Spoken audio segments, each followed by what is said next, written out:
Hello,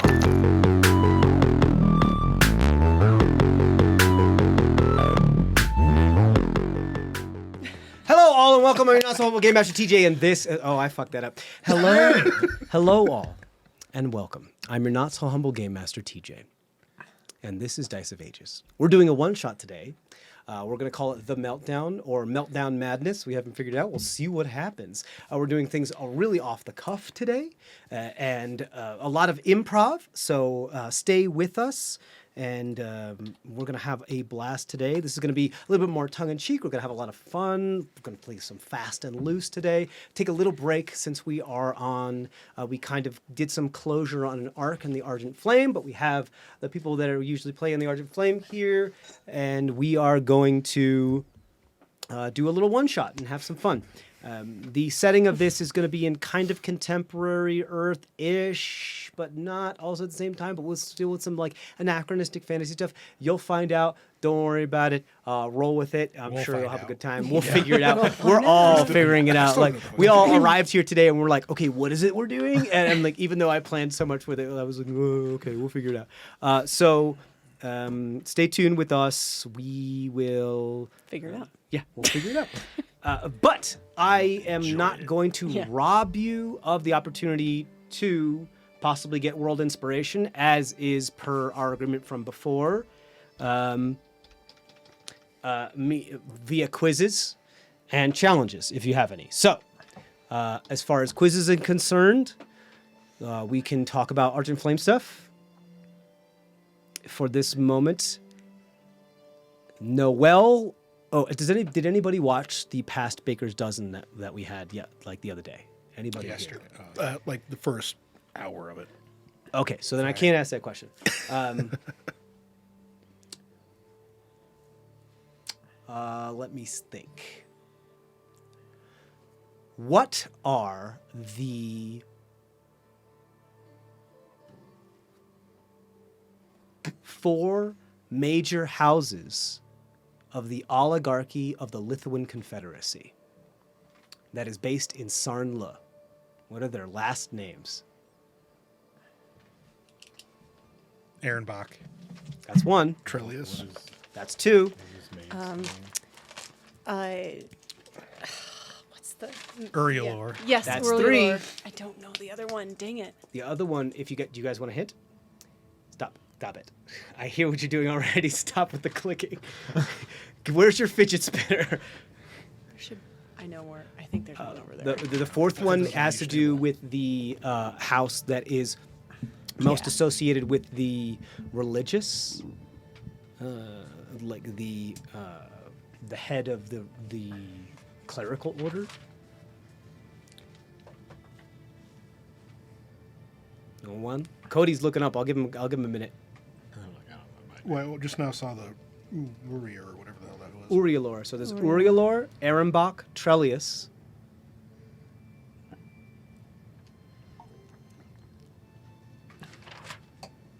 This is where your note-taking benefits you mechanically. I don't have Where's my mouse? I don't either. My mouse is gone. There it is. My notes are gone. Yaskala? Yaskala, Yaskala was the last name of Miladonith, if you remember. Hey. Yaskala That's why I have it with, but I was like just hoping it that means maybe like, she was a bigger deal and she let on. but yeah, they are a bigger deal Yaskala than means they like went on. of Yaskala. Scene, you know. It's like when you have something like Shakespeare upon Stratford upon Avon. It's like the last name is of also where you're from. So Yaskala, like of Yaskala. Granted, you've never seen Yaskala on the map before. You don't know where that is. But that's another thing. That's another interesting point that you bring up. So no, but not that one. No. Miladonith is not part of the families, as far as you know. I have mentioned it, I believe, at the very least once on all three campaigns. I know I've mentioned it several times for C3 because they have more ties to Sarnla. I know I've mentioned it at least twice, I think, as Baker's Dozen, and I'm almost certain I've mentioned it a couple times, especially when you guys were in Sasso and you guys were asking about those families because the Trellius mausoleum that was there, that became, something that you guys wanted to deface sounds about right. successively. There was an opportunity there. Yeah. I'm gonna make it silent so you guys could just fuck up this mausoleum. Yes, that was my plan. No guesses? Any guesses? I'm gonna costly cast that. Okay, so I'm gonna. Adam, you want to guess? There was something you said a second ago. Big something. Yeah. I said Vorguve, but that was different. So the fourth house is House Folant. House Folant is the house that is in charge of the clerical order of like the elven gods. Their house is the one that is kind of in charge clergy-wise, but they're not the holy warriors. They're like the clericals, but not entirely. Just their family ends up being more of like the religious head, or the Ehrenbach's more of the wisdom, lawful, like hegemony head. You know what I mean? Yeah, exactly. Yeah, you get the idea. But the Trellius are the holy warriors. So if the Folant were the clerics and not like the high pontifex and the Vatican, the Pope, the Trellius would be the holy warriors, the paladins. Does that make sense? The Cool. Aureolors are the magic. The Aureolors have a history of having great bloodlines because they kind of Gattaca. They're similar to a lot of others, but they put a lot of effort into Gattacaing their who they marry and who they give birth to, so that they keep their innate magics well potent, like sorcerers. So they're known for having their children being potent blood sorcerers, and the other being trained to be good hunters. So a lot of good rangers and sorcerers come from Aureolor. Any questions on that? Elves. I'm sorry? They're all elves? They're the most elven elves. Stereotypical elves. I would say there's probably a argument to be made between the Ehrenbachs and the Aureolors as for who is the most elven of elves, because the Ehrenbachs actually claim to have ancestry directly back to Emperor Selendis himself from the ancient elven empire of the Selendian Empire, where a lot of the others claim to have at least some sort of nobility tie of bloodline. But they are arrogant enough to say that they have a direct tie to the emperor of what it used to be. So they're also, one of their things is that they have the most longevity of any of the other families. So they tout themselves as the most wise, experienced, have the highest perspective, yada. You get the idea. So they usually can see things coming before they happen, which makes them very powerful. A lot of politics, right? Character assassinations, passive aggressive, oh, look at that, U.S. politics. So, great. Any challenges for me? Now's your time to get some world inspirations that may be well needed and necessary for today. Do we get ones for getting the right name, the 3 right names? Who got them? It was Adam, Cody, and Noel. No, I didn't say that. I think I got 2. You got 2. I think I did Ehrenbach and Aureolor. If you can give me a challenge that I'll accept as something that you don't have to win the challenge, but if you can give me a challenge that I deem worthy, I'll give you a point. Same thing with you. Who was Log's meat shield exiting the mines? Oh, that's a good. Not the bald guy who survived, right? Not your friend. I'm not helping you.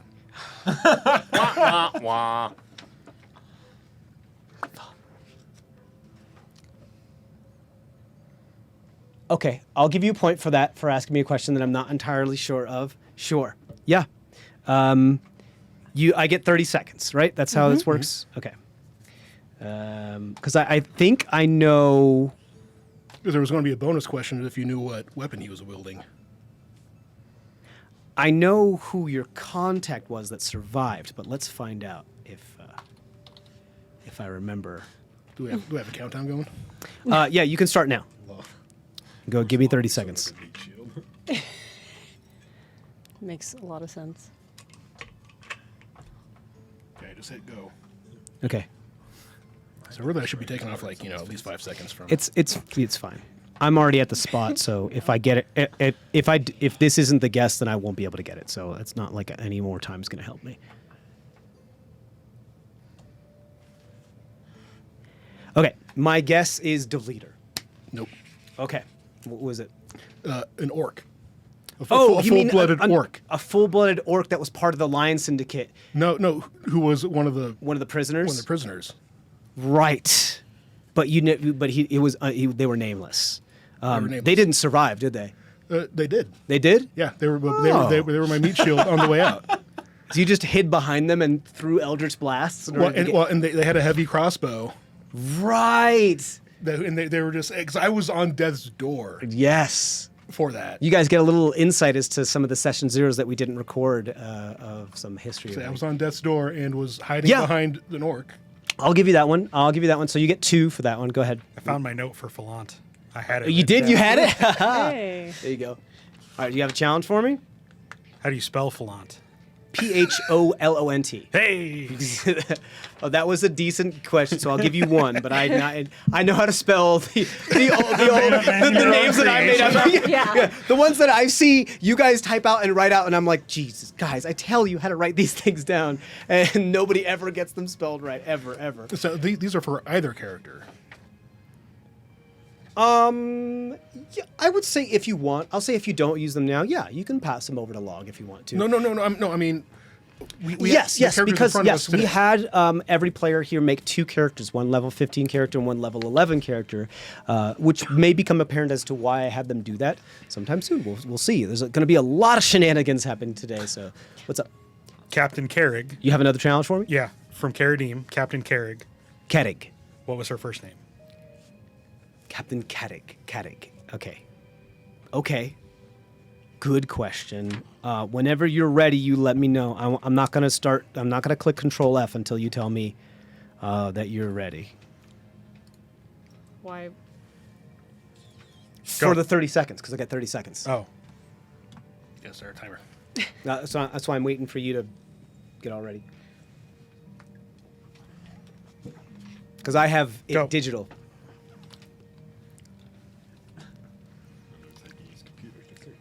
Exactly. Control F. Exactly. It doesn't mean that it's there, though, because I didn't have that in my notes. So Yeah, that was a deep hole. that was the one. You're talking about Warden Carrig, not Captain Carrig? Nope. The Warden of Caradim? you gave us Captain when you named Right, her. they were Captain, but their Lieutenant was Security 4. I'm just making sure we're Yes. talking about the same person, Yep, right? that person.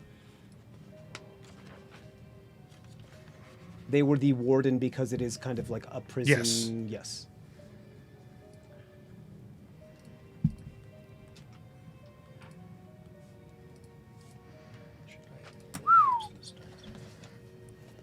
Damn. I mean, does he have stuff that's a D4? I mean, it's been a minute. Okay. Rubina is my best name. Figbera. Figbera. Figabura. That's correct. Can you spell that for me? Because I need to make sure that's in my notes. I don't know if it's correct. But it's Figg. I just flipped off of it. I know I saw it when I was looking at my stuff. Figg Okay. A maybe? Figabura would be. I would have spelt it. Figgubbe. What? I'm sorry. Okay. I've got Figgubera. Yeah. Figubura. Yeah. I got BERRA. Figgubura. To turn Right? it to see. I've got ERA. That makes sense. Yeah. ERRA? Yeah. Figabera. That takes a lot extra Figabera. work. Like Figubera. It's a lot extra Like work. a barracuda. Yeah. Yep. Nice. That was a good one. Nice. Good pull. Great job. Same episode as Milodonath Yaskala. Good job, guys. Look at you guys with your good notes, acting like you don't take. Ooh, I got one for you. You guys remember the proprietor of Flixen's Discount Fixins? What was their gnomish last name? I've got it. I just gotta have figure my it out. notes. It's something like that, though. Yeah. It's something pebble. I don't I have don't, mine in have front my of mind here. me neither. Yeah, we weren't expecting a quiz. It's over there. I mean, I could go get it. Tell you every time that you expect it. It is something. I'm I at love a code. This like table over here is like I- slipping through the pages. I'm at a distinct disadvantage. Well, yes, unfortunately, Matt, yeah. Yeah. Yeah, but you also have stuff digitally, so I'm sure. Puggle Poggle? Poggle Poggle? Poggle Is that your Puggle. final answer? It's Poggle Puggle is what I had written down. Is that your final answer? Yes. Unless Cody can give me something better, I'll give it to you. I just have Affliction Discount Flixens, discount fixins. Lofar's rival. I know I wrote it down too. How about Poggle? I thought it was Pebble? Floggle Pebble. What'd you say? Poggle Pebble. Noelle's I closer. thought it was Floggle Pebble, but I was wrong. It starts with a P. You're closer. You're much Piggle closer. Pobble. You're Pi- no, you're Piggle you're Pebble, so sorry. close. Like It's you're like 2 letters off. Hold my pebble. Peggle. I'm gonna give it to you because you guessed it better. Oh, well, it's because Because you guessed it better. Yeah. Ken. So it's Poggle Peggle. Poggle Peggle. Oh, So it's that, an E. I was 1 letter off. Yeah. Well, you had what? You had Peggle Poggle. No, Poggle Puggle. is Poggle what I Puggle. said. All right, you guys get to decide between the two of you who I gets already it. have 2. I- You can have it. Okay, but I feel like I just took both of you guys and just put it. You guys work as a team. That's the deal. Well, I that's would call part that a of working as a kill team is steal. deciding who gets the credit sometimes, or if you want to split it among each other. All you know? right. I'll Sometimes take there's not Peggle? enough resources to spread like butter on toast. so- Peggle? Hey, come up Poggle. today. Butter. Speaking of butter, yeah, you know what, guys, let's go around. So we're playing. It's gonna be super fucking weird today. So pardon my French, but let's go around. Each of our players today are going to be playing 2 different characters, but depending on when they're playing those characters, is entirely up to me and what it is that we have planned. It's going to be super super crazy. So go ahead, real quick. Cliff notes. Elevator pitch. Go ahead. We're going to go from this way, or go ahead, Adam. Christina is a technician from inside of a nuclear power plant. And Earth Genasi. well, she will be, Right. depending on how that works out. Starts as like generic humanoid, but yeah. And then Darby is the current reigning world champion wrestler in his weight class as a halfling. And yeah, Featherweight he's a wrestler. sort of a larger than life, egotistical guy. Perfect. Great. Go ahead. First character is Bud Sundu. He is a fairy monk, a recently fired strip club bouncer. Other character is Nordak, who is a retired ex-military, had some renown just from had a heroic story event that happened that kind of gave him some, media tours back home, but really, what good is that? Sensationalized vet. Right, yeah. So, go ahead. The first character is Felicia Olivier the 10th, or your fox in the hole in these trying times. She's a reporter. I love you so much. She's a reporter, and she'll turn into kind of a Drakesh after possibly some unnatural disaster happening. We'll see. The other one is Greta Garland. Excuse me, verklempt. Greta Geeland. I'm a butterlick cow Geeland, lady. I get it now. Ghee. Clarified butter. Yeah, I'm a butter cow lady. You stupid. You fucking pun monster. So yeah. I love and hate this at the same time. So yes, she's a butter cow lady.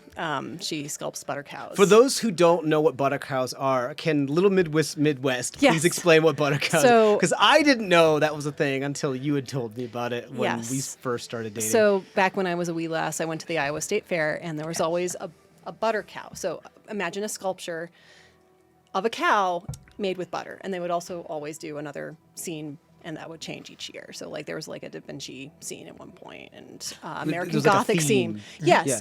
but in butter. High It's class. But sculpting so they with were like giant cubes of refrigerated. butter. Exactly. Right. So they were like refrigerated, Yeah. temperature controlled Yep. Yes. areas with glass panes that the people would carve. Rather than be clay, it would be butter. And it would be a life-sized version Yes. of a cow. And it would be and there it'd be- for like months. And it would be actually specific even to a breed of cow too. So fun Was it fact. like Burning Man? Did they let it? Didn't they melt do a at the end? Brahmin cow at one point? Like the super ugly, saggy skin cow? I think so. Yeah. I'm sure they That's did. when the cooler broke. Yeah. No. But I do Gross. think butter sculpting. Right, then it started to melt.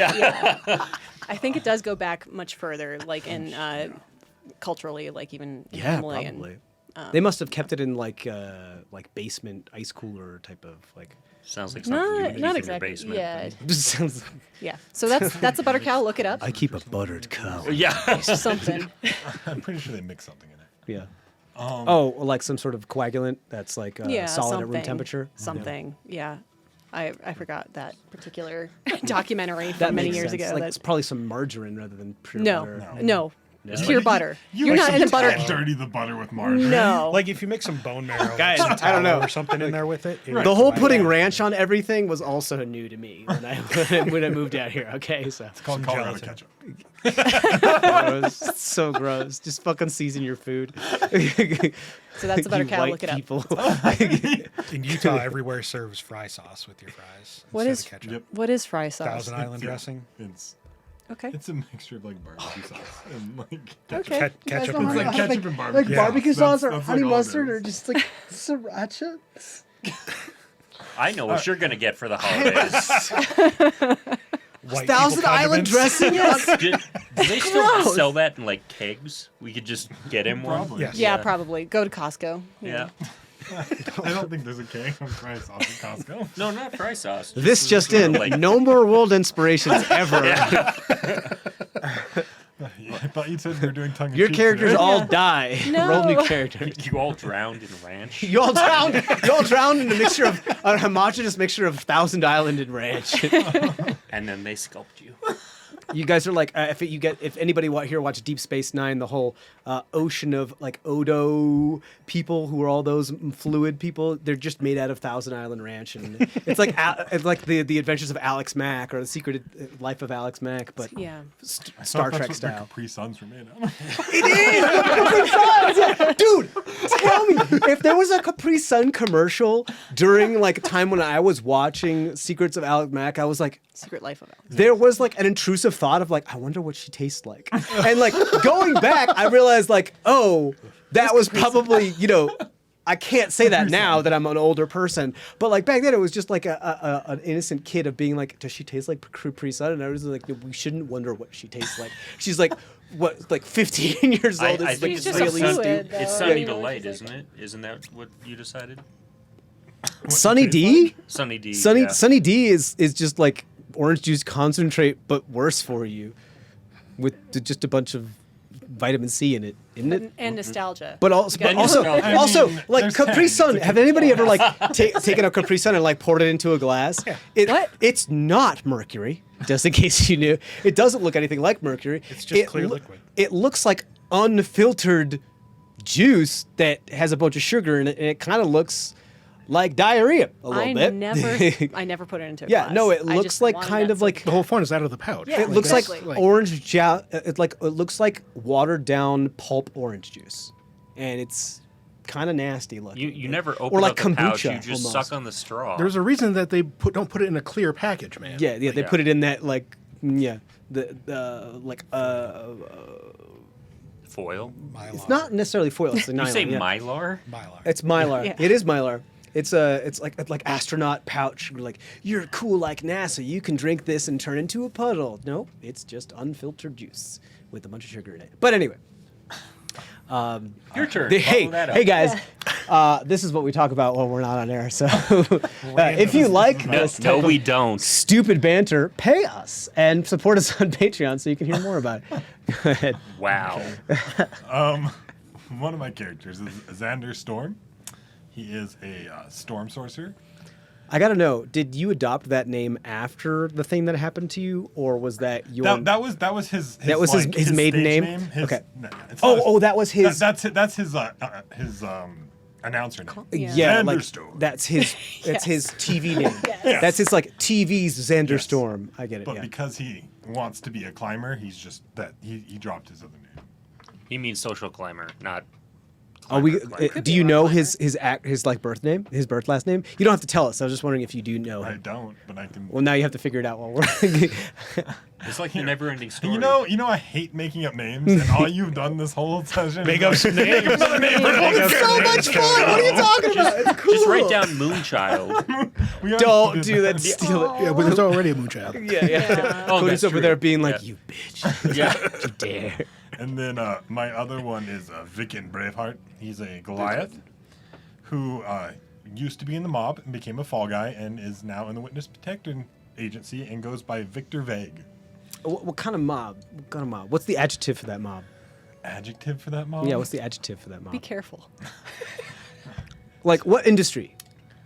Make it a good one. The meteorologist mob. Bowling. The bowling mob. Bowling mob. The bowling and billiards mob. Yes. Nobody was his front. Oh my god, I love Was it. the bowling and billiards mob. You're like, What, you have a racket hey, if on you want to shoes leave, you or gotta something? check with us. You gotta pay your dues. Yeah, I love that. Go behind. Perfect. Make sure you roll that strike. We owned. Hey, half you the got a billiard turkey? halls in the You know what that Midwest. means. Gobble gobble. You know what I mean? Nope. All right. Sorry, Yeah, that's a bad you joke. don't. That's it, right? Yeah. Okay, we're There's good. only- We're moving on. There's Please only, stop. there's only 3 balls in that turkey. Wow. Little do I you don't- know. Well, that's before everything happened. After all the That's mutations. before all the radiation. Yeah. Then Okay. Before the meltdown. Yeah, go ahead. Wow. Let go. Yeah. So God, I did my another one my already. first character is Carrie, a mild-mannered, somewhat plumber. Every time you say that, I think of like Carrie, the horror The horror. movie. Like Oh, just wait. telekinetic. Oh, jeez. So, anyways, yes, she is currently probably cleaning a glowing toilet at the moment in the somewhat zoomed. I'm assuming She's a plumber. You said she's a plumber. Yep. So she's not Italian. Doesn't wear a red or green suit or anything. now like come that. on. Okay. Cool. I took the high route. Yeah. Route. Go ahead. The wall. All right. yeah. Wow. All right. And my second character We're in is rare form Maxwell, today, guys. who is a somewhat he's an activist, a naturalist. Used to be a park ranger, and Like a federal national park ranger. Yep. And now on his free time and just for kicks, he's busy, pretty much taking out CEOs and CFOs and anybody that's People on leading TV that would corporation. pollute. That that are corporation. polluting the environment. It's like poison ivy, but a little bit more U.S. modern. I was a park ranger. Now I'm an eco-terrorist. Like Yep. kind of thing. Yeah. I kind of like it. I don't really like it. I'm like kind of into it. I'd be like, I can't say what like TJ might be like, might have my support. Like, no, I'm just kidding. But Later okay. on, we'll just put his character portrait on shirts for you. so you can- Yeah. We have to make shirts now. Yeah. Yeah. For sure. Okay, cool. So you guys know the characters. We're going to be very fast and loose of what's going on. It's going to be all over the map. Try You to know the stick with characters us. as well as we know the characters. Yeah, pretty much. Yeah, you guys know the characters as well as they know the characters. I just want to confer. So for this one I shot, gave them like a limit of like 2 sentences to be their backstory because I didn't want to make it too deep. Go ahead. So for this one shot, we're keeping it a one shot. We're not going to keep making these characters continue on. I mean, we'll see what happens, but I mean that was the intent to do a one shot. I intends to kill I us was all. I was Yeah. making reference to Meckel, but We'll see. I mean, Meckel got if killed. you guys really Okay, like what fair you enough. see here and you want to see like part 2 or what happens down the line, you let us did. know and maybe we'll do something else. But we just said like fuck it, we're gonna have some fun this time around and be very fast and loose and be what? full comedy as much as we Oh. can with it. So and be a little political and have some fun. So yeah, I mean, without further ado, before we talk your ears off too much, let's get right into it. So, allow me to paint the picture of the scene for you. we're going to enter this campaign with you fully aware and having all your stuff and have your abilities of your level 15 characters. Okay, so I would recommend you pull out your level 15 characters and have those ready for you. You have all your equipment. You have all of your renown, you have all of your abilities. Each of your level 15 characters, as I've asked you to create them this way, have some sort of either infamy or fame about them. They have some sort of public knowledge, that they exist within the sphere of influence that you are within. The setting is kind of contemporary, kind of modern day Earth, but maybe not necessarily for these 15s. As far as the colloquialisms, if you say you wanted to pull out your sending stone / cell phone and send somebody a text message, or do some type of other type of more modern, just play around with that. You guys don't have to be full into the the mindset of the meta of medieval fantasy as much. I'm going to be super lenient with that type of stuff. If you want to get all over the map and start using some more modern stuff and be anachronistic with that, that's fine. This is going to be a fun game rather than it being a little bit more that's not the vibe kind of game. Make sense? Mm-hmm. Cool. Yeah. So each of your characters has some sort of renown. Wardak, right? Nordak, you have some renown as being a sensationalized veteran that saved some of your comrades, and a lot of people thought they could get money off of your story, so they wrote books, made money, but you made some bad deals and you didn't get a whole lot of money out of it, and you're still living off of your government veteran that salary. Mm-hmm. I don't know a whole lot about it. Pardon me. It's called the what is it? U.S. Veteran Association. I don't know the anachronism. They give you a section of money plus you have your Social Security, and then they Right. kind of go together. And Right. They don't. Cool. So consider it like that. Like, he's still like are you disabled in any way? Like, did you suffer any injuries during the war? I mean, nothing like debilitating, nothing like permanently, but physically. Like a limp or anything like that? Anything that you could claim disability or continue to be on veteran? I mean, just like more PTSD type of. So stuff. it's more of a mental thing than it is a Yeah. physical. I mean, like there still Absolutely. were physical injuries, Which but is just nothing that was to the Yes. point of. So still, just as if not more debilitating, the mental PTSD, which is as always super undervalued and underrecognized. The government, the national government, has not really given you enough of a stipend or insurance in order to get like the proper care that you need. So you're still kind of stumbling through life, doing your best you can. What does your place look like? Where do you live? So it's probably it's modest. It's just kind of a apartment, not the best. Just kind of one room. That's it. It's, Like a one-bedroom apartment? right. Just not the best part of town. Not in the city, maybe on like the outskirts of right. like. Yeah, definitely not near anything. So not convenient. Denver, but like Fort Collins or Colorado Springs or outside. Just somewhere. Yeah, some kind of other outside area. But just definitely not in a convenient area where you still gotta get around a whole lot Right. and all that kind of thing. There's no public transportation. There is, but it just it sucks. It's a bus that goes when it wants to go. Right. Cool. Yeah, makes sense. Not in the best situation, even though you still people still know who you are. You're stopped on the street every once in a while. You're stopped on the sidewalk. People are like, "Oh, hey, you still." If someone comes up to you and asks for your autograph, do you sign it still? It's been a couple of years. Do you still sign it? I mean, begrudgingly, it's one of those things like, thank you for your service means nothing to me. Like, it's just. Do you ask for compensation if they ask for your autograph and a picture? No. No. It's just. We're getting deep and heavy already. Yeah. Immediately. So, someone who's obviously underappreciated, undervalued for what it is they did, and the sacrifice that they made, and has been taken advantage of for a couple times and is still on rough times. Is there any vice that you lean towards?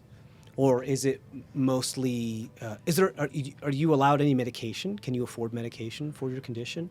I mean, yeah, just with the VA, plan I've got, sometimes I have to ration it, so it doesn't last as long topical. as it should. Like diabetics have to ration things. Interesting. So makes sense. Okay, cool. So it's highly unideal. Right, Okay. yeah. Great. You. How does Wardak? Wardak is the. Nordak. I'm sorry, Nordak. I'm sorry. The clothespin is the C-47 is hitting the. So Nordak is not the bugbear, right? The hobgoblin. Nordak is the hobgoblin. Yeah. Correct. Sorry, we're all getting very familiar with these characters. Sorry. So Nordak is the hobgoblin. This is a world where it's mostly humanoid species, but things like furry individuals and goblinoid creatures like hobgoblins and bugbears are still common. They're still spread about. The still more dominant species on this planet is humans, and it is just evolution. Just kind of rather than taking the turn that Earth did, where it just went full primates, and then to Cro-Magnon man, like Neanderthals kind of died out, and then went to Cro-Magnon man, and then became Homo sapien that we are now today.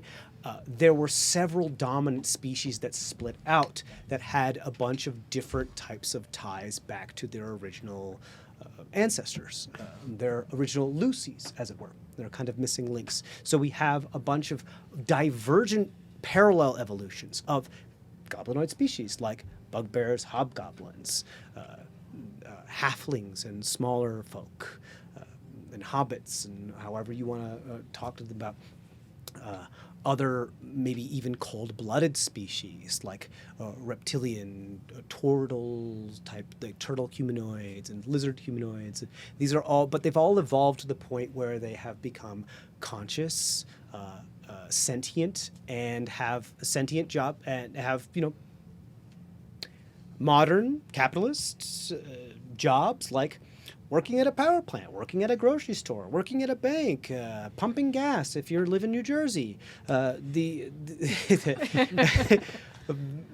those types of things. We're still in a modern world. We just are living around with divergent parallel evolution of fantasy characters. So it is not uncommon for the armed forces to possibly, have a little bit more of, I don't want to say stigma, but perhaps more of a penchant to try to recruit more of the brute races rather than the, let's say, lithe races. So it makes sense. Were you ever pressured to be in your job? Was it a recruiter that brought you there? Was it a career thing for you? Was it something that you did because you wanted to get money for college? Oh no, growing up, the high school I went to, they very much targeted certain individuals from the recruitment office. Go ahead, please. Someone give you some paper towels. So I was very much promised certain things from very early on to join up. So it was like those scholastic book events where they're like, hey, you could be part of the thing. It was that was influence. You were influenced at a young age to be like, hey, this is something that is desirable. You want to be part of this, that type of thing. Right. Did you do it for purposes of for higher education, or did you actually want to serve your country? Or both. I mean, please. So both, but just that the promise of like, oh, this is a stepping stone. This is the thing that's going to, It wasn't. You didn't want to make a career out of it. You wanted it to do what you did, be proud of what you did, but allow the government to then be able to fund you so you could move forward and do something else. I knew my grades on their own. Just like I'm not going to get into the exact college I want, but if I do this, you were better at sports long, than academics. Right. Just if I do this, then there's more opportunity than if I. It opens more doors. Right. Yeah. Sure. Yeah. Absolutely. A common story. Great. Didn't turn out the way you wanted it, did it? No. War never changes. It wasn't as onerous and glorious as you had first envisioned. You were put in the infantry. You were trained to be like special ops, ranger, a little bit more like you were trained to be, and you were good at it, but you got put in the meat grinder and it was not great. I think you're still approached every once in a while for your autograph. There is a time where you are, the money that you're getting for the government isn't enough. It's not enough. You're looking for a job. You have a special set of skills. You're good at what you did. You trained with that. The amount of money, although you were honorably discharged and completed your tour of duty,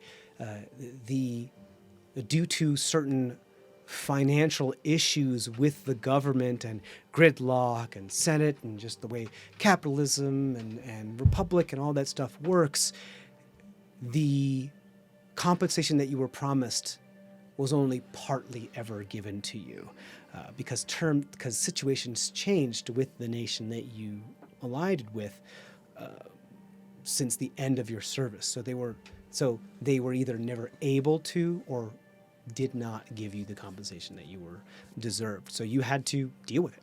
Mm-hmm. And meaning that you couldn't live off the stipend that you were given, the Social Security, the VA stuff. You needed to get another job. What do you go for? I mean, just, physical, anything that I can do, or using some of my skill sets, if there's some kind of private security. That's a good things of question. that, So there is a private security in this world. It's actually, so this world's a little bit more advanced than ours when it comes to that. We have been doing some type of super trooper stuff, if you're familiar with the thing, as far as trying to find other planetoids to imperialize, colonize is what I'll say. Colonize, whether they be populated or not, other Goldilocks planets, because just like in our world, pollution, population is an issue. We're always looking for the next thing to be able to spread our population to be another seed for humanity to be, or other humanoid species. There is an initiative called the Grass is Always Greener initiative, which is that you kind of do FTL jumps through a new type of technology that has been developed by not the government, but private companies and corporations, mega corporations, if you will, that will put you in places that could be that there's high chances of being Goldilocks planets. But they need people to, they very well could be populated with previous species. It very well could not be. We don't know. But they're always looking for volunteers who are good at what they do, have perhaps previous military training, in order to clear out these spaces and make room for a colony, scout it out to see if it's safe to do so. It is very well paying. They pay extremely well, but it is also possibly fatal. It is you travel through space. You have to deal with who knows what. You could have possibly seen it on the TV, seen a flyer for it. It does fit your skill set rather well. Is that something that you would be interested in? If it pays the bills, it pays the bills. Yeah. It also means that you could possibly get a fresh start. If this colony ends up and running, you get like a certain amount of acreage of land and free housing. And you also get whatever money that they currency through it. You actually get a percentage. You get stock options with the mega corporation that will own the colony. That make sense? Cool. Is that something you're interested in? Yeah, let's do it. Cool. So you head to one of the recruitment centers. You sign up. They do the whole grade A beef test, see if you're all set, ready to go. How old are you at this point? Like relatively, if we're talking just human ages. I don't want to get too bogged down in the whole relative racial ages. So relatively, probably, after finishing the tours, I was expected to do, probably, late 20s, early 30s, probably somewhere in there. Okay, so you're still you're our age. Yeah. You're still young. You're still in your like just the tiniest bit past your prime, but you're still young, and you're struggling and say, hey. It's interesting. You try it again. You tried this with the national military to see if they were going to take care of you, and now you're trying I'm not going to go government style. Let's try going corporation style this way. But you're still doing the same type of stuff because that's what you know. Great. You go to one of the recruitment centers. It just happens to be near a kind of like like town hall, law enforcement, and also private corporation stuff. It's downtown. There's a lot of stuff. There's a line of people trying to do this. A lot of people want to be done with this. They want a fresh start. It's not uncommon. Pollution in this planet has been kind of crazy lately. Great. So that's what you do. You head to that area. We're going to talk then about, so that's Nordak as he is doing that. So you kind of get suited up. We're going to kind of fast forward as you get accepted, you get suited up, you get your power armor or, your spacesuit, your EVA suit. You go through a bunch of things like astronauts do, but it's over the course of 3 days rather than 3 years or however long NASA prepares astronauts. Don't quote me. I'm just making shit up. So because everything's done very, very fast and loose because the less they can spend on people that they send there, the more money they make because this is run by a private corporation. So we're going to talk about Darby then. Darby, you are the featherweight champion of the world in wrestling, kind of like an MMA wrestling thing. Actually, I have a question for you. Is it more like MMA or is it more like WWF? WWF. Okay, so it's more, so I have a question for you. Is it fake? Yeah, I mean scripted. It's scripted. Okay, there you go. So it's scripted. I mean, there's still athleticism to it. Have you ever been asked to throw a fight? Oh yeah, of course. Have you thrown it? Sure.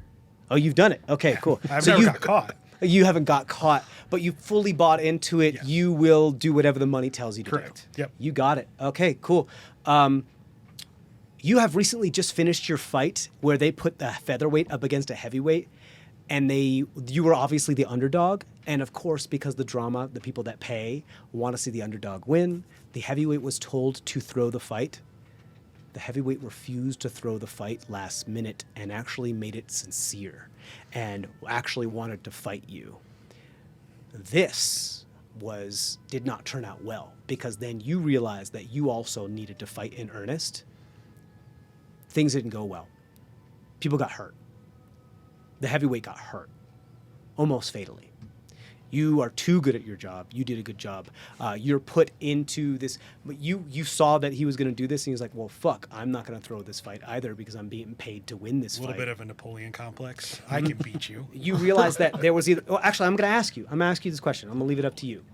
Would you see that they are saying, "No, I'm not going to do what the people are telling me to do, and I'm going to try to win this fight," and actually fight in earnest? And throw the fight, even though that's not what the money told you to do, in order to save the face of that person and be safe so nobody gets hurt? Or would you be like, No, bitch, all right, I'm dude, Darby. let's go? Yeah, because I'm supposed to win this fight. Yeah. So I Fuck think off. you fight. You may fight a little dirty. Yeah. And you fuck this dude up pretty badly. They get hospitalized in critical condition. Granted, that is something that the audience eats up. They love that stuff. But this isn't a publicity stunt. That actually happens. How does Right. Darby feel about that? Probably would be more upset that he had the audacity to actually challenge me. Rather than him actually getting Right. injured. Yeah, yeah. Ooh, This insights into isn't my Darby's fault. Yeah. Like This- he made that decision. Right. And you just had to react to it. Exactly. Like, I these did are what the- I was These supposed are to the do. rules of the game, and you didn't play by the rules. So this isn't me doing this. You're really good at what you do. You're It's actually your own fault. Yeah, you. That's the other thing is that I think one of the things that the arrogance of you that comes from is that you're actually very good at this job. You're very good at this type of wrestling, and I think that there's a lot of other people who are just actors because that's what the industry requires. And so when it comes down to you actually fighting in earnest, I'm good at you it. could really mess somebody up. There's a reason why you're a level 15 barbarian rogue. You can really mess somebody up. But you're also a bit of an actor. I think that took a dip a bit as far as publicity. The company that you work for that sponsors you was like, maybe we'll pull back a little bit, just because somebody actually got hurt and they tried to bury the story and bury the news cycle. Doing a little PR Right. So apology tour. Exactly. So you're doing like an apology tour right now. You're trying to be like, hey, I'm gonna do this fight that's kind of like, whatever. I'm gonna do some things for Toys for Tots. I'm gonna do a charity fight where all the proceeds and all the bettings actually goes towards the people with that have disabilities, that they got hurt from certain things and possibly needed prosthetic limbs and everything. And you don't do any of that. I'm not sure if Darby actually cares too much about that. Your agent kind of takes care of all that and is trying to make you look good. One of the things that your agent tells you would be look good, it'd be like, hey, so there's this volunteer thing, but also a lot of people get paid for it. That's been super touted recently. That so like, listen, if you, there's, the whole us going to other Goldilocks planets and trying to like check them out and see what's going on and making sure that they're all safe for the new generation to come through. So we have more chances to live like a new start for the new generation. Like, dude, the kids, the hipsters, the college kids, all about this. They love the idea of destroying the establishment, seizing the means of production, and starting a new colony. And we really think those are the people that you need to appeal now, especially since we got streaming services rather than cable. We don't do cable no more. I mean, like, we tried to cling to it, but it's dying and everything. But we're just doing new cable with extra steps now. So we're gonna we think if it would be cool. Are there things to fight? Oh yeah, there could very well be a lot of things to fight. You want space And it'll bugs? make You me could have look good. space bugs. And it'll make me look good.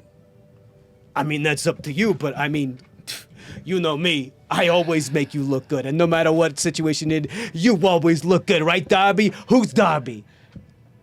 I'm not a dog. No. Who's Darby? Darby. I have an accent. Who's Darby? I'm Darby. You're Darby. But I'm not a dog. No, I'm not. Oh, You're like saying, oh, I'm sorry. who's a I good thought boy? like, Who's a good boy? Who's the Darby? No, no, Are no. you the Are I'm you the the dog. bomb? You the Darby? I'm the dog. You're the Darby. That's right. That's right. You're the Darby. Yeah. Who's the Darby? Aye. You're the Darby. Who's the Lionheart? Why do they call you Lionheart? Because I got the most heart. That's right. You got the most heart. You know where that heart needs to be? In space.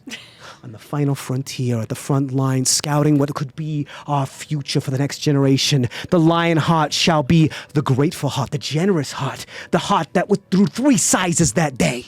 They're making me sit out the next season anyways, so...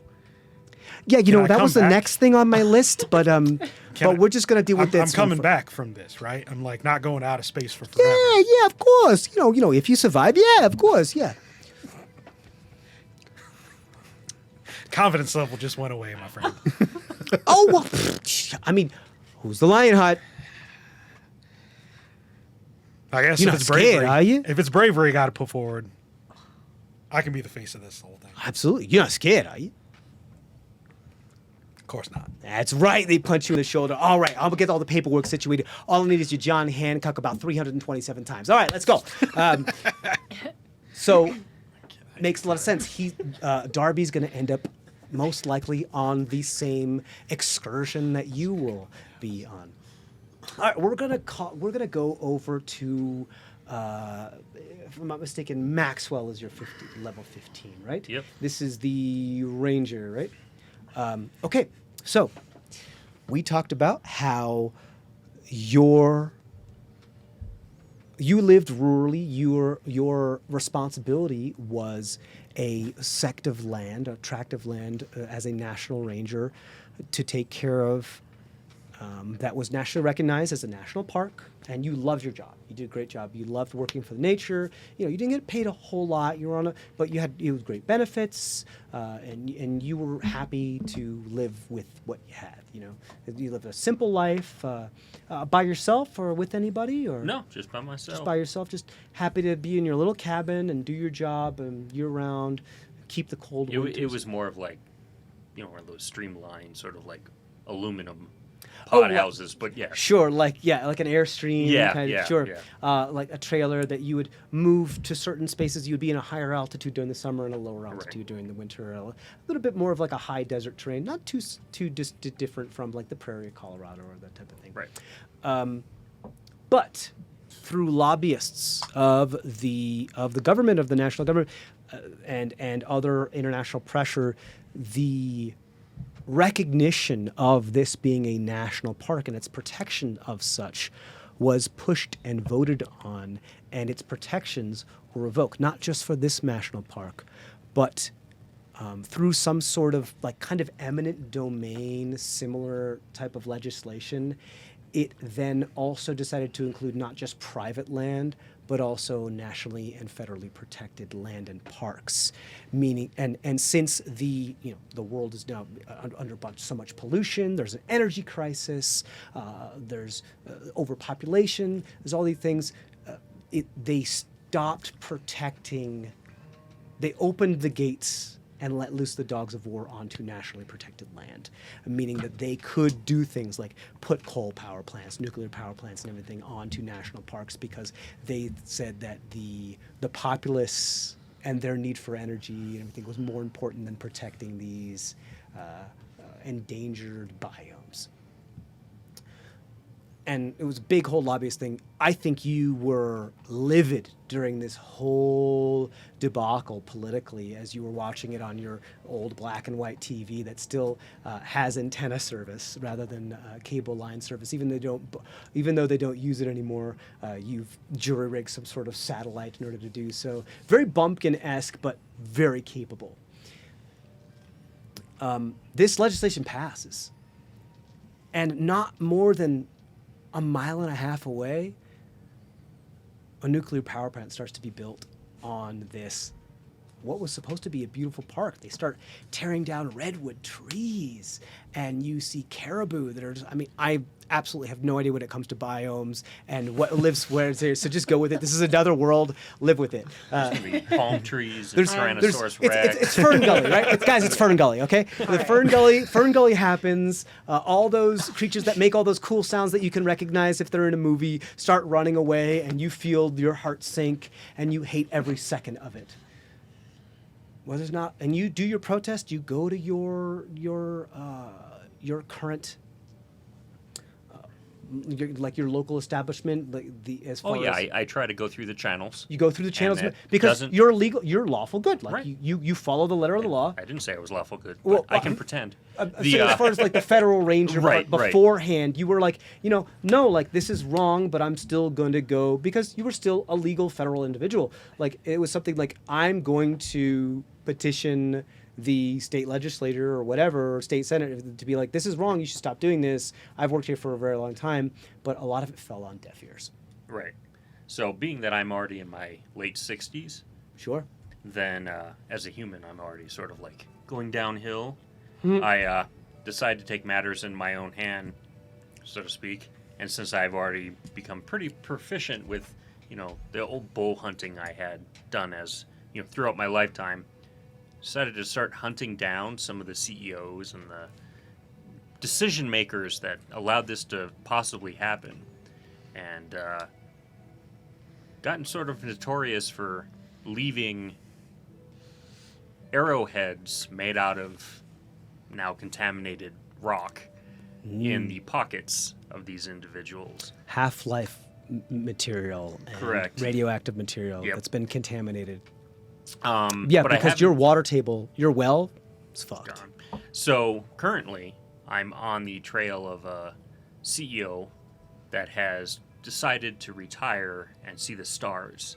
And so I've acquired some of the workman's outfits, put all of my stuff that I can in my efficient quiver, all of my bows and spears and everything, and snuck aboard a space shuttle headed to A Cool. conversation. Yeah, if you don't mind, I'm gonna make just a small change to that. I think that's what you plan to do. Like, that's your plan. That's what's happening. plan. It's working, and you're doing a good job. Like, you have that plan.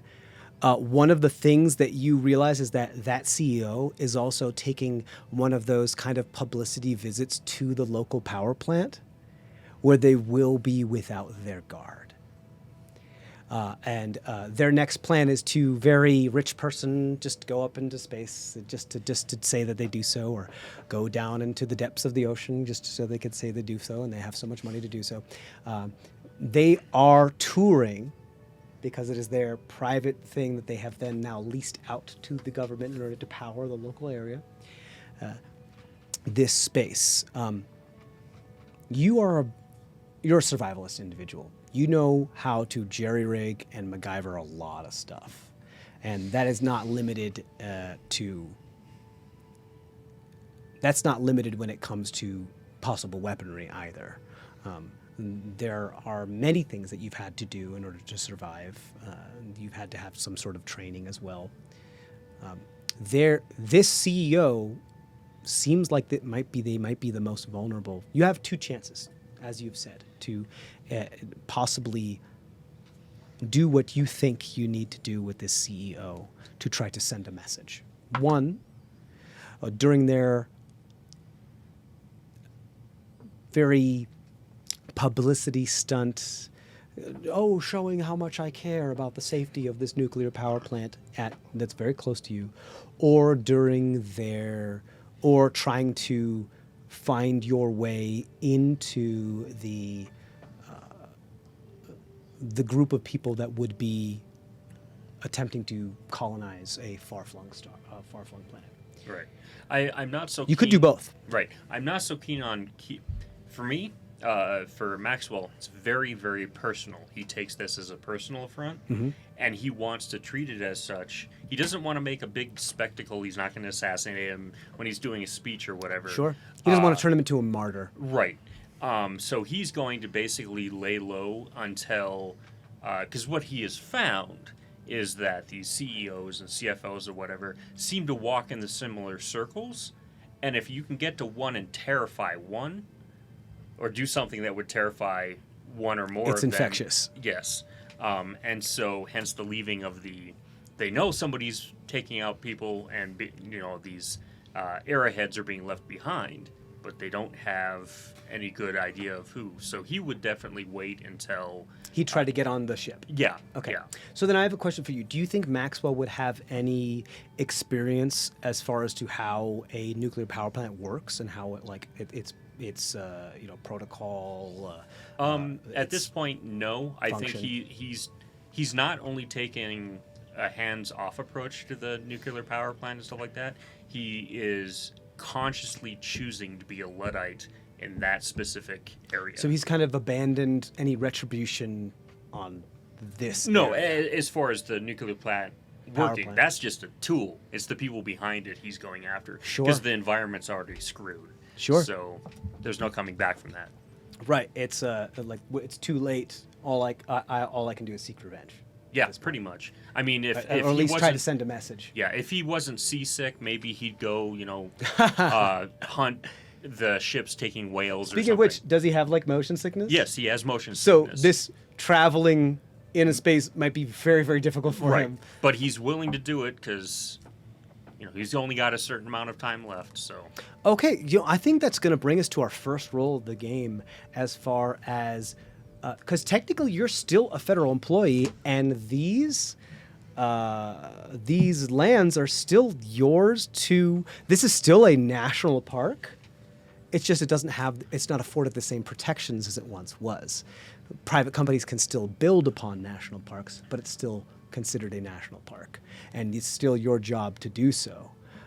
But the whole organization's kind of become far more nonchalant and fall to pieces, and as far as the protocol goes, and oversight has been minimal as much, just because a lot of people kind of Lobbyists feel... and fix the energy crisis. Yeah, But and they're focusing on other things, definitely- and they're also what's the point? Right. I mean, the nice thing is that I've taken the opportunities knowing that at some point I'll have to infiltrate the premises, and using my official credentials may be a little sketchy. That was my question to you. So I will probably spend the weeks following up to this period probably, harvesting what's left of some of the good mushrooms and offering them to the guards and stuff like that to kind of You're trying to bribe the. No, I'm building rapport and that sort of thing. Sure, through drugs. Great. Yeah, Fantastic. Yes. Very eco-terrorist of you. Awesome. Love it. I can't even say anything. That's really cool. It's brilliant. Cool. Yeah. Why don't you do me a favor? You can either roll a nature or a persuasion check at advantage. If you are not proficient in either of those, I will let you have proficiency for this one. You because want this survival is something or that nature? Persuasion or nature. That's what I'm asking. Is it? Are you looking for knowledge? I'm going or to give you a looking- choice between all three. You I'm either gonna get persuasion, go- nature, or survival. I'm going to go with survival. Okay. Yeah. And I get advantage. You get advantage because you've had a lot of prep time for this. You're Batman with prep time. Yep. So I got a 24 with my 24. survival. I think you are. It's quite easy to start to gain a.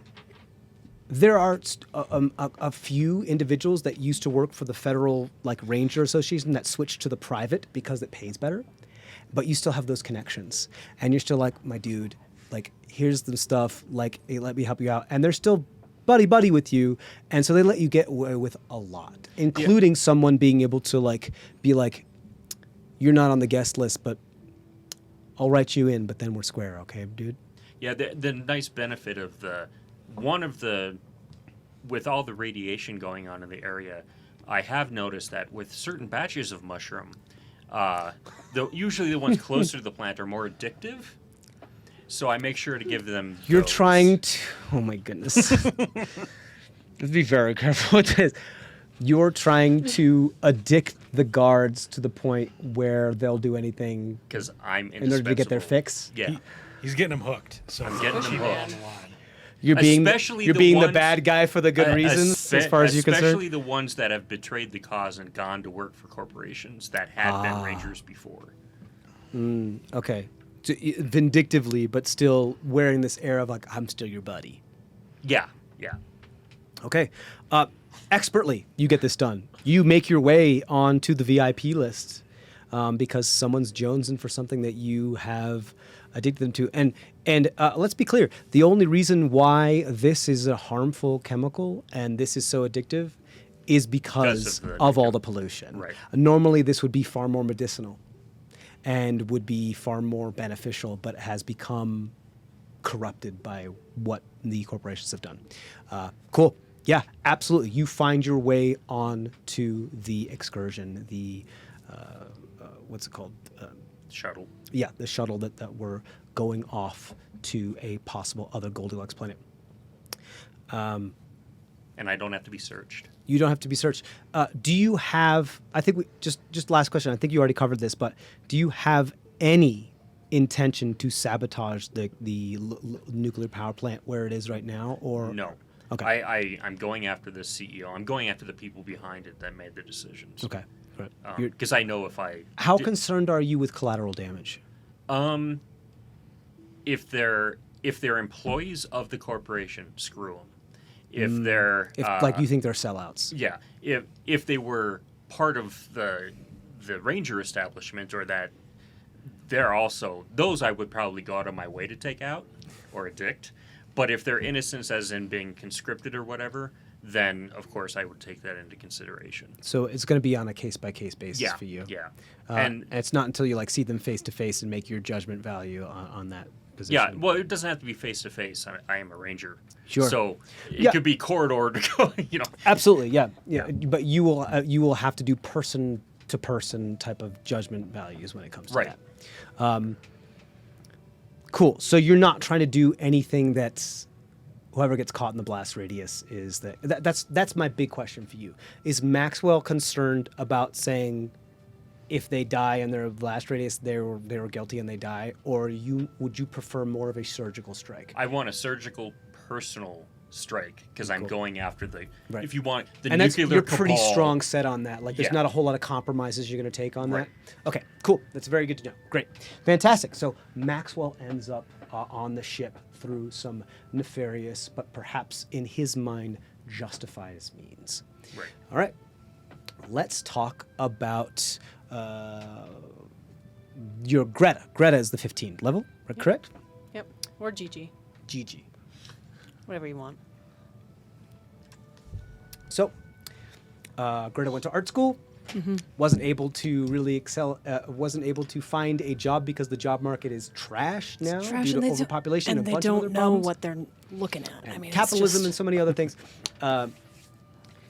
Greta is a very well-renowned butter sculptor, butter cow sculptor. She does a great job. She's one of the people that is rather regularly featured on like Good Morning America, the type of feel-good morning show that even though the world is falling to pieces, makes you feel, tries to make you feel good about watching a squirrel on a ski-doo in order to keep things light and levity. And you see Greta like with a forced smile showing her new butter cow. So she's rather famous, especially locally. Is there...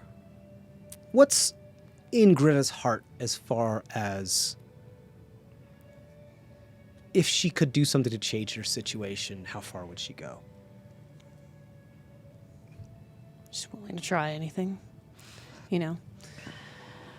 I mean, it's been a long time, and just trying to get my actual work recognized, not this shit over here. This, you know, even though it's very realistic, and I take great pride in it, it's just not. It's not what's actually important. Does Greta have any like martial training?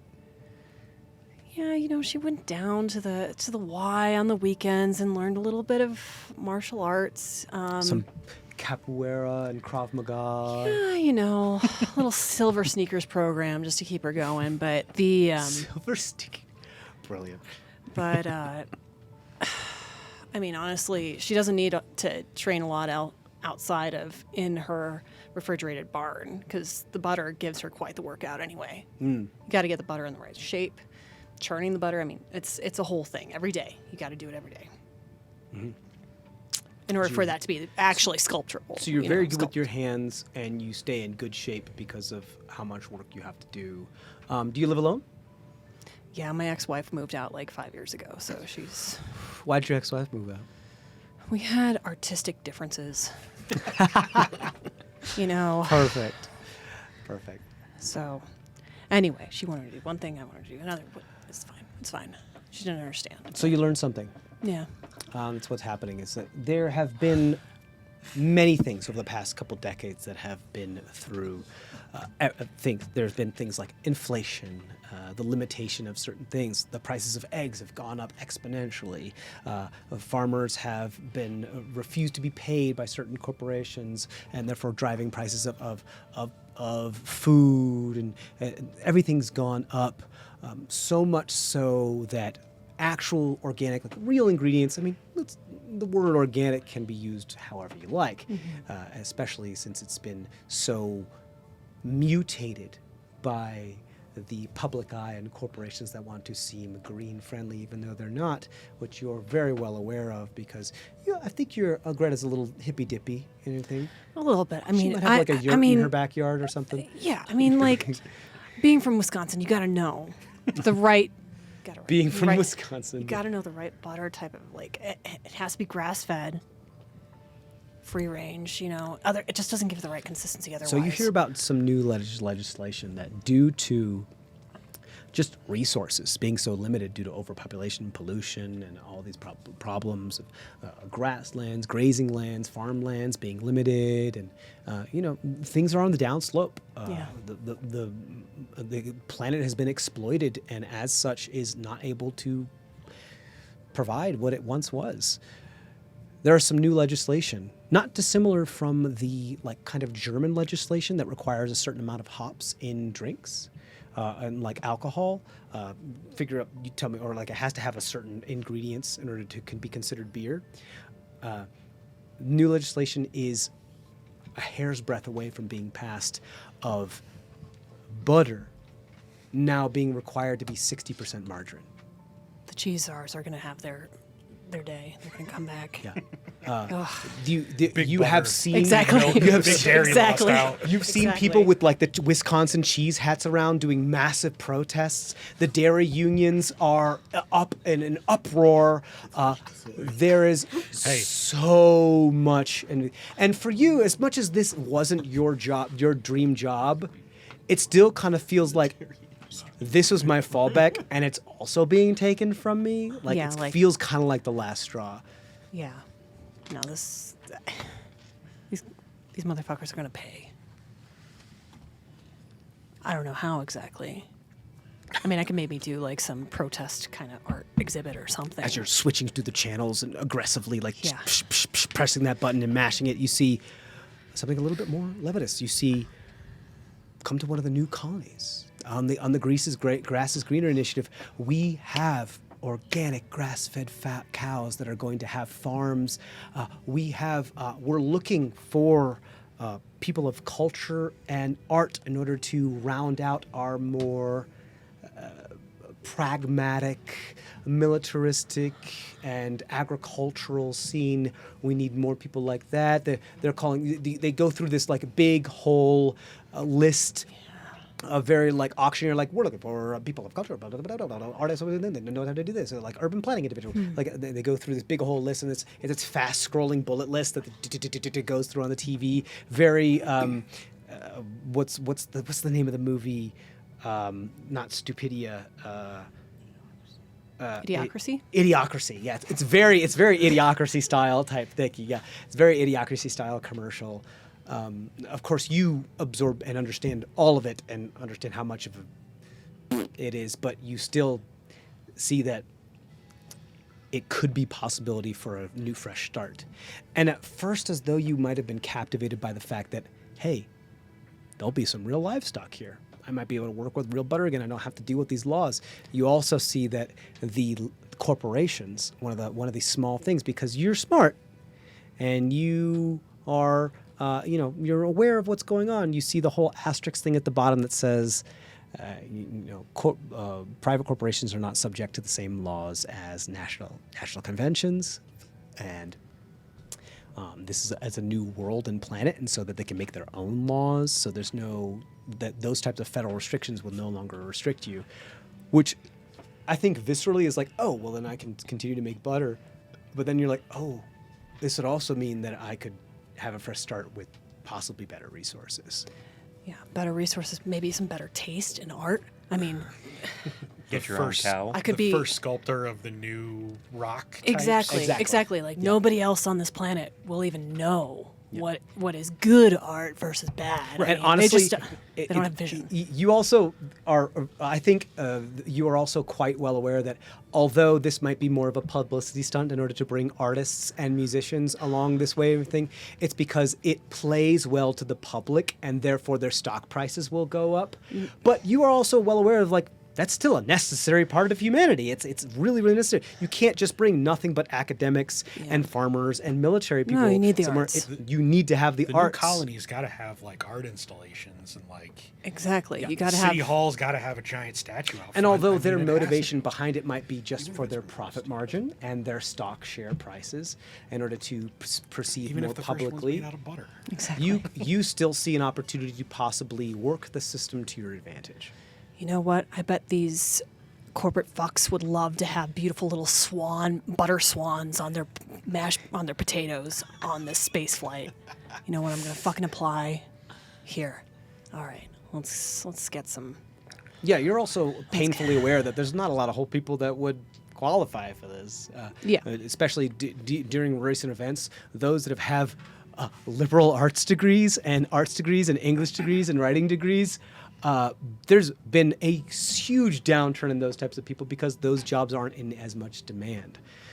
So there's very few people that are still qualified in this generation to do so. You are accepted post haste.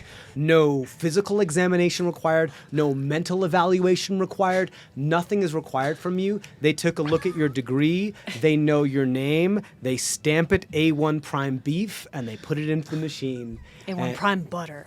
A1 prime dairy butter, yeah. A1 prime spread. And you... That was back in the day. Yeah. Just, Oh, Jesus, that's not what I meant. Dairyland calendars were your thing. Huh? I can't believe it's... My college name was I Can't Believe It's Not Butter. Oh gosh. Guys, it's I a know. mess today. Don't worry about it. It's a hot mess. Smooth sailing. So you easily book yourself a free flight on this shuttle to head this way.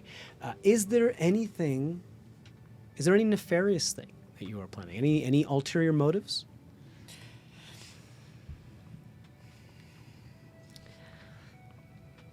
Maybe I'll give the CEOs just the extra fatty butter, a little.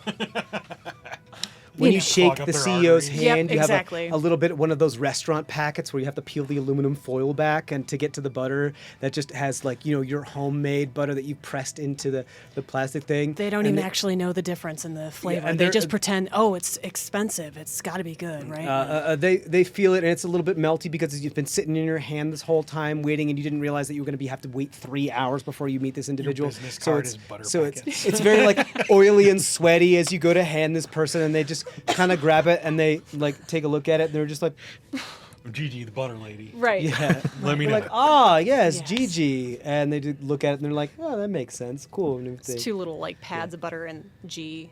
yeah. If they peel the aluminum foil back, there's that press of just a G. It's gold leaf. foil. Yeah. It's and gold leaf, and it's made from the God. past This is butter so cows. Does it underneath it said yes, they're real? It has to. No, on the bottom, the pressed part of the plastic, it says yes, they're real. So you're able to pass off some real homemade dairy clarified butter to this individual, which is like Non-clarified, gold nowadays. And Black market butter. you're able to bypass some of the more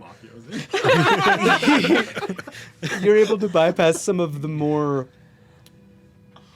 Machiavellian paperwork, if that makes sense. Fast track. Yeah. Grease the wheels with butter. Exactly. Yes, you grease them with butter. Thank you. That's the pun I was looking for. Yeah. That's exactly the pun I was looking for. Absolutely. I love the Midwest for all my Midwesterners out there. There you go. Just as you know. I still want you to You use make the it- casserole dish as a rolling. I know. I got to go get it Yeah. from upstairs. You make it onto the shuttle as well. Kenton, we're going to talk about All you. Vicken is the 15 or is Yes. yeah, okay. So real quick, tell us about, well, you already told us about Vicken, but so Vicken is in the witness protection. Yes. He's in witness protection because he was a He was. turncoat. He got turned by. It was all a part of the plan. Was he undercover? No, but a part of the mob, somebody needed a fall guy. He was the one who was normally the one on the pop. They were intended to be the fall guy, but the fall guy got Correct. flipped Yep. by the prosecution, and as such was given an immunity deal and witness protection, all this stuff, and Yep. it was a very high class case. It was tried in the public eye. There was amazing amount of media coverage. You became a temporary celebrity and still are recognized by some people. It's the same type of people like that walk by and go like, yeah, but what about the murder? What murder? Those types of things. You still have some hardcore fans that are like, hey, no, he didn't do anything wrong. No big deal. He's fine. Yeah. But you'd still know that you know what business you were in. Still involved. Yeah, and they're very, and you know what happens when people turn coat for those types of businesses. Yes. There's no forgiveness, and you get hunted the heck down. Yep. And no matter where you are, whether you're in prison or not, it doesn't matter. But so you get put into the witness protection agency. Your parole or witness protection officer, or whatever you want to call it, not the smartest tool in the shed, not the sharpest tool in the shed, not the. This is why they gave me the last name of Vague. Yeah. So your name But he is owns a Vicken. thesaurus, Yeah, so that's your all name right. is Vicken, but they gave you the name Victor Vague, which was absolutely horrible. And you even though you're also not the sharpest tool in the shed, but you know that that's probably not a great decision. I knew that was probably put in place by I someone. I think there is. So what does Victor do right now? What is his occupation right now? He works at a bowling alley. Works at a bowling alley. Works at a bowling alley. There's that arcade nearby that also has the billiards. Sometimes you play games by yourself. You're really good at it. You had to hustle and shark some people during your days with the gang, with the mafia. You have to press the buttons in order to make sure things fix. Sometimes you have to go in the back and pull all the Which is really hard because he's a Goliath. Yeah. You're just fitting into small places, or you're pulling the pins out. And you're like, fuck. You're like trying to make sure the balls just roll back there. It's an old thing. Nobody's gonna find you here. That's the whole point. However, recently, what's your passive perception actually? 21. 21. Woo! That makes a lot of sense. I think recently you've noticed the same person appearing. They never pay any money, but they just kind of show up, and they've been in 3 or 4 different places where you go somewhat regularly. Coffee shop, greasy spoon vendor, your work, outside your home. There is a public pool near the hotel motel place that you have been given as winter's protection. You don't have to pay anything for it, but it's a shitty place. But there's this person that's you've seen a couple times that you don't know, that you've seen all these other things. And I think they start to make you a little paranoid. Is this person trying to find me? Are they trying to Is there some PI that they hired? Yeah, or is it the mafia trying to see, have they finally found me? Is witness protection not doing their job? And your parole officer, witness protection agent person, your contact is you'll be fine, don't worry about it. They don't really give a shit. They don't really care. They've gotten everything. Do I get a feeling that they're kind of paid under the table? That's kind of I think it might be more of the fact that those types of social services, the amount of government reimbursement of those types of jobs has decreased so much that they don't care. They don't care. They're not getting paid enough to care. Mm-hmm. They're not even being paid a livable wage. They're just trying to get by. And so you are one among hundreds of people that they have to deal with. And your life isn't something that is worth $5 to them, so they don't really care. And even if they did know what was actually going on, they might not. Nobody's being compensated properly nowadays. Vikin's literally constantly wearing armor. He's constantly has armor. You sleep in it. Even if you go to the bowling alley, you're people hey, you've been bulking. One of the bosses hey, you've been bulking. I see you came in 2 minutes late today. Are you okay? You've been hitting the gym? Oh, always. All right, cool. Well, just don't let it happen again. But I understand. I've been trying to put on some pounds too. You look great. 300-pound, just grotesque individual. Just not. By any means fit in any way, but nice enough. They're flower pot on the windowsill. Yeah, it's this flower pot on the windowsill. It's dead, Absolutely, but the whole thing. No, the whole deal. So it falls off and breaks if anybody touches the window. Yeah. So, but I think you may have become just a little bit more paranoid because you're continuing to see. At least you're not sure if you're actually seeing this person or if it's psychosomatic, but I think it's making you paranoid. 6 deadbolts. Because it's been a couple years and you're just I think it's starting to affect I see you. a couple people point at me every once in a while. Yeah. And one of the days that you go to your job, you see one of the flyers on the bulletin board that has learn guitar and all these other things that has pull tabs on it. It was and one of them is a decently nice poster that says, "See new horizons, or join the Grass is Greener initiative, be part of the new colony." And it's the very Fallout style, big smiles propaganda, full fishbowl helmet, glass, starting a new colony, construction crane in the background, everything looks hunky-dory, have a fresh new start, and you see that. And the same guy's been standing at the ball cleaning machine for 3 or 4 hours. He's polished that ball so much that it's now white. It no longer has the marble on it. Oh, Jimmy.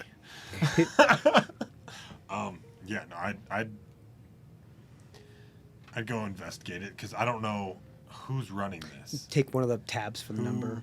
You know, is my old group a part of this? Is Cool. that going to make it worse? Yeah, sure. I'll save you some time. You can take one of the tabs off. You pull it off. You head home. You call one of the people that you're still have contacts with, even though they tell you not to. But you trust this person. They're like one of the people that works both worlds, and they're kind of an information broker. They know a lot of stuff, and they owe you a couple favors because you've done a couple favors for them. They And kept them out of it. you kept them out of it. Not only that, but you've made sure that their kid got their favorite like drink from a land from like another nation while you were traveling abroad doing some work, and put in a good word for a dean that you did a job for because the mafia owned that dude, and said like, oh, by the way, while I'm here, you should consider this guy's name. And he was like, thank you for helping my son. That thing. So they owe you. You help their family out. They owe you. You live in that c- world. There's enough things. Exactly. It's all about you trading collect so many favors. things. So they owe you a good favor. You trust them pretty well. They're probably one of the only people, if not the only person, that you trust. Just kind of a kind of a Mostly for cockroach that is an information broker, but is always true to their word, unless, as almost with anybody, if their family's in trouble, things could happen. But you ask them about like, hey, can you check out the legitimacy of this? How can I get into this? You send them the information and go like, hey, this is a big ask. I can do this for you. But after that, I love you, man, but this might be it. Well, if I'm not on this planet, that won't matter. Fair enough. I'll talk to some people, see if I can get you. You still got that fax machine? I know it's like super old, but Oh yeah. all right, I'll send you some documentation. I'll get somebody over there to laminate for you. We'll see if we can get you on This this. stupid fence repair ad. Did they really give you the name of Victor Vague? Seriously. Baba Ganoush, my goodness, Foster Fazul, like, oh my God, I can't. Everything's going downhill. It's like you only have to have a quarter of a brain to get paid nowadays, but you still don't get. All right, anyway, I'll get you a new name. What do you want? What do you like? You still want it to be a V? Let's just go back to my old one. Let's go Viking. Yeah, I mean, as long as you can get on there and get out, unless there's anybody there. Tell you what, I'll check and see if anybody else is there, but I can't make any promises. Definitely see if there's any connection. I haven't getting much business from them as usual. They're still lying low after, what happened about 60 years ago. I'm hoping they're not involved in this situation. I know they're kind of going more towards nuclear power. All I can say is thanks for not naming my name and for keeping me out of it. Always. It's been 6 years. I haven't heard a whisper. Good. I'm so glad that happened. So whatever it is, they've gone underground. But I'll do my best. Most likely they've changed a bunch of names, but I'll see if I can get you on the flight. And you don't have to go in for any interview. You don't have to go in for anything. He just hacks into the thing that he needs to hack into, sends you a fake ID, and you just have to show up the day of like pre-rehearsal training and launch, and you become that person. Everything has changed. He's like, don't ask about the person who is. They got one of the flus is going on, one of the swine flus. Yeah, they might have been a law enforcement that got swine flu. Don't worry about it. But you're good. You're good. And All right. and we're good. We're good. Great. Hope the kid's doing great. Thanks. No offense. I appreciate you, but No, none taken. you don't have kids, so. But I hope you understand. I'm glad I don't with this whole situation. Well, I mean, to each their own. But at the very least, plan good this. luck. Yeah. Good luck with what it is you're gonna do. You only meet with this person once in person. Everything else is done through like code, and whether it be some sort of like local ad for like, come down, like it's thrift. Come down to the carpet store. And like it's all that. Wow. Yeah, it's thrift. Come down to the carpet store, and they You gotta say make a weird whole things, and they have like song about that. code words and call signs that you say like, "Oh, I've watched this local commercial," and then that's how they know. Then you need to get in contact and do payphone and everything, but you finally need to meet in person, take some pictures, and they say, "Hopefully the grass is really greener." Good luck. Thanks. All right. And you say goodbye. You have one of those big hugs where you do the double taps over, hugs over pat, and you head back home. Good luck, don't die. That's the plan. And you head back home and you have your stuff. So, we've all covered all that. Today is the day of the launch.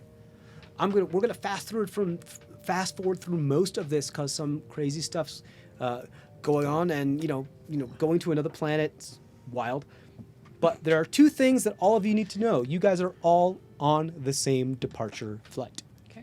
This is a private corporation. It is not. It is only slightly regulated by certain governmental regulations. Sort of, they have to be like, you can't be just sending a firework up there and blowing people up. But people have lobbied to make sure that they have a lot of freedom. So there are some federal employees here just to make sure that things are to specifications, but there's a lot of leeway as to what's going on. As you get strapped up and get ready to go and get put in your suits and be injected by some of the material that causes your body to get less affected by intense gravity, so you have like less chances for whiplash from your spine. You feel a little groggy. You get ready. There are two things that you notice on this flight, as you are well aware, is one of the CEOs that wants to do it because I'm rich and what else am I going to spend my money, right? The other thing you notice is that there are some... Only the people that would have had access to the manifest would know this. And I think that would have been you, because you did it illegally, and you. Because I can use my identification. There are 4 extra individuals on this manifest that you've never seen on this manifest at all. There are 4 extra people that are showing up to like sit down and get ready to lift off that you've never seen. It doesn't make sense. There are just 4 extra. It was meant to be 40. There's 44 here. You don't know who these are. I mean, you've scanned through them. You know who's who. Nothing really piques your interest or is super interesting. Couple maybe, but nothing that really piques your interest. But these 4 individuals, you have no idea who they are. They seem to be somewhat well dressed. You don't know, but they're dressed just like everybody else was because they went through all of the other things that you went through. You have no who they are. Nordak. I want you to roll an insight check for me as you just clock these individuals because this is part of your training. You said insight? Yep. You can have advantage on this because this is your ballywick. These look like trained individuals. Okay. 12. 12. You're not sure what's going on, but their haircuts, the way they carry themselves, the way that they're kind of like always facing forward, male, female, non-binary, there's just a mixture of these 4 individuals.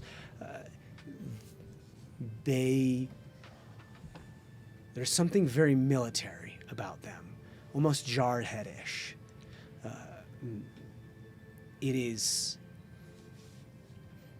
It's something, that type of familiar, the way they carry, where they're always aware of what's going on for them. You don't know what they're from or anything, but it doesn't seem... These are definitely not civilians.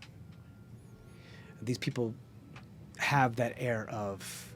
You're able to almost immediately clock that type of feeling because you've been in a war zone, you've been in battle before. So have these people. They've been in battle. It looks like they have that kind of steeliness in their eyes where they may have taken a life at some point. But they were never, again, like 44 is a pretty, somewhat ambiguous number. 40 was a nice round number. It made sense. As far as you know, that's what the number was. You were told up until this point, and then these 4 extra people showed up with barely any explanation, like no explanation. Like, okay, there they go. Nobody offers any explanation, no nothing. You want to roll an insight check as well? No. While he's doing the insight stuff, and I'm not really paying attention to you, but I would like to, of course, I've picked the seat pretty much back towards the back by the bathrooms where nobody wants to sit in a flight because they always Sure. smell I mean, like there's crap. no bathrooms on this shuttle because you guys are going to be in like comatose state while you Right. travel. But FTL. I want to take kind of like I may have, I'm probably the oldest guy on the flight. Sure, one of the older ones, yeah. Except yeah. for maybe some of the more richer people where it doesn't matter how old they are and they Right. get extra treatment, Yeah. So I'm going to, I may have an extra seat by me, but I'm going to take like 10 minutes to sort of like get myself all comfy with the area and, kind of like definitely play the part of sort of like the snoring old man or whatever and use my hide in got plain it. sight and hide combination. to Awesome. sort of, like, That's brilliant. I fade love into the that. background. Amazing. I love that. You use your ranger hide in plain sight ability to be the snoring old man on the road trip. Yeah, I pretty much. love that so much. No roll required. You just succeed. That's fine. No big deal. Yeah. So are you just trying to like eavesdrop and be Yeah, I'm entirely basically conspicuous? entirely observing. You got it. But I don't want to. So no deception, no performance roll No, required. just sort of like sit back and nobody pays attention to the maid. Absolutely not. You know. Do you want to like? So I'll give you a chance. Do you want to roll perception or an insight to try to gather more information about these Sure. new individuals? That, and I'm also just in general also eavesdropping on other conversations. But Sure. Yeah, absolutely. But for these specific, I'll do perception. Sure. And, Yeah, I'll carry that over to your eavesdropping as well. We'll see Okay. what happens. 18. 18. You hear from one of the people, kind of like the maitre d' of what's going on here, that tells you like the life jackets are this way. Pull this tab, blow on this. This is the thing that people tell you. This is how you do the belt buckle. Those types of people who are also the same type of stewardesses that when a child is traveling alone, make sure that they're okay. I've done that a bunch when growing up, so if you're not familiar. But you see their demeanor change when they lean in and kind of like talk in a more hushed tone to these individuals. You do hear a call sign from them. There's a back sign like, oh, well, the grass is always greener. And you hear them say, only if it's not scorched earth. And Okay. you do hear that, and then they start to whisper it to each other. But you got, what was it, 28? No, 18. 18. Okay. That's still really good. I think you catch some of the gist of the conversation, pieces here and there of saying like, hey, are you all, do you have all your supplies? Are all of your arms and armaments packed up properly? Do you need anything from us? These appear to be military individuals that have been put on the plight clandestinely for some reason.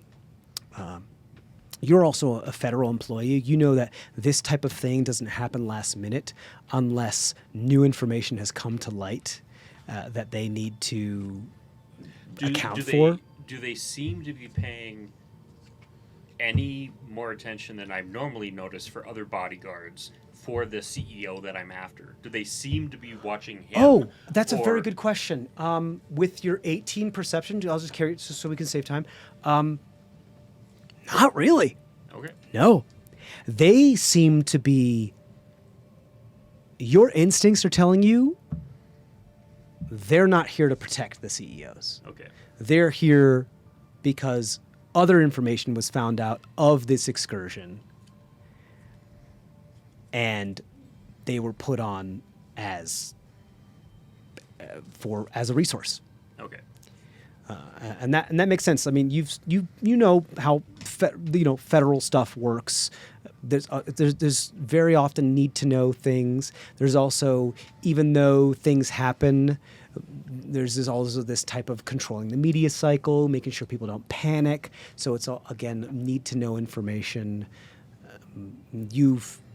Some of the rangers that you've worked with have been veterans, have been worked in the past. That's the kind of feeling you get immediately that these are military trained people, and to have, and very well military trained people. So to have 4 extra people be thrown on this shuttle of 40 last minute like this and no documentation of such probably gives you an idea of like, what is it that we're going into? What are we not being told? Why was this put on last minute? Why do they feel like we need these types of defense? And you heard them talk about arms and armaments. So that's the information that you have. Both of you can do with that information as you like. You are in like the pre-launch phase. Is there anything you want to do during this phase? I'd be very paranoid. 'Cause Yes. there's four. Do you want to actually do me a favor? Roll a either perception or insight check to see if there's somebody that is on the inside, like somebody that would possibly recognize you in prison and try to like shank you in prison if that's on this flight. 25. 25. You take a good look. The people that you're most suspicious of are these 4 individuals. Yeah. But that's just because you can't tag them. You definitely feel that air of like, oh, they know how to carry themselves. There's some sort of martial training going on, but you Notice them tracking any certain people or anything that is. they're very like face straight ahead, face who's talking, and then move back and take care of my own shit. They don't care about the CEO. They don't care about anybody else So they're here. telling me they don't care about who's on this flight. Their job is. They don't give a shit. So it's They're not related fully to focused on themselves and being fully anyone aware of else everything here. that's going on. Yep. Okay. Are we like all in seats, like already like Yeah, strapped in? yeah, or- you're all like kind of like roller coaster seats where the thing comes down and it's like brr, brr. There's a row on the edge of the shuttle and then there's a row in the center that's on either side of the row of the center. We're not like in a position where we can just like stand up and start walking around. At this moment, you could. It would be a little like when you get a chance, could you take a seat? But you're still in pre-flight, so you could if you want to. Yeah, it wouldn't be too out of character. If you'd be like, hey, I got to take a last-minute piss, or I just got to check my baggage real quick. You've got a little bit of time for that if you want. I'm just gonna, as nonchalantly as I can, just try and just like I'm, looking for something, just kind of over there, near where those are. They all together or are they kind of spread out? They're all together. 1, 2, 3, 4. At the very edge of the if there was a bird's eye view of this shuttle, upper left corner, last 4 people. So I'm Right, the closest people to what would be the opening of like a bay or a door to exit the shuttle. So I'm just gonna kind of make it look like I'm just looking for a piece of baggage or something like that, Yeah. and just so what branch? Okay, cool. You want to like nonchalantly try to have some sort of camaraderie, military, like brotherhood type of thing? Yeah. Yeah, absolutely. I will give you either persuasion or performance at advantage because this is your thing. Hi, Millie. As we were mustering together, Sure. behind me, You're of the course- celebrity here. Behind me, of course, Yeah. who looks like the most capable like fighter? These This 4 fight. individuals. Okay, Or the one that's talking to them right now. I would have gone up to them at some point. Okay. Just At the same time? sure. Okay, cool. So here's what's gonna. They're gonna start this conversation. You're just be like, "Hey, what's up? I'm a celebrity. Yeah, I don't care what you guys are talking I mean, about. I'm the important part of the If you guys conversation." ever want some fighting tips, you yeah. want to Hold on. Let's do this Like- thing, and then I'll prompt you when it's time for you to go. Go ahead. So I've got a -1 to my charisma, so 12. 12. That was.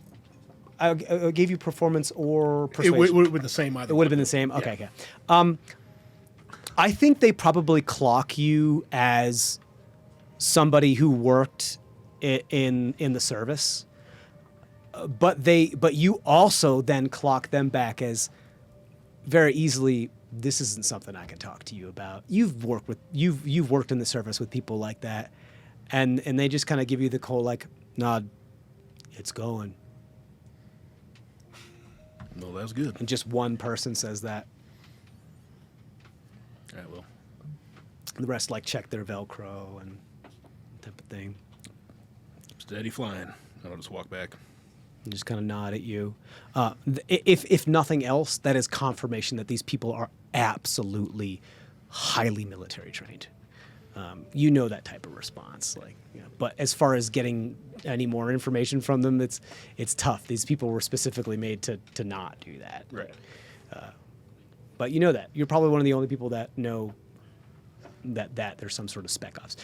You are like you're talking to these people. You're like, hey, so how's it going? And they're like, it's going, and they nod, and you just have this moment of very awkward staring at each other, like, Oh, you can't say anything. and then Darby walks up. It's like, hey.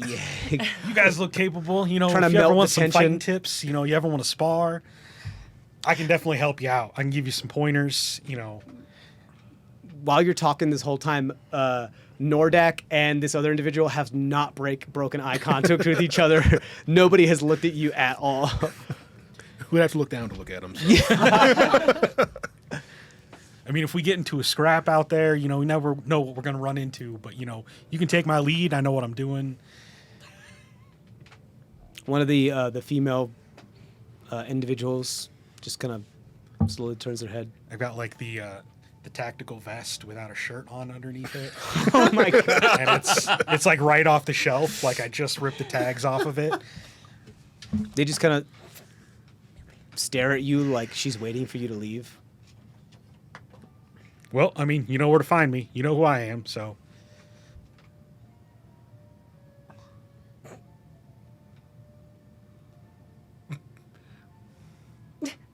I turn around. I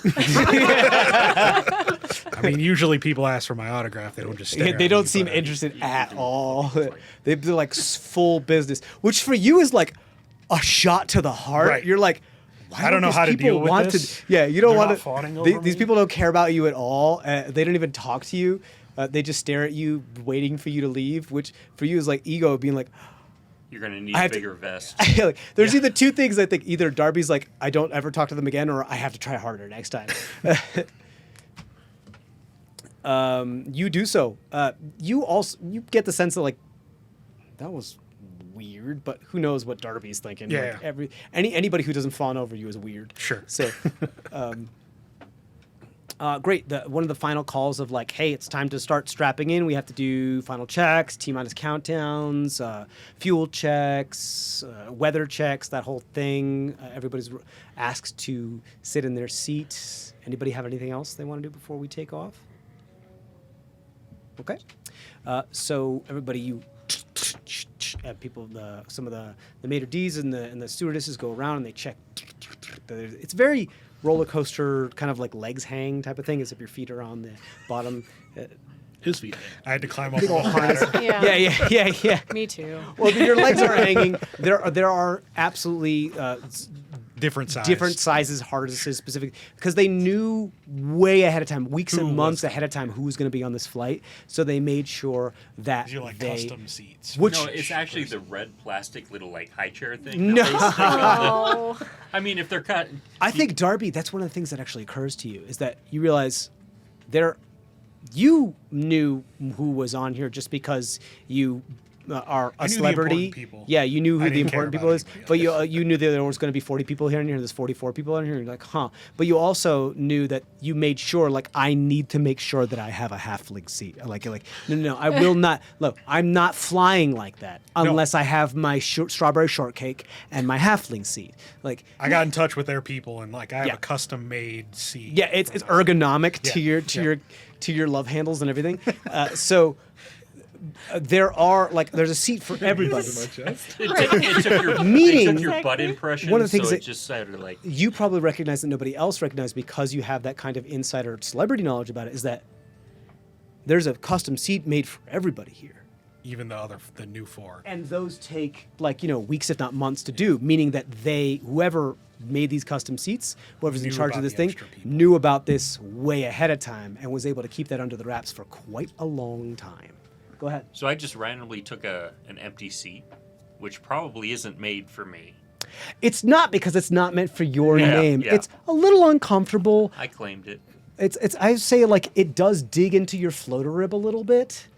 And you do have to kind of like slouch a little bit for the back part to grab your neck and keep your head stable during the turbulence so that it can inject you with the certain type of chemicals so you don't get all fucked up by massive Well, I mean, G's. the good thing is with my swollen prostate, at least it's more comfortable.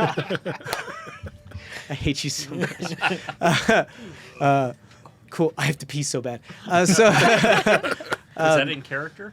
no, I just have to pee. it's both. So, you guys do final checks. Your T-minus countdown starts. You realize all these things. who has the highest passive perception among everyone here? 22. Does anybody have higher than 22 or 22? Darby, I think you noticed that these people have concealed carry. 15. Under their, which is easy to get to, like their thigh, like a drop leg bag, covers a concealed carry. You don't know anything about military technology too much, but you do know that this doesn't look like a regular firearm. This appears to have like some sort of extra chamber or something on it, but it is very well hidden. This looks kind of futuristic, kind of like how something would have an extra chamber in order to have oxygen in it, so combustion could happen even in a vacuum. But you don't know that. Yeah. I don't think Darby knows that. But just for player reference, it looks cool like that. It's cool like that. cool like that. It's cool like that. So you start to hear some countdowns start to happen. Everybody's strapped in. Your luggage is strapped in. The countdown starts at like T-minus in the hundreds and the thousands. Around T-minus 170, which is quite a ways in, the countdown stops. Skips a few numbers and re-enters back on T-minus 10, T-minus 110.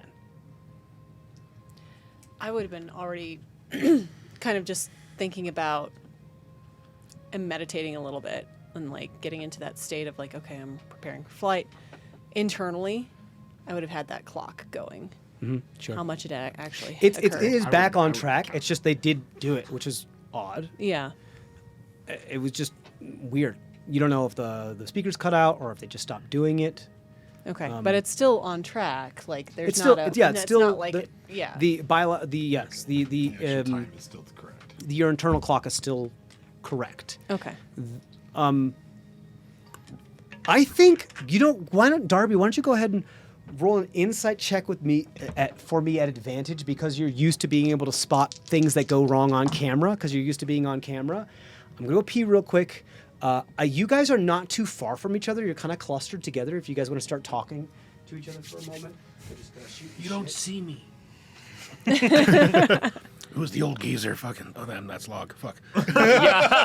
Yeah. Who's the old I geezer like the sleeping? fact that your manager was your contact. Probably. Probably. Yeah. He had to do two different jobs. Yeah. As you do. Probably. That's why he didn't care. Exactly. His actual money was in advertising. I don't know. I pull out like this pot of pre-workout and like just down the powder real quick and like I'm psyching myself up front. You know that stuff's crap, right? You got to do the original like go back to true protein and fats and You know it's not scripted out here, right? I mean, I know how to fight anyways. I'm the greatest there is. In a scripted ring. I mean, I don't have to have the script to win. Right. Someone else has that script that tells you you can win. seems like you have to have that protein to win. Listen, I'm Darby Lionheart. We I know am who you the are. greatest fighter in the world today. In a scripted ring. I mean, if you're not coming at me with guns, you don't stand a chance. We have guns. Yeah, you and those other guys, I get that, but like, you never know when those aren't going to work. We're going to space. How do your fists work? How do your feet work? How do your Get out extra of that fists chair work? and you'll find out. I mean, hey, I'm more than willing to scrap with you when we get somewhere. We can actually do that. I wouldn't mind blowing mean, off if- some steam. If you're sure you can take it. Maybe you don't know who I am. I don't. Does anybody know who you are? A few people. That's a good question. I'm hidden in the back. That's a very good. Bathrooms. Right. That's right. I don't think you're part of this kind of cluster of group because you chose to be, in the back in the corner, trying not to rouse any suspicion.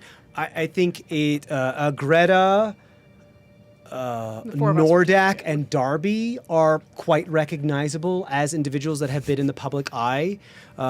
So among all of you, they're like no role required, recognizable.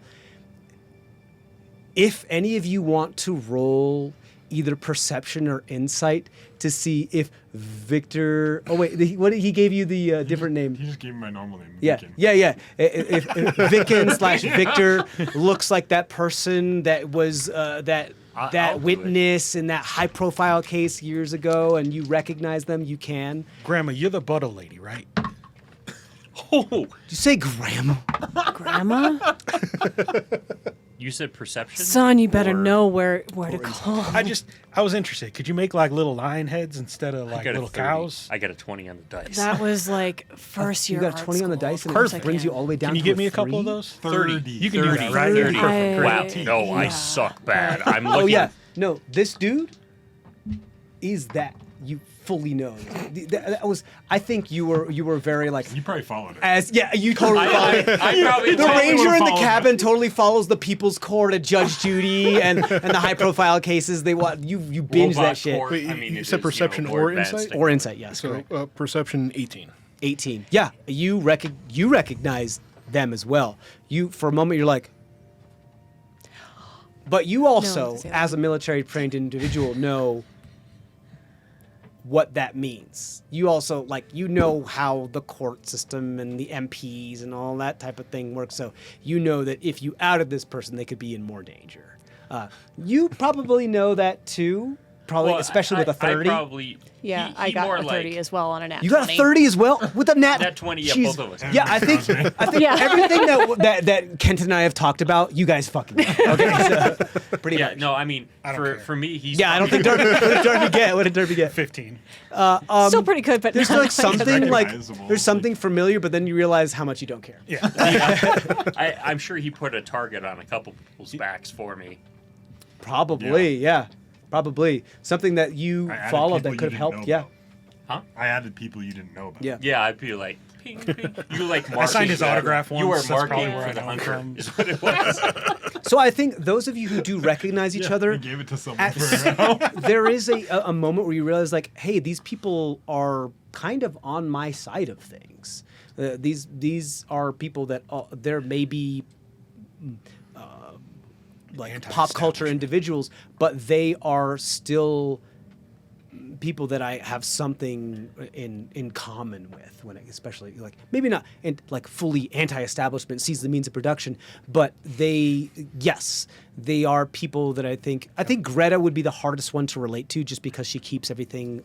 She doesn't wear anything on her sleeve like a lot of the other ones do, but she's still an artist, and there's still that kind of. There's that kind of stereotype of like the artist being like, yes, political dissidents, So, I mean, I'm all in leathers too, so like, it's ready like, to go, right? ready And to at go a drop of a anytime. hat. Yeah. So, yeah, everybody recognizes you except for Darby, who doesn't give a shit. Darby remembers the one time I got an autograph so I could give it to someone. To get about, Yeah, to get a for sure. quote from Just someone. like, I know I've seen your face like, before, "You a but I fan?" don't really care. Whatever. He's Sure. a face in the swimming of everyone. Fans. So take with that what you will. As far as nobody, I don't think you're seen as much. Nobody recognizes you. You would have no reason to be Right. recognized. I don't want to be recognized. So. But you recognize everybody else here. Okay. And the butter lady. Yep. Yep. So you guys had your little chit chat as things start to. I do remember why she broke up with her wife. It was something about like lactose intolerance. I mean, it was a difference. That was It was the an TMZ artistic story. difference. Yeah. Yeah. Exactly. That was the People magazine story. It's cool. So I think that some of you know, those with the higher passive perception, like 19 and above, notice that after there's that like spot of stop of that countdown moving forward over the next 100 of countdown, there's a lot more chatter on the walkie-talkies or whatever you call them, like comms of the stewardesses or whoever's in charge of these types of things. The I was going to MHDs. say, can I see any of the actual flight crew from where we're You can. They are standing there. They exit. You do know that they stay there for as long as they can. Some of them do come on the flight to make sure, like engineer, pilot, that type of thing. Some of them near the very close to the end of the countdown. They stay there for as long as they can to make sure everything's good, and then they leave. We're not quite there yet, but as it's pretty much like at the 50 mark, those that aren't going on this trip leave, and they hurry away off across the gantry and have a spot to go to. NASA, I know you're going to get mad at me, but this is future, so don't worry about it. But you notice When it between time skipped, you they- you notice the time between 110 and 100 that time skipped. The time between 100 and that 50 mark is the time where a lot of chatter happens on these comms, like people going like there's a lot of communication there. It's heavy trafficked comm chatter going on right now. You don't know what that means. Being in like the Hollywood kind of public eye, usually I think instinctually, no role required, that usually means, hey, something happened and we're trying to deal with it, but there's no reason to tell the talent. It's their problem, not my problem. Yeah, their problem, not your problem. If it ever becomes your problem, they'll tell you, and then you'll tell somebody else to take care of it. Right. I think all of you who have like 19 and above passive perception notice this. Whether it concerns you or not is entirely up to you. Freaks me out. Probably does. Yes. Is this my fault? Are they Who has passive perception 21 and higher? Oh, 21. I have 20. 21 and higher. One of these people have like one of those like TV watches on them as they hold their comm, and you guys have good hearing enough to be able to male, right? Male. Both of you are able to kind of hear what's going on as they kind of turn their volume up. There's a news report going on, like breaking news that this person is watching, and it is of some sort of catastrophe, like disaster. But they're doing their best to hold a stone face, but they can't help but watch, because you cannot turn away from the drama. You cannot turn away from the trash. So, I look at my smartwatch. you But want then to pull your I smart? remember You I want had to to pull your put it on smartest? airplane You mode. do you take it off airplane mode, like the douchebag you are? Yeah, Do you take it yes. off airplane mode? Okay, yeah, cool. Perfect. Turns up the volume. Yeah, you turn up no headphones. You just bap, bap, bap, bap, bap, bap, bap, bap, bap, like you're on public transportation. Breaking news here. Sir, your electronics need to be on airplane mode. You're like, don't talk to me. I'm famous. I shoot him with an arrow. Do you know who I am?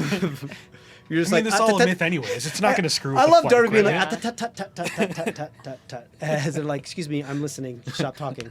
Literally just have a burger phone. That makes sense. That's great for you, Darby. You turn it up. That allows the rest of you to be able to hear what's going on. Like, breaking news going on here at the municipal newly established nuclear power plant.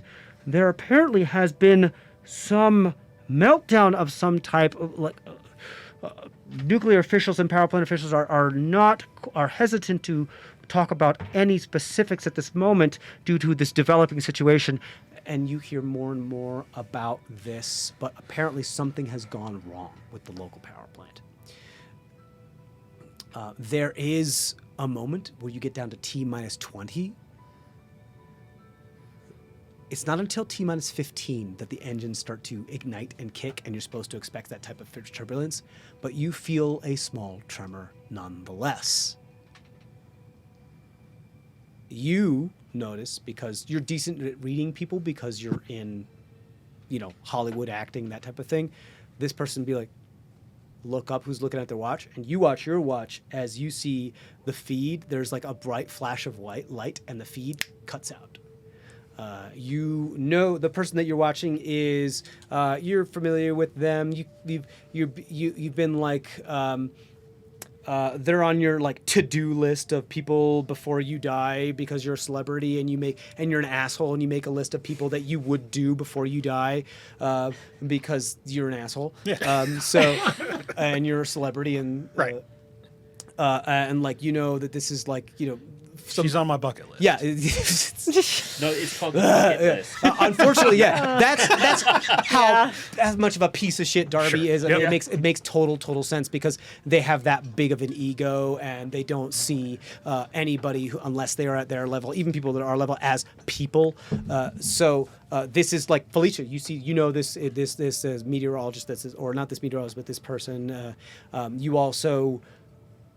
Kind of flip through stations that one kind of goes dark to them just a couple seconds later. There being one of your funniest clowns that you really like, who's a meteorologist. You're like, oh, I love this guy. It's so great. In like a helicopter. We're here just above where there was a current melted. Oh my goodness! I don't know your voice. I'm just making it up. But you could change it however you like. I was just Make it really high so he has to mirror you. Yeah. Do whatever you like. I'm just trying to immerse the moment.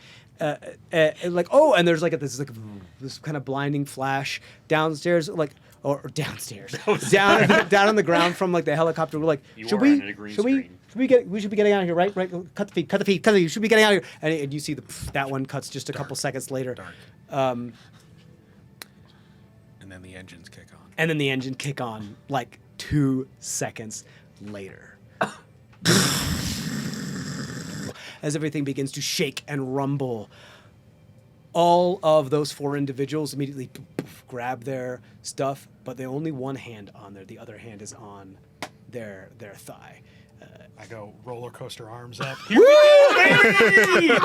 Absolutely. Long story short, you take off. You make it through the stratosphere. You get escape velocity. You go off. The thing wraps around your neck. You realize that it's not hitting your neck.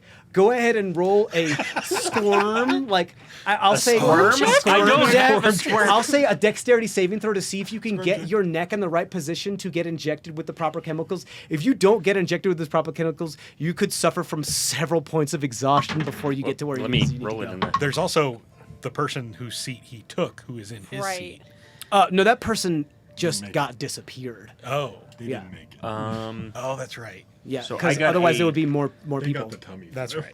Yeah. Because We he have wasn't meant to be on this inspiration flight at at all. A dexterity saving throw.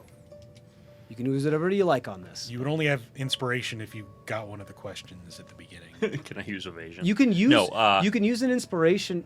I don't have Evasion inspiration. works. It is a dexterity saving throw. Do you have evasion? Yeah. Yeah. So you can take half damage. Fuck it. Yeah, I'll see what happens here. Yeah. All right. What did you 14. get? 14? That's just a failure. The DC was a 15. So here's the deal. You would have taken several points of exhaustion because of evasion, because you just naturally are able... Oh, I think- can re-roll a save. I'm going to do that. Oh, like for Indomitable or something? Yeah. Okay, yeah, you can do that if you like, yeah. Oh, wait. No, that's my other character. Damn it.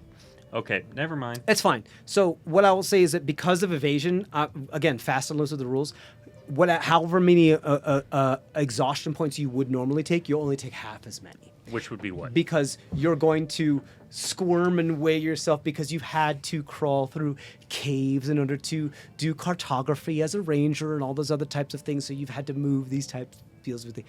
I would say I'm going to roll for this to see how many. This is a D4 point of exhaustion points because you're moving interstellarly without the drugs that needed to be in like. Oh, it's fine. That was cocked. That was cocked too. Goodness, I need to get rid of my dice here. So that's 3 points. It would have been 3 points of exhaustion, but again, it gets rounded down, so you only get 1 point of exhaustion from this.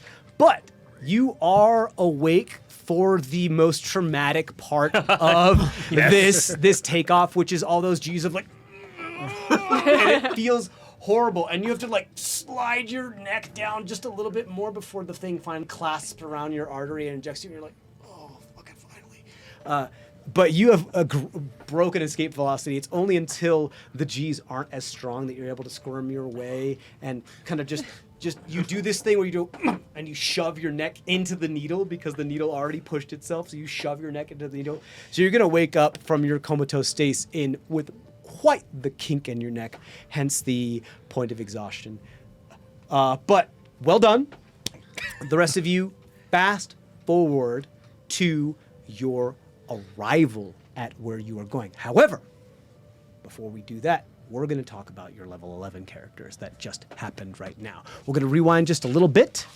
I want you to, like 30 seconds each, because we've already spent a lot of time talking about basic stuff.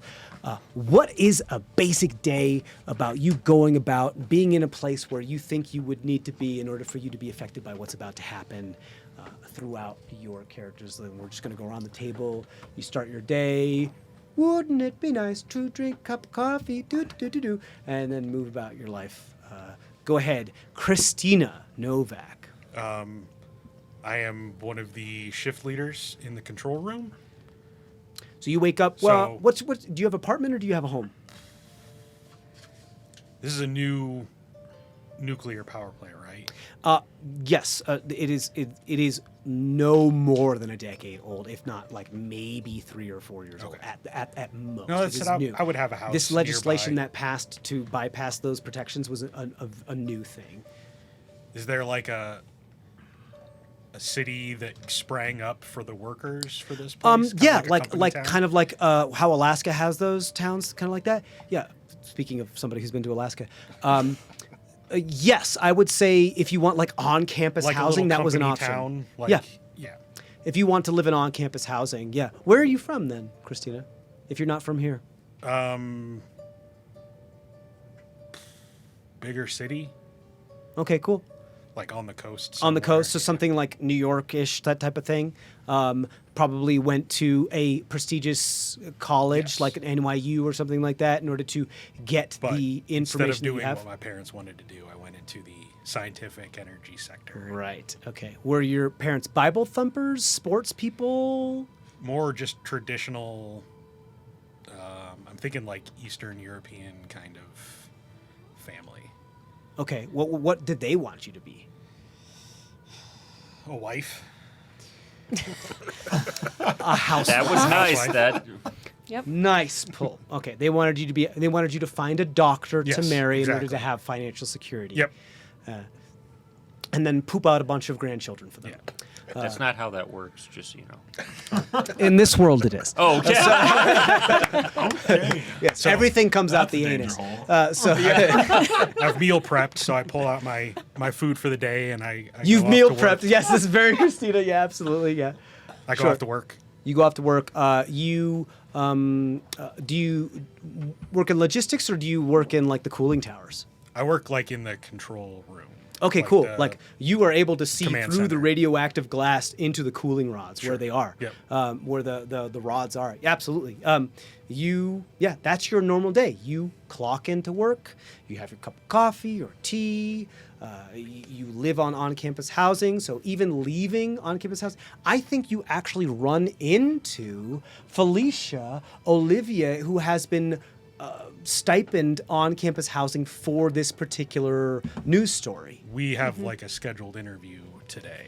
You Like, do, She yeah. was gonna interview some of the key members. Right. Of, I also think that you've met up before and you have somewhat of a humanitarian rapport. Like you both understand that you're people, and I think she probably gave you some like a preview of the questions that she's going to ask rather than blindside you because she understands that everybody's people. So you're probably some like new acquaintances, perhaps beginning to be friends type of deal. I did some interview prep in the mirror last night. Yeah. Yeah. Like she tells you like, hey, these are the questions I'm gonna get. I don't want to blindside you Yeah, with I would have anything. emailed them to you, a couple days in advance, just so you had them and it was all ready for a you to couple of go. flash You guys see Yeah. each other in the break room at the beginning of the day before the interview is supposed to be taken. The interview is Exactly. supposed to be near the end of the day, pretty much in order to save the amount of time that you're on the clock. They just shortened your hours today to be one less hour, so you can take that last hour to be part of the interview. I have some flashcards with and-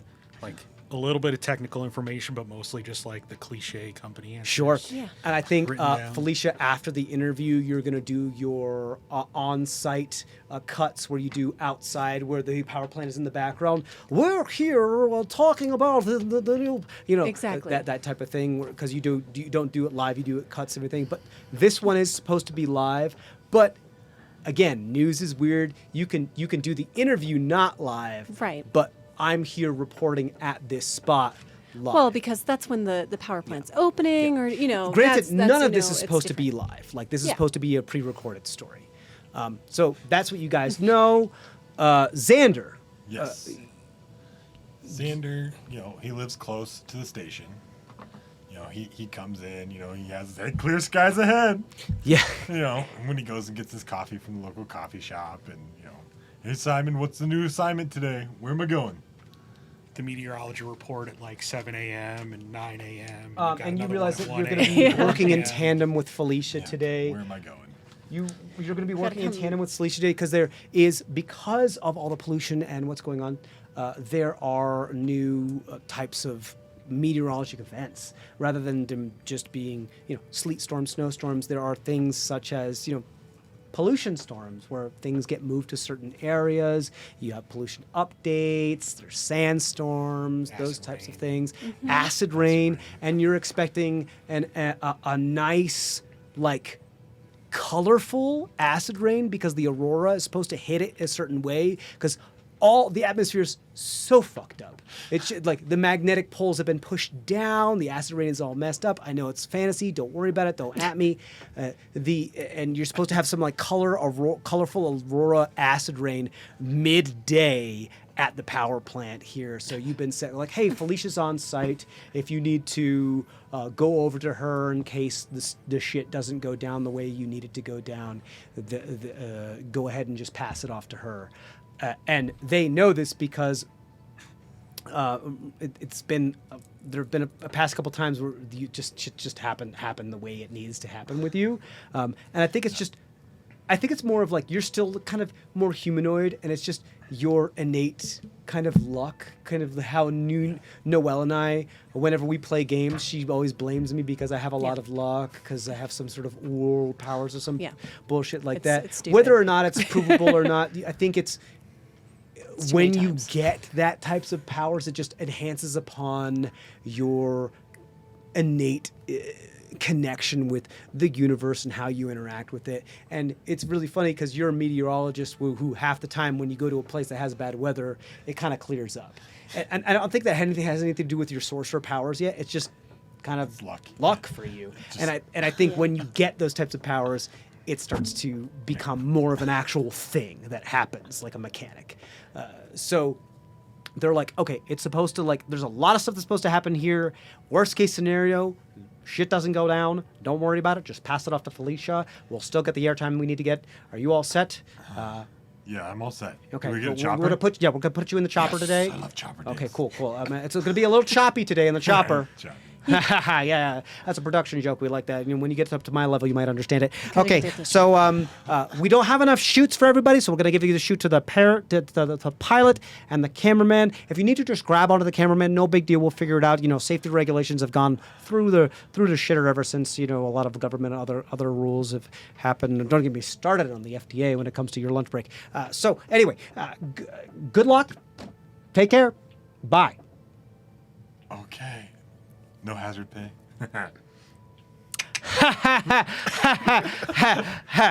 Get him out of here. Great. So you go about, put you in the same area as well. Bud. Hey, bud. Without going through too much about what Bud is, Bud was a bouncer to a bar.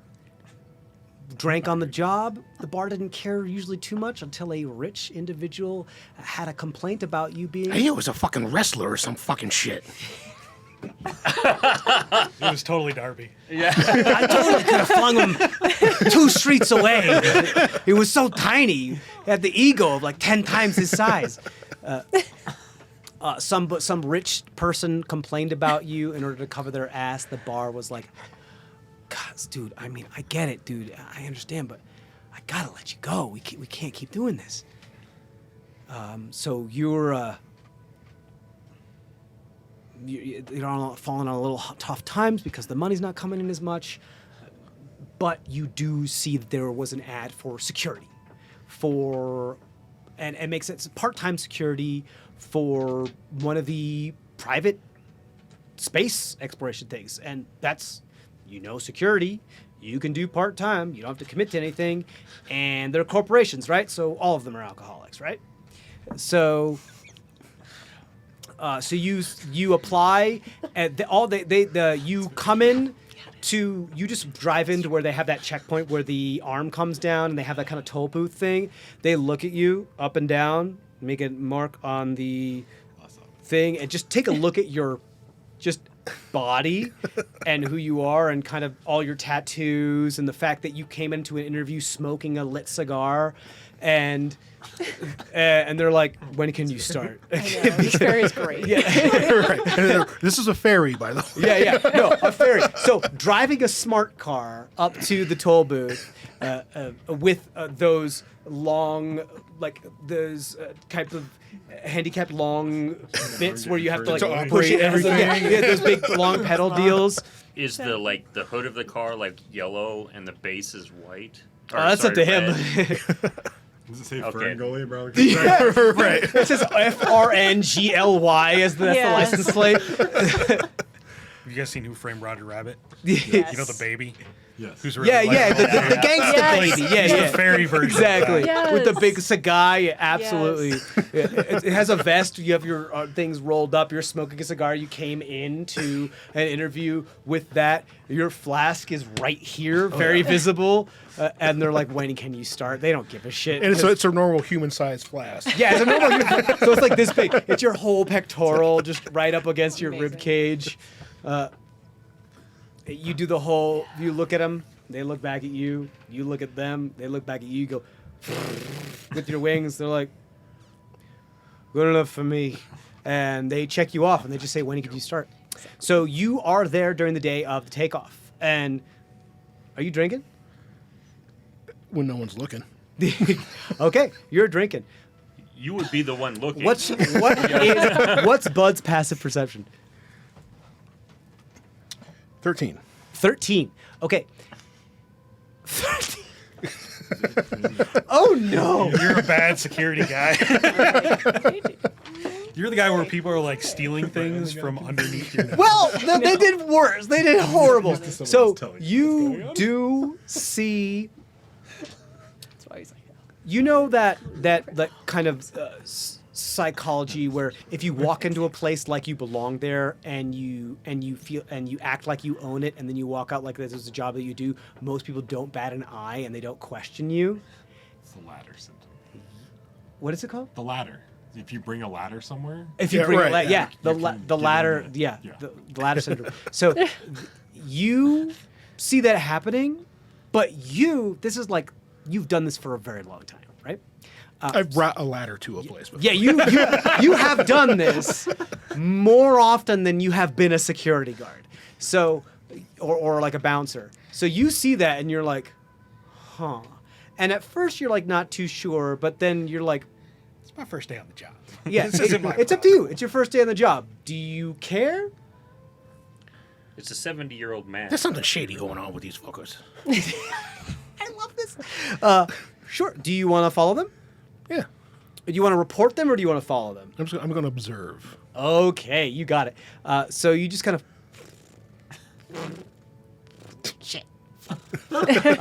follow them. There's little meanders. It was him flying too high and Drunk hitting one flying. of those low Yeah. clearance bars. Oh, I thought he got stuck in a wasp trap. Flying under the influence. Yeah, flying under the influence. And you Right. see these people. There are two of these, one female, one male, that just kind of stow the ladder, unzip their full kind of like work mechanic suits, those blue work suits, just those onesies kind of thing, bodysuits, into what looks like tuxedos. Very James Bond style. Pull out trays from their suit as to make it look like they're serving individuals that have canapes upon them, and walk into what could be one of the corridors into the kitchen.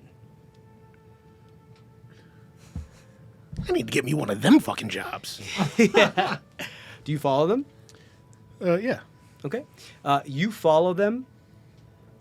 You end up in the reception area. In this reception area is, wouldn't you guessed it, Christina Novak that is here because they are working on. This is the power plant, by the way, not where the ship is taking off.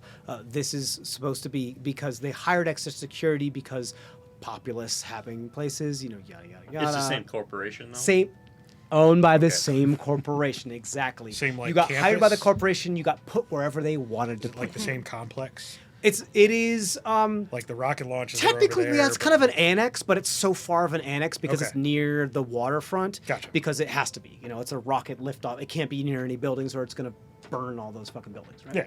So technically, yes, it is part of the same complex. same it's within. property. It's on the same nature preserve. Right.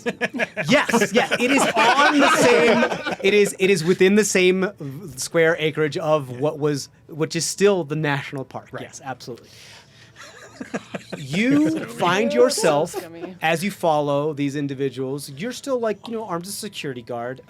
You are allowed to carry a taser as a security guard, which is government issued. Do you have anything else on you? Oh, I said I gave him a revolver to start with. It's up to you. If you want to have a concealed weapon on you, that is yours. You may.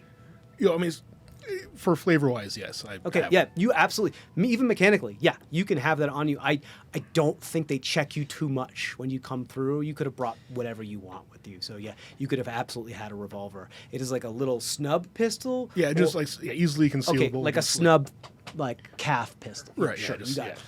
it. Just like Under, this underwear thing, gun, yeah. A snub Like a revolver. toy tap, So tiny. So you tap gun. you find yourself at the reception of because they're holding the reception of the liftoff at the power plant. Go figure. Because that same company, more square acreage, away from the blast zone, as is a nuclear power plant, there is a lot of shielding, there's a lot of protection, so you don't have to worry about there being any detritus. They, again, if whenever they can save money, if they can build a shielding area, you know how when they test weapons, they hide behind a bunker and they hold the glasses and they have that little screen. They have one built those into the nuclear facility. They kind of lumped them all in because it saves money to have shampoo and conditioner in one thing. So, Doesn't say effectiveness. Yes. so you find yourself at the reception. You see people like Felicia, who is here. You see Christina Novak. You are enjoying some canapes, probably, perhaps begrudgingly. Are you a little nervous? Probably. No. I've done this for a couple Would you be years. here, or would you rather be back working? I'm probably nervous about the upcoming interview, not so much like being around these kinds of people. Cool. You got it. So you're there, you're there, you're there. You're in the chopper. Carrie. Get in the chopper. I wake up pissed because it's 4 o'clock in the morning, and another coworker called in sick, and I had to go actually because there's this big to do today, and they want a plumber on site because for the last couple weeks, some moron has been basically trying to hide bags of shrooms all over the place, and the most recent thing is. Apparently, there was a random drug test, and he tried to flush them, which clogged the toilet, and it just. This is perfect. I love this. So, Well done. I get in there, and I'm starting to. I've got one bathroom that is completely out of commission, and I've got another one There's where there's that like centimeter of oil that's just like.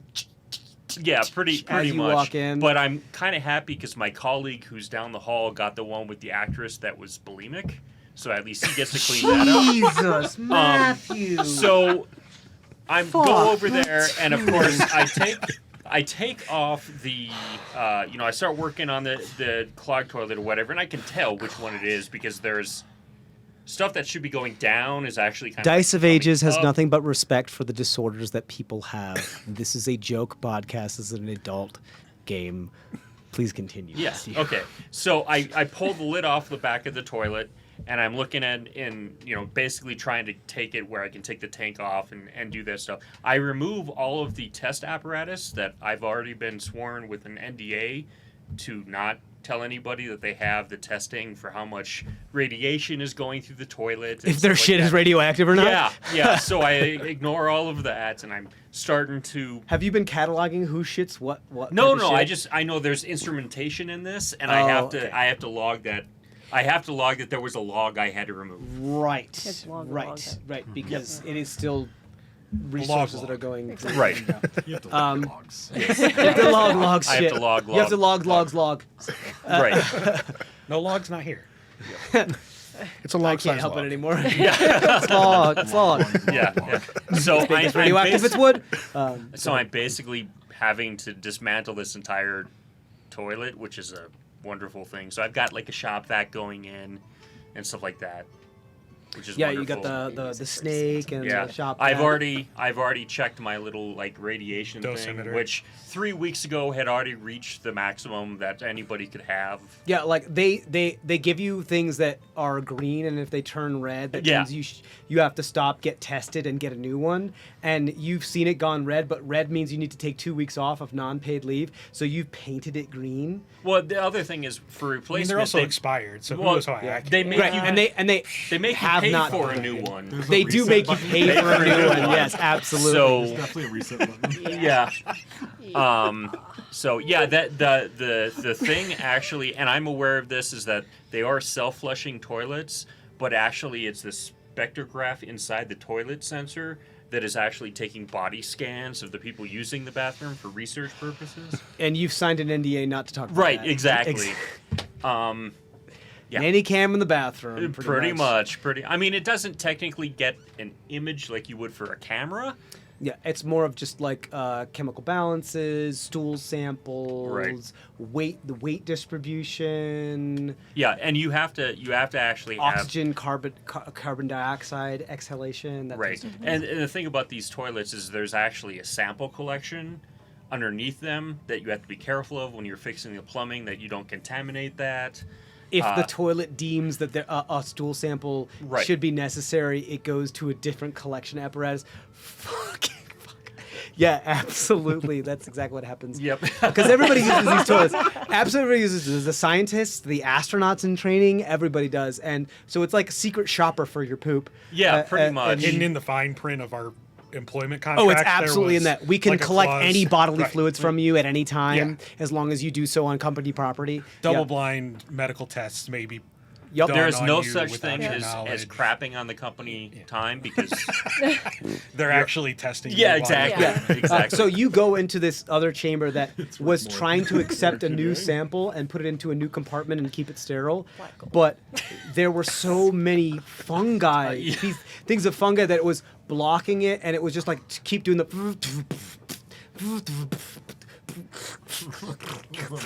So much so that it was just sucking air. So the in while you enter the room, there's like a layer of water here, and there's just like.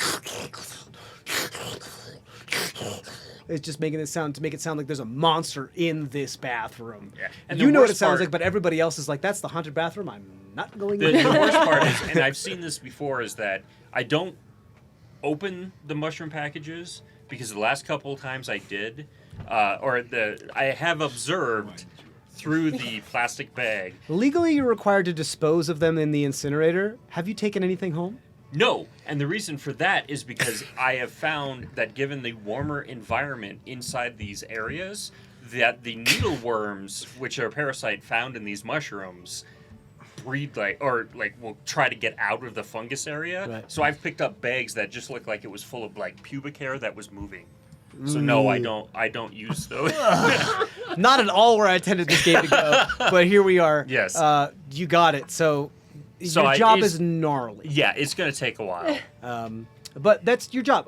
But you're a plumber. You know, you do your job. You go like it's a living. Is that kind of your philosophy? Yeah, well, plus I mean it's I've been covered in shit so many times it doesn't Yeah. even faze me anymore. Yeah. yeah, pretty much. I mean, it's just the worms. the nice thing is it's a challenging environment.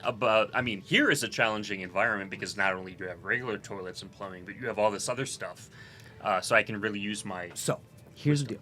You're cleaning this out, and you get an error code. Just like how your card would give that code, and then you plug the machine into it and tells you what's wrong with it.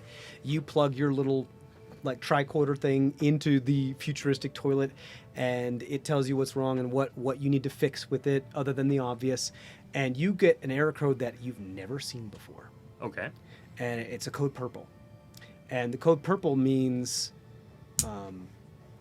that DNA of a stool sample that has been collected not only does not correspond to any of the registered individuals that are allowed in this facility, but also doesn't correspond to any species that is registered on this planet. Okay. It means that is the long of it. Exactly. I think probably Carrie is more like it doesn't correspond to, it's just DNA not recognized. Is Right. kind of what it is. And I know from the way that this processor works that scientists that are monitoring this stuff and security has already been notified because that's how the system works. That's one of the things that you notice about this is that because the mushrooms have started to grow within the thing, they've started to grow into the circuitry so that the RFID signal that's supposed to be sent out has been messed up and gotten wet and has mold and fungi growing on it. So you realize that it's been trying to send the signal, but it hasn't been able to. All right. And so it's one of your jobs is to do that in person. Well, I mean, and the also first- could mean that you have to give the sample in person as well. The first thing I'm going to try is I'm going to pull out my refurbished company goldfish bag. provided BlackBerry and start typing. You're black. Blackberry. Start typing an email to my contact in the facility saying, "This is what I've got. This is the arrow or the error." Sure, code." sure. So that'll probably take a little bit. Yeah. Yes. Because I'm trying to do it with rubber gloves. Yeah, you're trying to do it with Adjust rubber the- gloves, and Right. you have to press the 5 key 6 times in order to get to the S button or Right, something like that. right, Yeah, right. It's one of those. I accidentally left my flip phone at work. At Sure, home. you take the time to do that. So you're texting. No, I'm emailing them You're because this doesn't email- have text functions. It's a BlackBerry. It's a BlackBerry. I can only email. You're emailing your supervisor. My contact that I'm supposed to. Did you lose your stylus? Yes, it's in a toilet somewhere. and Your I don't know legal where to- contact. Make sure the I contact discern that between I'm Max and supposed Carrie. to, if anything is out of the ordinary or whatever, it probably just goes to a room with a phone in it that nobody answers. Your oversight. Yeah, basically. Okay. So I mean, One of the things that you realize is that, like, you're one of the 1%, if not fewer people that's not at the party right now. Even probably your oversight is probably there. Like, nobody's working right now. well, screw it. I'm going to do my due diligence, send off the email. Do you collect the sample? That's part of the protocol is to do so, and keep it hermetically sealed. I'll set it off to the side for now and finish putting the. Sure. toilet You back finish together, picking it out. You pull out the mushrooms. You throw them in the incinerator that you keep. You keep a portable incinerator nearby as part of your toolbox. When you get rid of it, it smells of umami, and then you are able to clean everything out and reset the code so it's not doing that. In your however many years you've been doing this, you've never gotten that code before. So there's one of two things: either it's a glitch or that's serious. So I look at my BlackBerry. Any response to my email? No. All right. There's no way this person cares about a message about a piece of poop while they're trying to rub elbows with somebody that they could possibly get up the ladder with while So eating I've done my due canapes. diligence. Absolutely I'm not. going to pour that stool sample in one of the working toilets. Incinerate the bag because I know that it's going to set off from the toilet just like this one did, Okay. and I'll let them deal with it. So you just put it back into the system? Yeah, but I put it back in a working, A functioning working toilet. Okay, yeah, so without the toilet, mushrooms. So the toilet takes the sample and puts it off anyway. Right. And it's so the biggest. So one of the biggest iterations of not my job. Yeah, yeah, pretty much. Sure. It was I'm not even testing to supposed see to if it be here fails. today. Yeah. Perfect. So the You're testing to see if it fails. You're testing to see Yeah. if the it handheld that you have Exactly. that does collect that still has that code within it, and it still is recorded within it because you still have to upload those codes every day that you do in order to make sure you expunge the tickets for the day, get the work orders, those types of things. So it still has that code within it. Right, and I'm just like, it'll register on this toilet. Okay. Yeah. So you're just gonna report it as normal and then just try to be like, I don't want to deal with this today. Well, no, I mean, I've done everything I can. I've already communicated. I haven't gotten anything Cool. back. Right. So, So I'm sorry. I may have not made this clear. Okay. Because you have that code in the protocol for that code is to, well, that's actually, no, you're right. Is to notify a superior, and you've Yeah. sent an email. There's nothing much else you can do.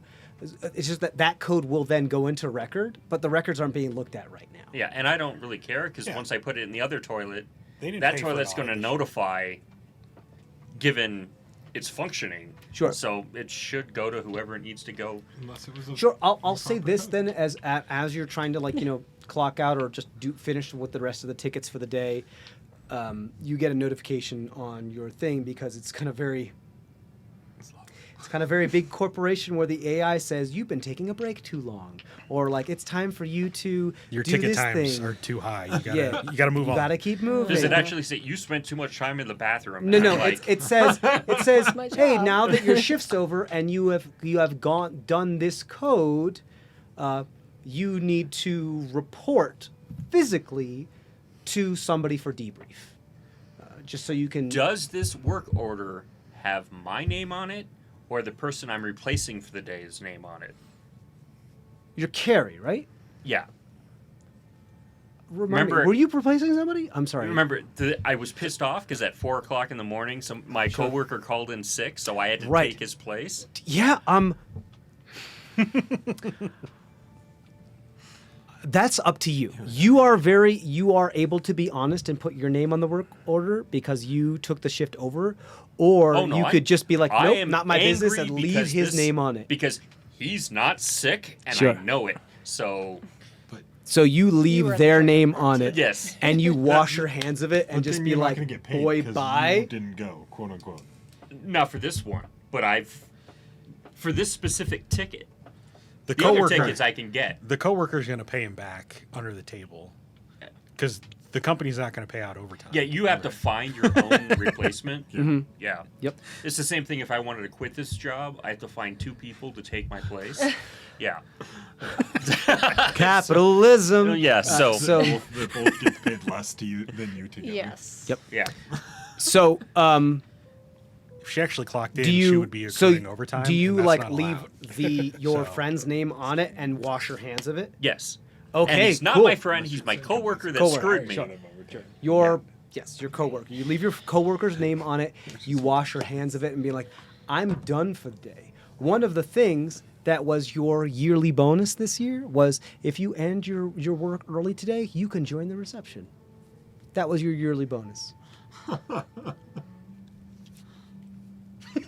And you can enjoy the open bar and free food. Open bar. I don't care about the bar.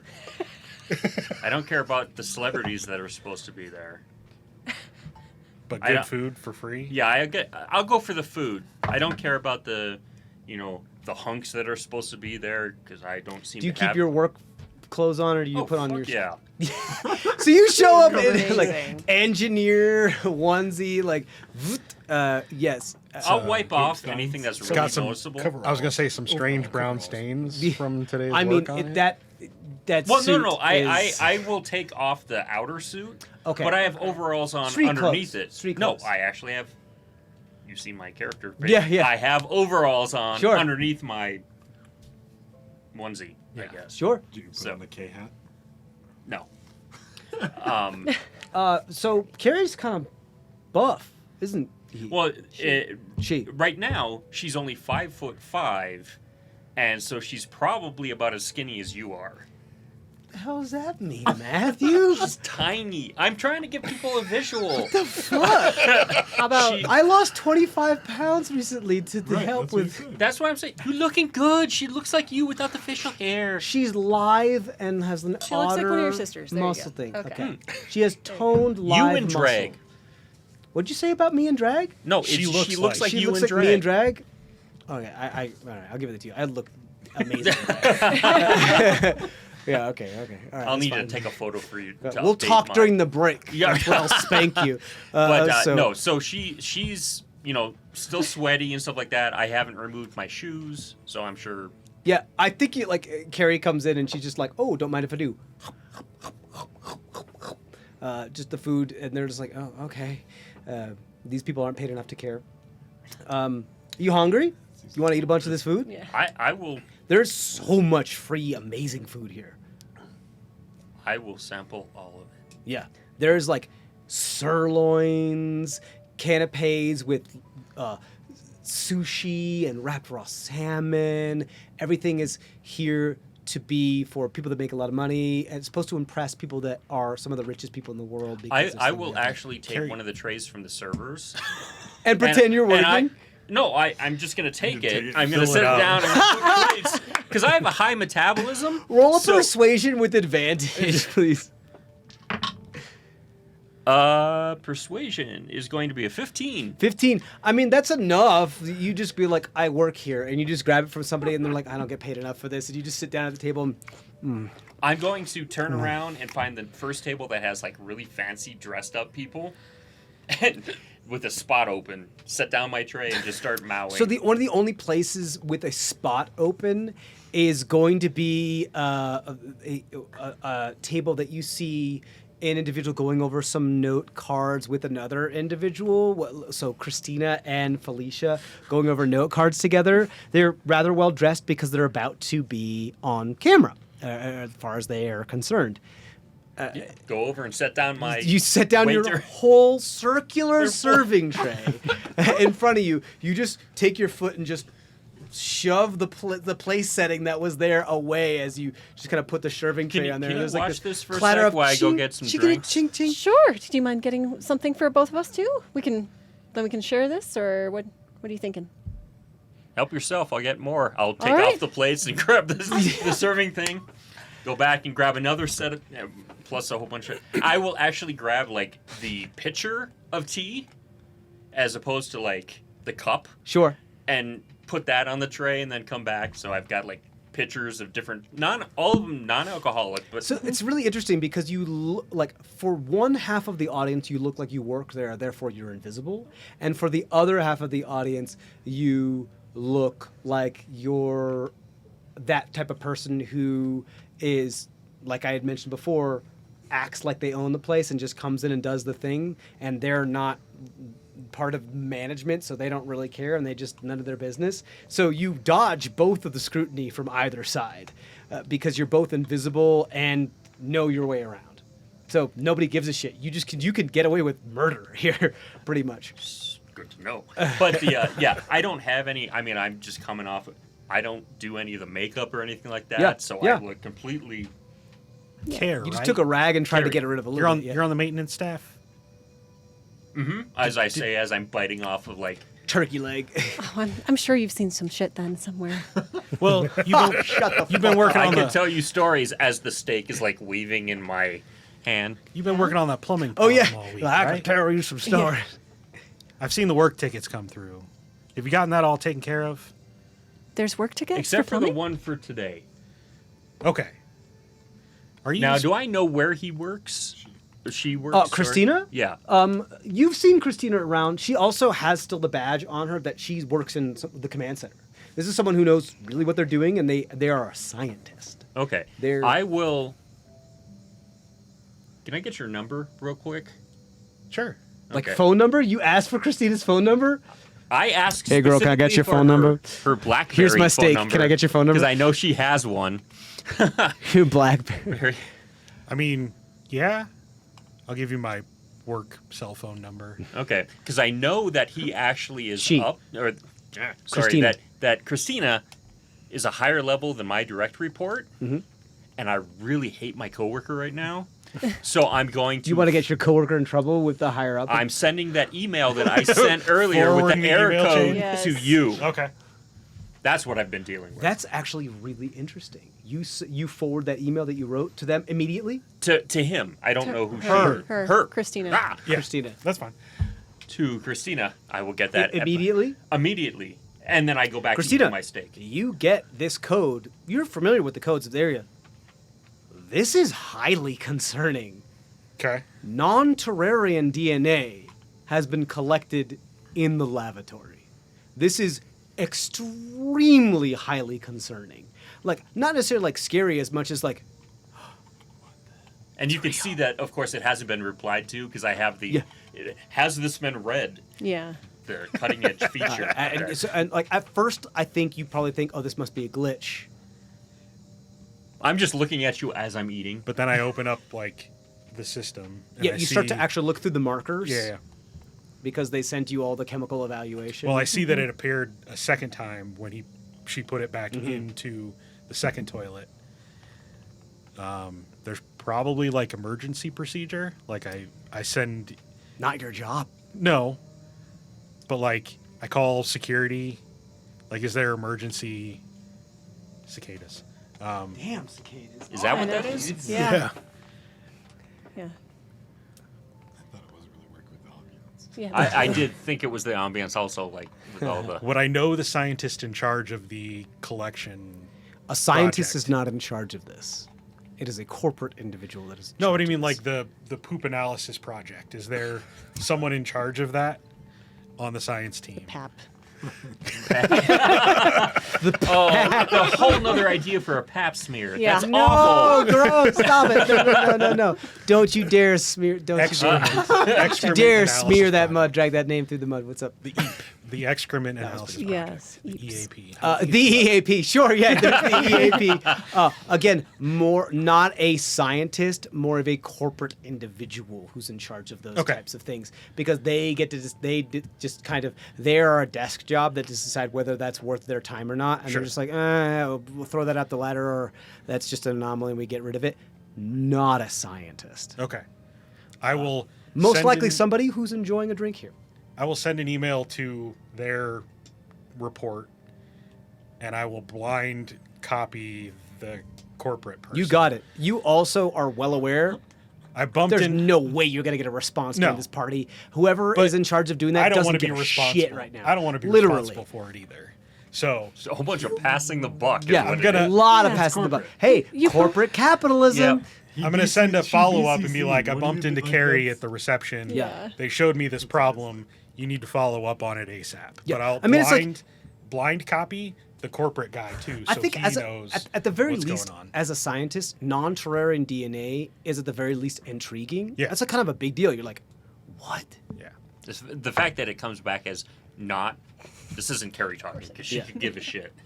But the. We keep saying that. But I mean, if it said no DNA found, it's like. Like no match of DNA No match, record, non-Terrarian. But then I'll start like looking around. to see Is that if something that you anybody- tell Felicia? No. I just did an insight check and I got a nat 20. Something's up. Yeah. You saw like the type of like you sent. Oh, let me send you something. Send it to them, and the look on Christina's face was like, Well, also, why are you collecting like reports on stool samples and things like that? This is very. And why is your face don't like think that? any You've of got that to was tell me a little bit Yeah, more. we didn't mention any of no, that. you didn't mention any of that. Yeah. No. Well, That wasn't something that was mentioned Just- outside. You It said- was just the email. I asked how the plumbing problem was Yeah. being taken care And of. the- well, and he you said- did mention and they- something about reports, though. And Carrie just said, "Oh, I've got this report," and just Yeah. emailed. Yeah. But a That's it. report for plumbing is weird. Okay, that I can Shit's buy. backed up. Yeah. Who? Why? Why are Oh. you so concerned?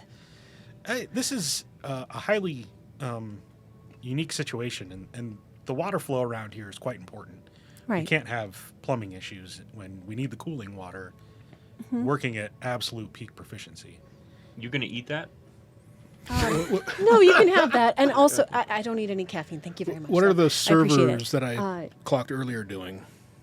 The servers. Okay, yeah, sure. The waiters. Right, because you've been following them. Do you want to follow them in your current garb? I mean, you can get away with it because you're a security guard. You're not at the post you're supposed to be, but it's up to looks you. like Are you he trying to be stealthy about it or not? Just to provide his. Well, no, I mean, I want to see like what now that they've gone into this area. What are they now doing? Once they have grabbed stuff from the kitchen and are beginning to serve. In fact, one of the plates that they were holding was one of the ones that you grabbed and sat down at the table with. Well, so I'm going to go up to one of them and Are you gonna go? So are you flying? So, just so I understand what you're doing, you are in security guard. yeah. You're supposed to be in this facility. This isn't your station. Are you trying to be surreptitious about it and fly and be sneaky about it and try to avoid the gaze of people? Or are you just saying, no, I belong here, whatever? Yeah, no, I belong here. Okay. All right, cool. So I'm still going to have you roll a stealth check, or actually, I'm going to have you roll your choice of stealth or deception to see how well you like kind of blend in to make it look like you belong here. To see if any of the other people that work here recognize being like, why aren't you at where we're paying you to be? Does that make sense? His own version of the ladder technique. 22. Right. 22. Yeah. I think what you do is that you take one. You are about to exit, and then you grab one of the bow ties for a larger humanoid individual, wrap it around your neck, and make it look like an apron on your tiny fairy body, and walk out to be like, hey, who gives a fuck? It's fine, and then you become invisible to everybody that's richer than you because they don't give a shit because you're the staff, you're the help. So you walk through. You're trying to confront these individuals. Well, so I assume that they like split up a little bit, or are they still? Yeah. Which one, male or female? The tray that Carrie grabbed was That was the male individual. So I'll probably go up to that one. Okay. Just You guys give a fuck about your ladder out there? Like, what the fuck's going? Like, you just left the fucking ladder out there. Like, someone's gonna trip over that shit. You gotta like I fucking want you pick to that roll shit an up. intimidation Who check are at you talking advantage. to? The One of the Oh, not me. Okay. staff individual. I was like, the what staff ladder? individual What- that you grabbed the tray from. Okay. you said intimidation. Yeah. You still got your sleeves rolled up, but you've got the tie that makes it look like the bow tie, unraveled bow tie that makes it look like an apron. And the cigar. Yeah, so 12. It's still the cigar too. It's unlit right now. So yeah, that was A just- 12. They kind of stammer like, I was just serving crudités and canapes like I'm supposed to. What the fuck was the ladder for? Well, just in case we had to reach the disco balls for the later. Well, then it should be inside here, not fucking out there where you left it. You look up, there's no disco ball. You look down, and this person is running away. I will fly after. Yeah. Are you trying to tackle them like Be in the full bee. broad Be view of the everybody, bee. or are you Yes. trying to wait till they get out of the view of the? You're in the party Amazing. of like the public in the auditorium. I'm going to try to not make a scene. So Okay, I'm gonna, cool. So I'm going to. Yeah. I'll say either roll a performance, acrobatics, or athletics check for me. Because there's a lot of stuff going on here. I'm going to give you a lot of options here because everything's super wonky. Go fly up and punch him in the temple. yes. Just go into his ear like Just an ear. heel kick him right in the temple. Okay. Just So that's right. that's a 27. 27, absolutely. So you are easily able to catch up with this individual because you can fly, but you let them lead and make it look like you're not rushing with your while this person's kind of very hastily running on the other side to one of the other kitchens and one of the other staff cement type of corridors that you know what I'm talking about. They're in a lot of stadiums and other big venues where the staff is meant to go through so they're not seen, and then they come through to other places of practicality like kitchens and waste bins and laundry and that whole thing. You are able to follow this person, and finally, and when as soon as the swinging door closes, you book it like a rocket. You see fairy dust twinkle, twinkle, twinkle behind you as you move as fast as possible, as you have your elbow out just like this, just ready to go into the back of this person's neck, and you just bang right into the back of this person's neck. If that's what you want to do, you want to tackle them, right? Yeah. Yeah, no roll required. You just tackle this individual. There's no way you could not tackle this individual. This is what you do. You have them by surprise, hit them in the back of the neck, knock them down. They're like a little dazed. They're at your mercy. What do you want to do? So are they currently grappled right now? You're on top of them with like your arm or shoulder. However you want to be pinning them, you're pinning them. Okay, but it's just Mechanically, this yes, they are grappled by Okay. you, yes. Technically restrained as well, unless you don't want to do that. What the fuck are you doing here? The grass isn't greener. And then you see them go and bite something in the back of their jaw and start to see their mouth foam up. Fuck. You don't get paid enough for this shit. Yeah, just leave them there. And Right. So yeah, I mean, I know what that means. Yeah, I think Bud probably knows what that means. Bud is also like, fuck. I gotta get. I wasn't fucking paid for this. Yeah. So yeah, so is there there's no one else around right now? No, there's nobody else around. You're just kind of.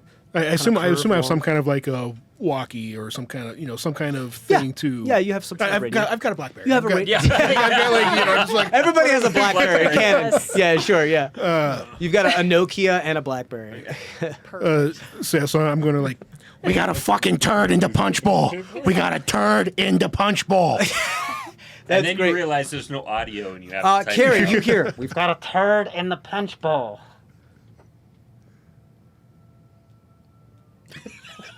I'm off. As you're like sipping punch. I'm like, let that other asshole take care of it. You just kind of take it off and put it on the table. Yeah. But Christina and Felicia absolutely hear the turd in the there. Yeah, I there's a actually turd in the turned punch off bowl. the BlackBerry because I'm off shift. I stopped so- sipping my You punch just too. you got a turd in the punch bowl. Click off. Yep. Put it there. Punch down. Yeah. Xander. Yes. What? I sat up. What do you mean what? No, I mean like what? What's going on with Xander? Like where do they start the day? Well, we already went through that. Yeah. Xander's now in the chopper. Right, Xander's in the chopper. So Without everyone parachute. else is kind of everyone else is within like the same 500 feet with each other. You are in the chopper without a parachute. Flying around getting B-roll. Yeah. The storm rolling in. Trying to record the storm. You that one's good. Where'd it go? hear Exactly. the grass isn't greener, and they start to foam up. And you say, "There's a turd in the punch bowl." You hear, "There's a turd in the punch bowl." You hear that. You hear that. It's up to you what you guys want to do, if you care about that at all. Felicia might recognize that as something that. Well, roll an insight check at advantage because you're a news reporter, right? Yeah. So you're supposed to be able to try to know what's going on. 19. Well. What- An No worry insight about check? it. You said? are It's 27. able to Yeah. understand that that means something more than what that is. That's a problem. Something's going down. If you look at Kara, she's like, That's- I'm off shift. That's not a actual turd in the punch bowl. Even though I don't trust this now, but like, right, right? Excuse me a moment. I and I'm mean- going to go find the head of security. Like, I'm guessing one of the big wig security people are at the... Yeah, square jaw, half orc person with sunglasses and one of those coily things up the ear that is stationed right next to the table with the richest people in the party. I'm going to stroll up to him. They just put their hand on your chest and prevent you from getting any closer. You're not rich enough. I mean, you work here, yes? I'm gonna follow Christina because she's my interview, and I'll come. Oh, Something's happened. Something has always happened. right. So I'm part of the press. We need to get in there to actually I don't talk understand. to the press. Too bad. You have to. It's kind of part of Yeah, no, First they're part Amendment, right? of me. Yeah. Yeah, that's right. Just what's your job? What's your name, sir? None of your business. Nope, it is my business and to report it to all these fair individuals out here. What's your name? You're on company ground. Freedom of the press, First Amendment doesn't apply here. It does. I actually spoke to the CEO, and they granted me full I entry. mean, this CEO. Yeah. They look at and they turn around and be like, "Oh, I've never seen her. Get rid of her." So they wouldn't have been on the whatever same communication I was on. No. You're a security guard. These are like Secret Service. I mean, for that's corporate. I meant to go to like site security. That's him. I mean, that's like nobody's like the Nobody's working the metal detectors. corporate like basic security line. That head is dealing with the perimeter. Personal security corporate that has to deal with all these people. It's just a bunch of collective of all their own personal bodyguards that circumvent corporate security when they're here. And all those people are not here. They're providing a perimeter around the entire facility. Okay. Does that make more sense? There's nobody from like facility security here in the room. Building security. I would say, what's your passive perception? 16. 16? I'd say you probably noticed Bud. You've seen Bud once or twice before. That's probably the closest person that you've seen that's... But I saw him fly towards Yeah. this back room, then I would have gone after him. Okay, you go after him. You go to this person that kind of pushes you away. You're having this argument with this person that obviously just does not give a shit and doesn't even want to give you the time of day, and just kind of stands in front of you, super wide. Eventually, just kind of slowly, forcibly pushes you away. I mean, I'm going to put this right into my report, how you didn't grant me access. And, I think everybody that actually pays shares in this company is going to be really we'll just interested. pay off your boss. Nope, it's not. They're not going to be able to. I am my own boss, and so you can fuck off. That's what happens. Yeah. Yeah, I know. sure. You got it. You follow. I'll whisper. Or whistle. Are you following them, or are you still No, eating? I'm at the table, but when I see that she's getting the cold shoulder or whatever, I'll whistle and they'll scoot out the chair and then pat it. Oh, you just be like, you Towards just her. come back and sit Yeah. down because you're not going to be able to do anything. You got it. You follow them. I'm in heels, so I'm like hustling as fast as I can across this banquet room towards the. You run All towards you the. hear is went this through. chitter of something coming. Bud, you're like, you've said that. This Power person walk is like heels. on the verge of death. What are you doing? Are you doing anything to try to save them, or are you like, Melt them out. this is. No, they're phone. I'm not going to do that. Yeah, okay. So you like fly back up and you're like kind of pacing Well, your. so now I want to go find the other server. Cool. So you have to head back in the way. I think on your way back, Christina into each other. barges through the door and you kind of collide with each other, and you see Bud that kind of like boom, bumps into you. I'm sorry. Or no, No, sorry, I'm not you. Christina, Just sorry. Christina and Yeah. Bud. I'm not Christina. Not you. I know. Something's happening. What's going on? There's a fucking turd in the punch bowl. There's the other server. I gotta go. That was you. I gotta go. And I'm just You guys bump into each other. Everybody at this moment, except for Xander, because he's not connected to the ground, feel there's a bit of a tremor. Oh, excuse me. Christina, that is not Now I supposed do, to like, happen. Just take off running. As Also, fast as that I is can. like it's too early for the launch to go off, and that is not supposed to happen. I take off running towards the control room. You take off running towards the control room. There's nobody there. You see Christina have this like look of panic in their eyes, and then run off in one direction. What do you do, Bud? Yeah, I'm still focused. I just know this one fucker wasn't supposed to be there, bit something that made them die. I'm going to try and find the other one. Okay, you try to find the other one. Go ahead and roll a perception check for me. Felicia, you see Christina just Pale. pale, no holds barred, rushing through the auditorium to the opposite side, panic stricken. Yeah, I would be running because I'm not gonna. You're like I'm gonna about to go- sit down in front of with Carrie It's- well, and see I'm- that. It seems like she's got something else that might. She has the Yeah. inside scoop. I Your- thought you did, I was gonna but- say your scoop sense is like, Yeah. ooh, gotta follow that. Okay, I got That's it. the story. I'll turn back on my BlackBerry and stand up and just see if there's a message or whatever and slowly follow her. Grab like an extra. You get up on about the- 29. You have like No, about I mean- 29 automated work orders that have been submitted about toilets that are unresponsive near the control center and cooling tower area. That you get boop boop boop boop boop boop boop boop. Oh, boop. hell no. I'll turn it off. Not my problem. Yeah. So Felicia's leaving, following But Christina. I'll follow Felicia. You follow Felicia. Bud, you're looking for the individual. What'd you get? 5. 5. Oh no. Like there are some people now that tremor has happened. You see a bunch of the people being like, "Goodness gracious," and be like concerned and like, "Oh, that's not supposed to happen." But you don't see any of this other individual. The most amount of movement you see is Christina and Felicia and Carrie kind of rushing down the same door after one another. I'm going to fly up as high as ever the Sure, ceilings up are. to the chandelier where the disco ball is not. Ladies and gentlemen, there is we need to evacuate in an orderly fashion. As you're doing so, you see some of like the Secret Service agents be like, "Who the fuck is this dude?" Get him out of here. They're like you see like two sunglassed, bulk, chiseled head individuals come from side doors with like net guns, trying to aim it at you. Be, like who is this person? They're disturbing the peace. That we're supposed to keep everybody calm. No, I start avoiding the nets. Yeah, sure.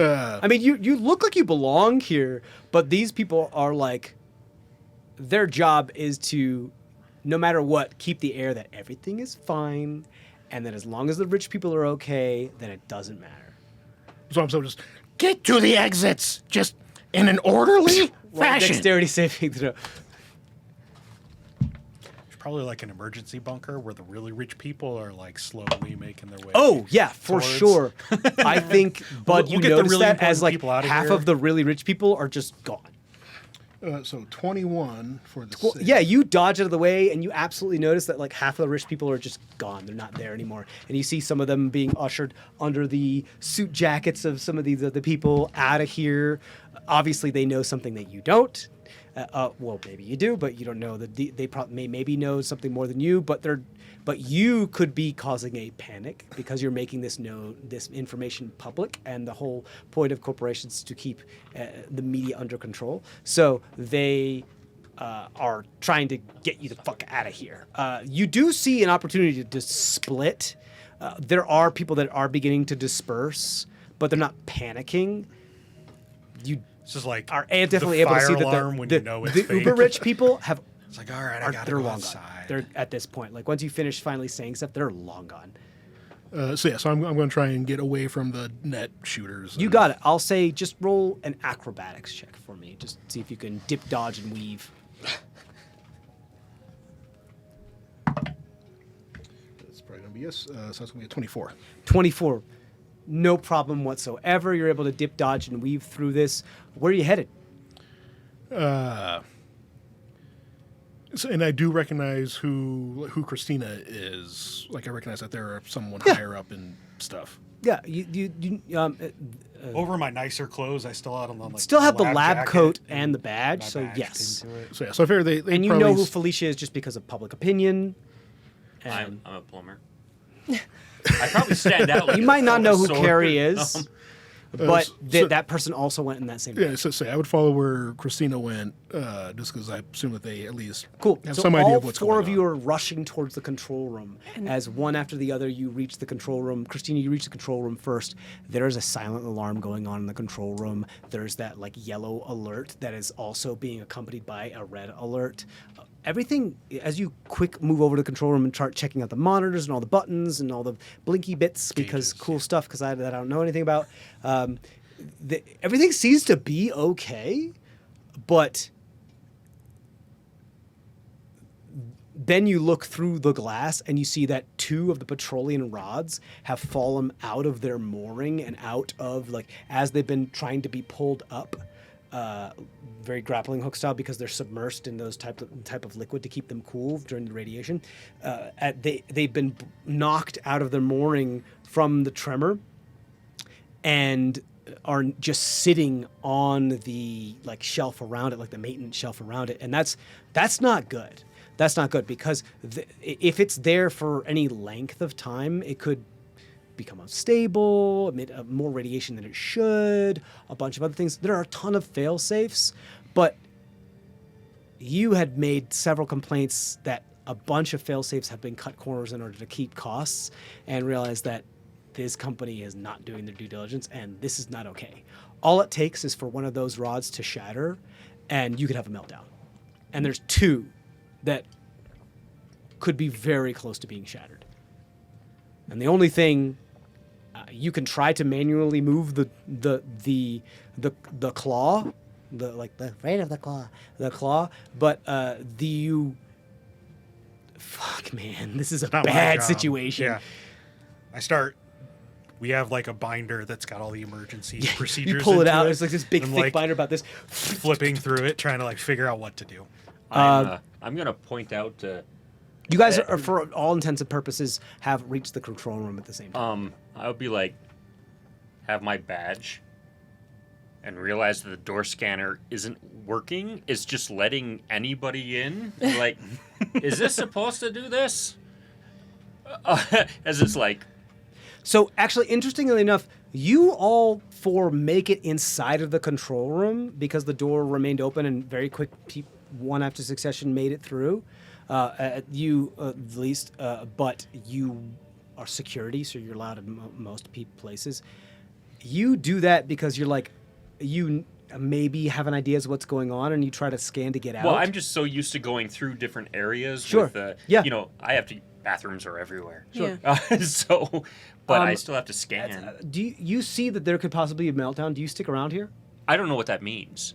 It means you could die. No. Carrie doesn't. Oh. Looking at it, she doesn't Carrie- know what any of that means. Then you say that we could have a potential meltdown. What do you say? Those are I fuel say, rods. why isn't the security working? Yeah. Those are and- fuel rods. What are they doing out of containment? You realize that we could all die. Yeah. That could be very well something that they like. Oh, well, we could all die, and that's what you hear. Do you try to leave or do you try to stay here? We should probably go. So Yeah, you turn no, I around think- and try to scan your thing. Yeah. It's been quarantine locked for radiation shielding purposes. I try to page Xander using the television network. Yeah, you're able to page Xander, no problem. Yeah, you're like, meltdown possible. Stay back if you can. We've got some nice B footage for you anyway. Roll an insight check for me. Oh no, Kenton. It's not just the character. 10. It's 10. So you think It's the dice. you think Meltdown possibly was like, I got the greatest scoop on some really good drama. Stay tuned. We could have the best segment. We could be in prime time. And you're like, oh yeah, okay, cool. So you get closer. Roll a 4. Absolutely. Xander's not. Yeah, shit's about to go down. Christina, I find the procedure, and one of them, like, there's a button to like flood the room with extra Yes. coolant water, and I hit the button, and nothing happens. you hit the button and nothing happens, and then you flip open the thing and it says out of order, ran out of funding. So I start flipping through the book more. You keep So do flipping I through see the it book. go over to that like pipe or whatever? Yeah.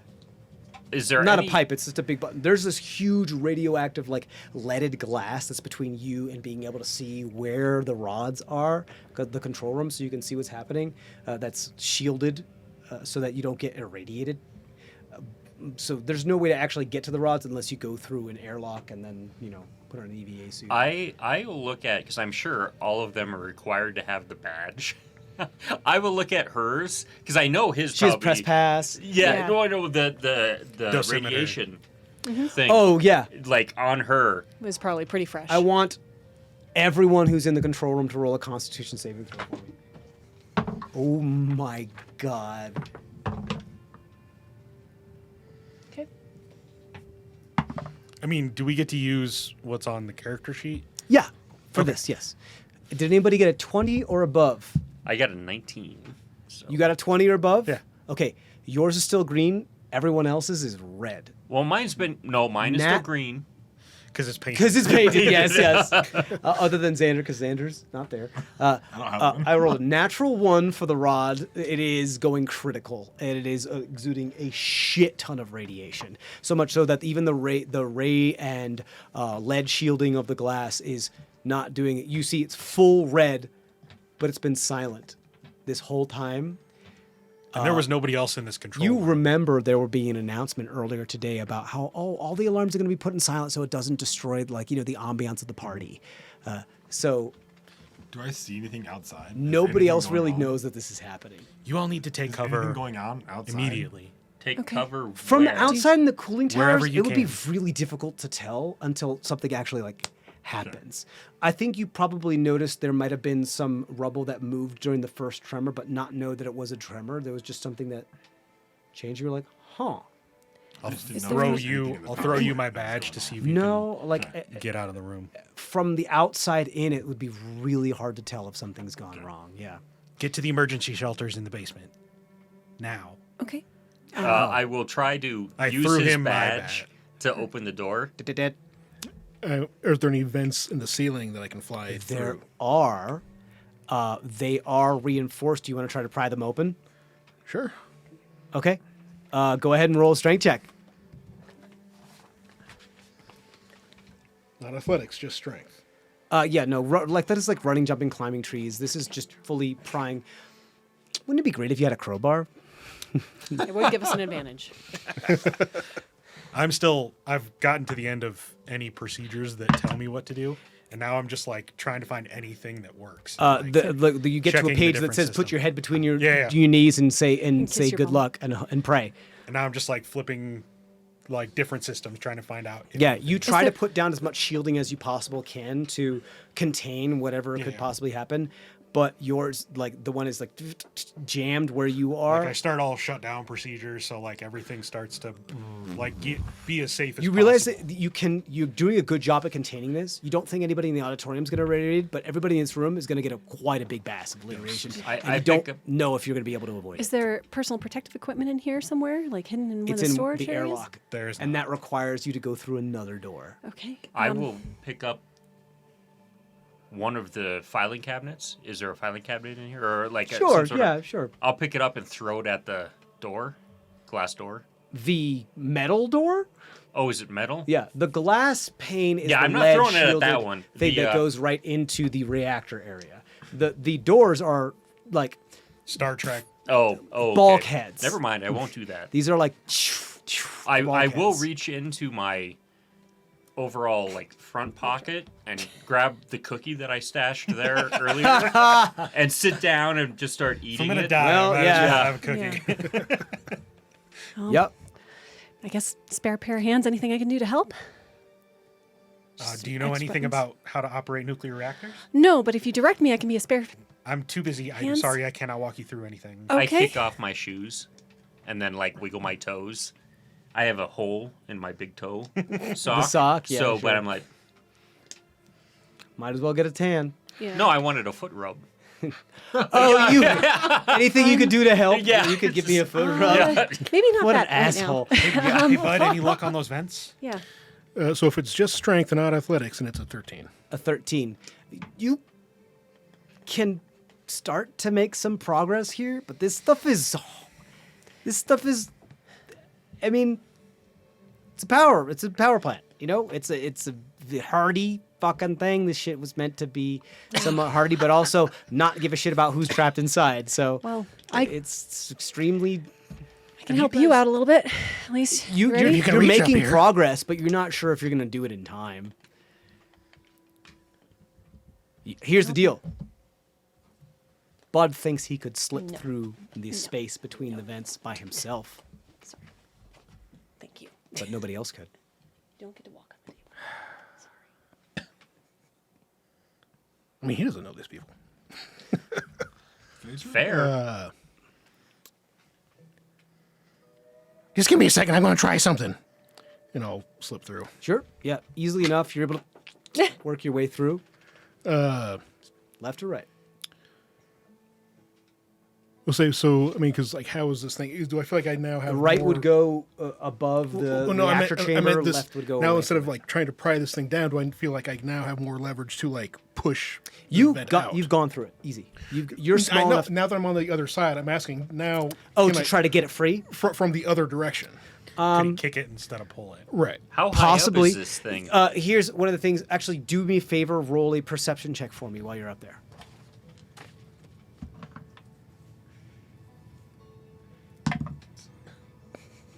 5. 5. So I rolled a 2. You could try. I mean, you do have a better leverage here, but you don't see any like release lever or maintenance bag here that's meant for quick. What do they call those? Like a Jeffries tube kind of pack or anything like that. Well, yeah. Well, I feel like they're pushing. With a is- 5, Right. it's just full panic. Like Yeah, but I feel like I'd have better luck pushing than pulling, trying to pry something. if I'm actually, trying to push technically, from- pulling is easier for people than it is. Well, pushing. but we're talking about like getting leverage on something from a vent, like. Yeah, you would be able to get better because all you would have to do is push on the whole thing. You don't have to get your I can use fingers lower- I behind can use something lower in order body to pull for- it free. Yeah, but you also don't weigh a lot, so it's not going to help you. Wedge your arms in the vent Yeah. sides and like kick at it. Well, the question is if They're like riveted, so it's not a screw that you could undo or a bolt that you could try to pull out. It's riveted, so nothing more than either a extremely specialized tool or brute force is going to open this vent. Have you guys seen the 57th Star Trek where they relive the third Star Trek with the Spock thing where he's like on the other side of the glass? And, yeah, that's how I feel right now. Not now, Carrie. And then I'm just saying, as I'm munching through the cookie. The thing is, I can give myself advantage on strength checks, but I can only do it once. That's up I to can you. help. I can help you How high up, Yeah. though, is he? and give you advantage. How tall are you, Felicia? It depends on how. You're If I'm pre. a halfling, though, right? No, Felicia is Drakesh, technically. Oh, well, yeah, okay. Will be. Humanoid, If- yeah, sure. Yeah, if You're human. able. If you want, you could make human tree Yeah, to try to reach up there. Yeah. You got small enough fingers. Yeah. If you wanted. Climb Yeah, you on could top do of so one if of you the want to. You want to consoles. try one more time. Yeah, Okay. this will be your last chance before, like, you're getting to the point where time is not going to allow you to try again. Carrie has a crowbar, right? He just kinda No, goes, no. that would be. I didn't bring Carrie's my got- It's a toolbox. company a crowbar. pry Not bar allowed on to her take it to the tool event. Yeah, it's plastic. 3D printed crowbar. Yeah, 3D. So even at advantage, that still is only a 13. So you're trying to, like, Unless I can do bomb it if you- athletics, then I could do better. But yeah. It says in case of emergency, don't use. Yep. "Oh, for sure." As you try to push down and you try to meet pull OSHA down, requirements. For pull up. side purposes only. Bud, what do you do? Okay. I'm be right back. And then I can go left or right. Yeah, so right would bring you towards the reactor, above the reactor. You don't know where the vent actually leads. It's just in the direction of the reactor because that's where it is. So I'm not Left going would there. go further away from it. So I'll go left. You go left. You fly really fast away. And you just hear the fading sounds of the echoing of away from you. Did they forget to put the filters back in those shafts? Christina, you start to see like the red rashes start to grow on you as severe radiation starts to leak into the control room.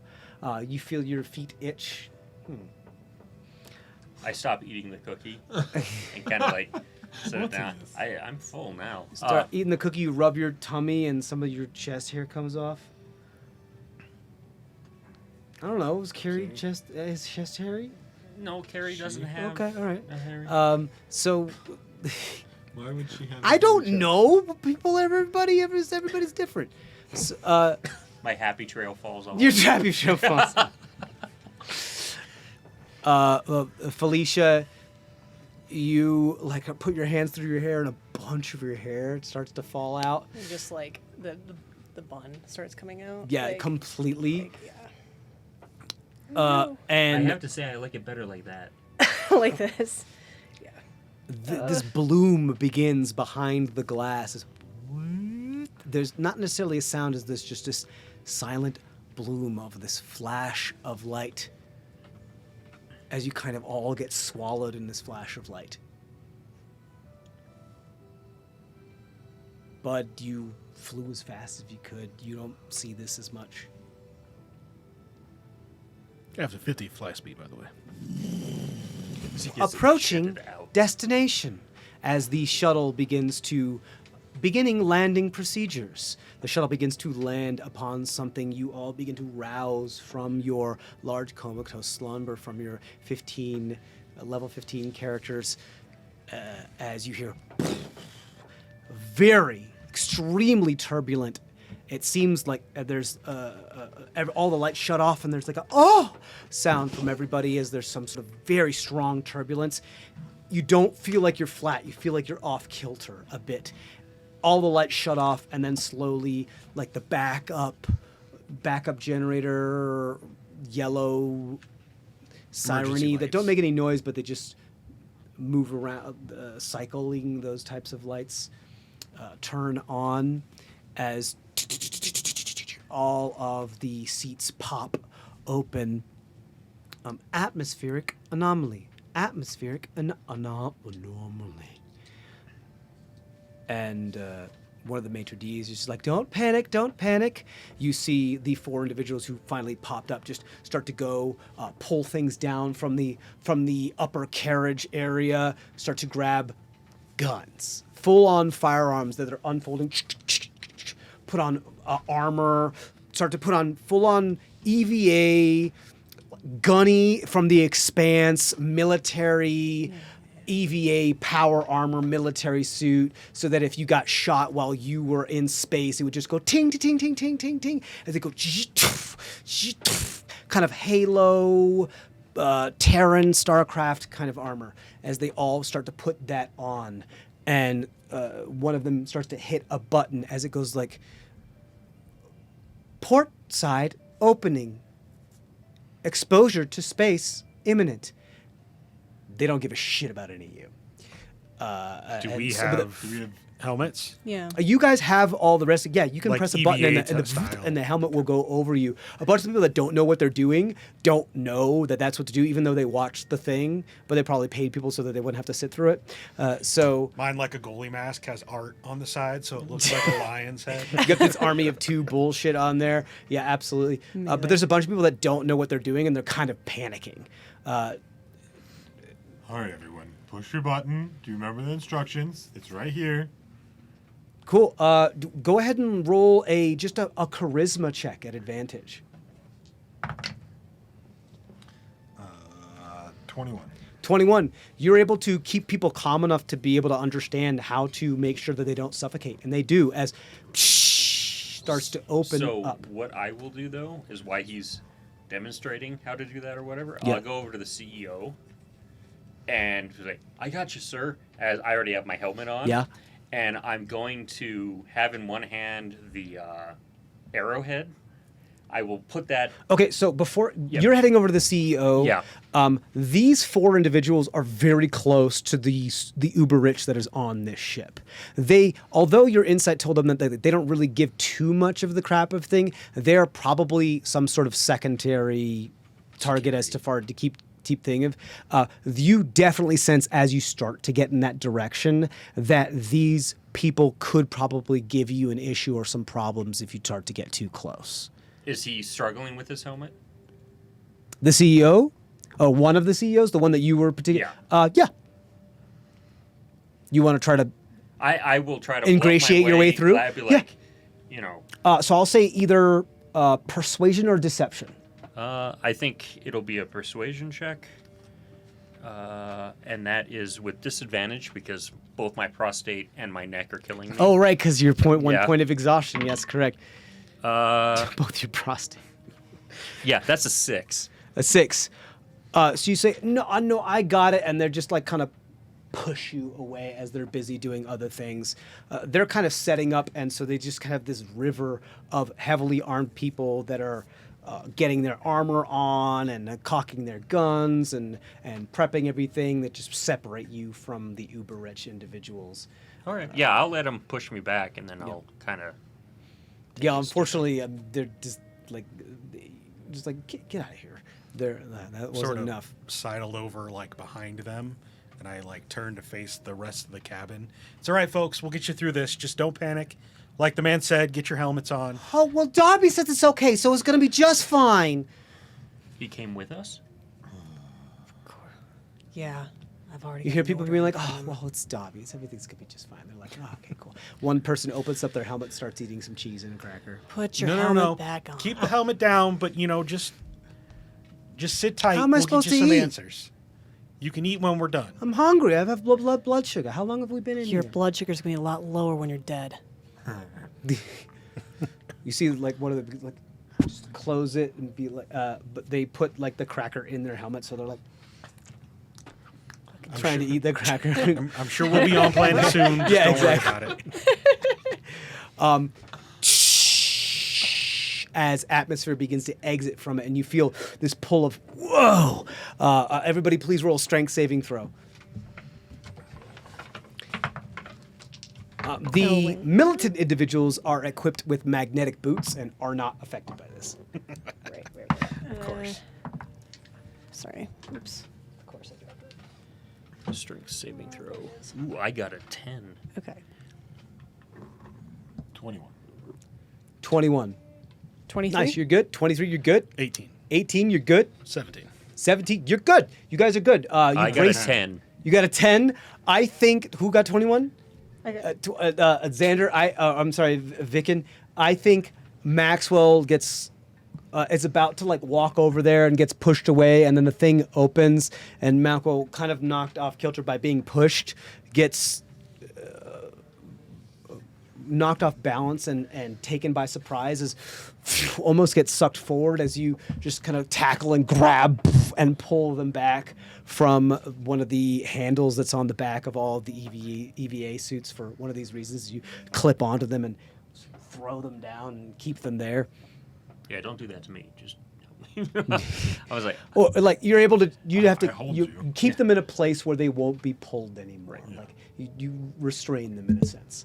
But got you my guys, helmet none on, of you people get sucked out. These these 4 individuals begin bounding outside and go in complete military formation. Nordak, you know this formation. This is infiltration into enemy territory, like full aware of everything. You also are familiar with this formation of being that the whatever territory or enemy that they're infiltrating is not aware of their presence, so they're doing as quiet as they possibly can, but space, right? So no sound. So yeah, when the door opened, is it outer, like It's outside of the atmosphere? like regolith moon atmosphere. Oh. Like it's regolith moon, and that's the other thing you see. You also see like building ruins.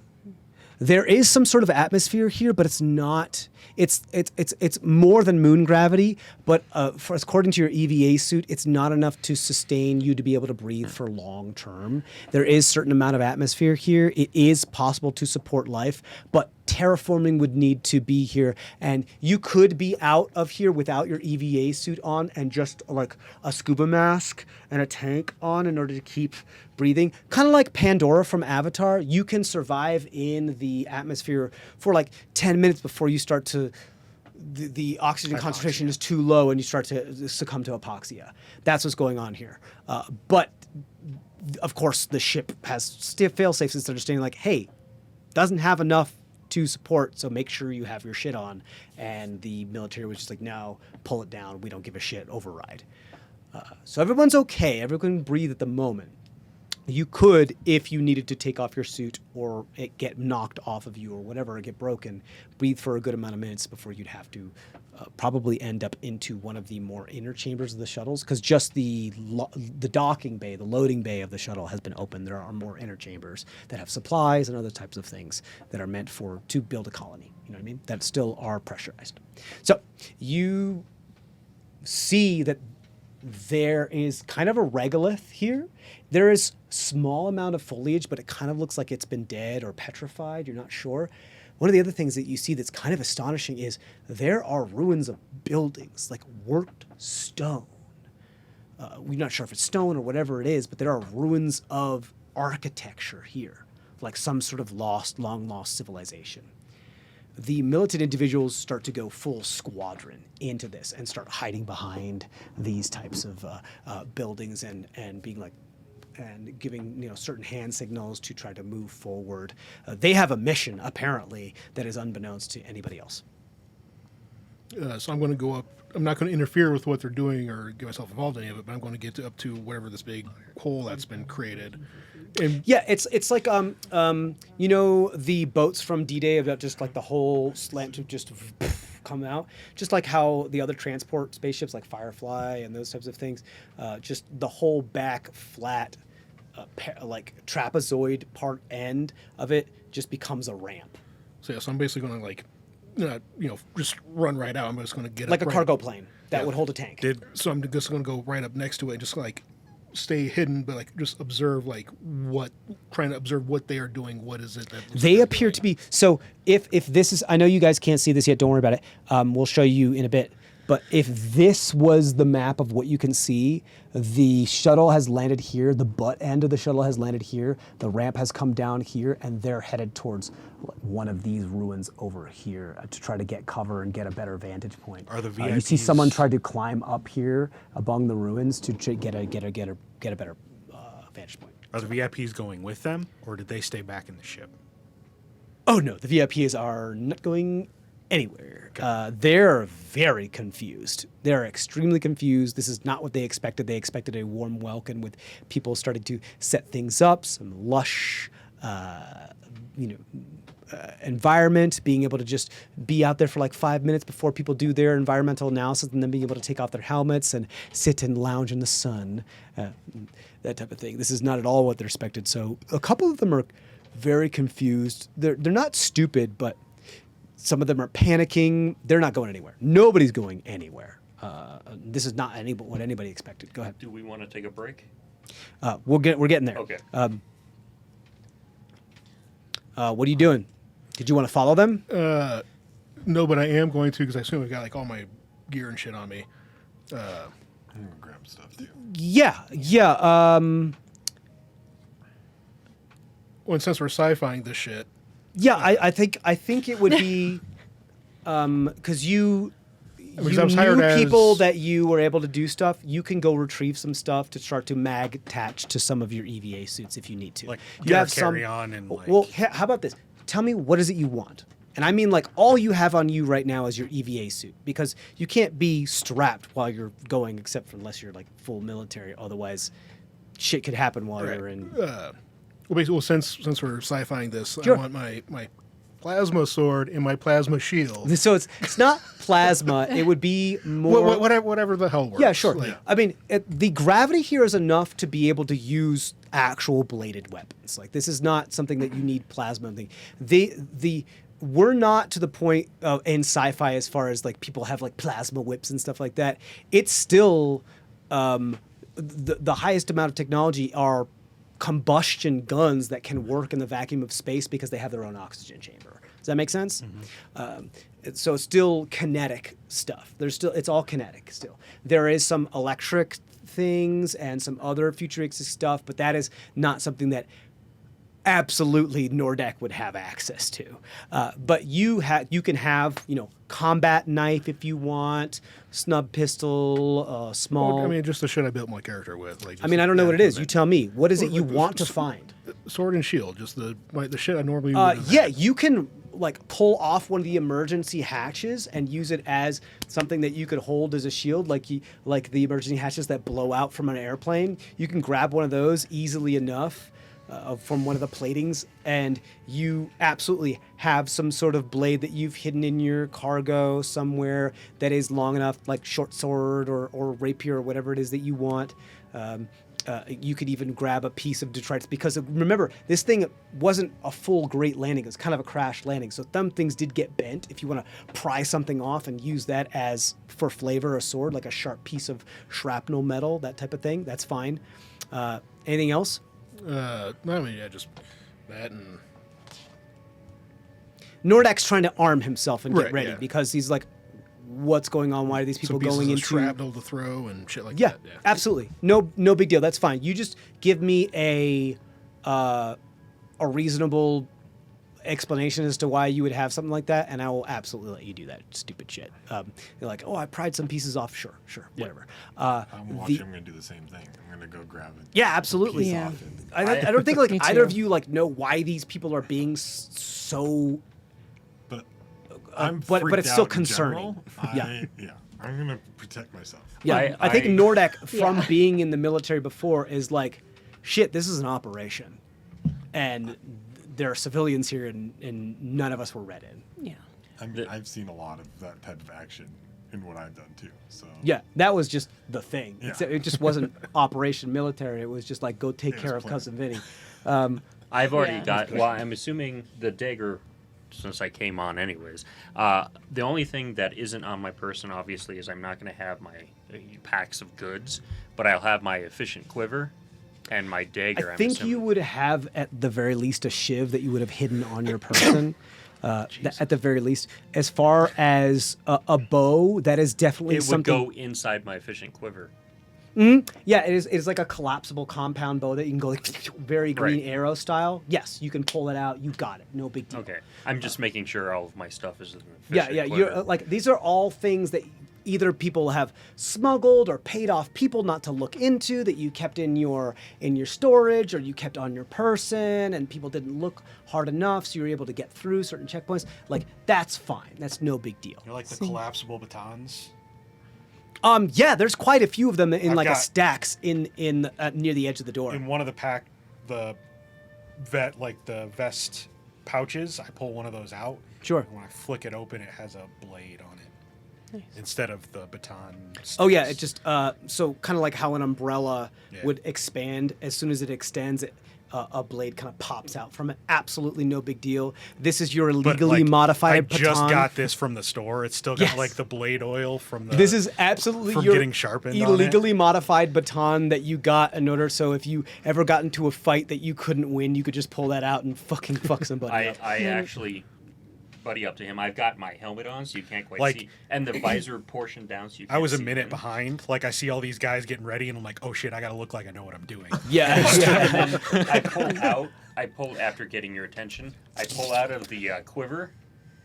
Keep pulling out, and hand you this spear. So it's like it's one of those. It's actually only this big, and then you click a button, it goes, and it extends super long. And I'll hand it to I'll you. take a spear, Yeah. I'll but I want a shield with it.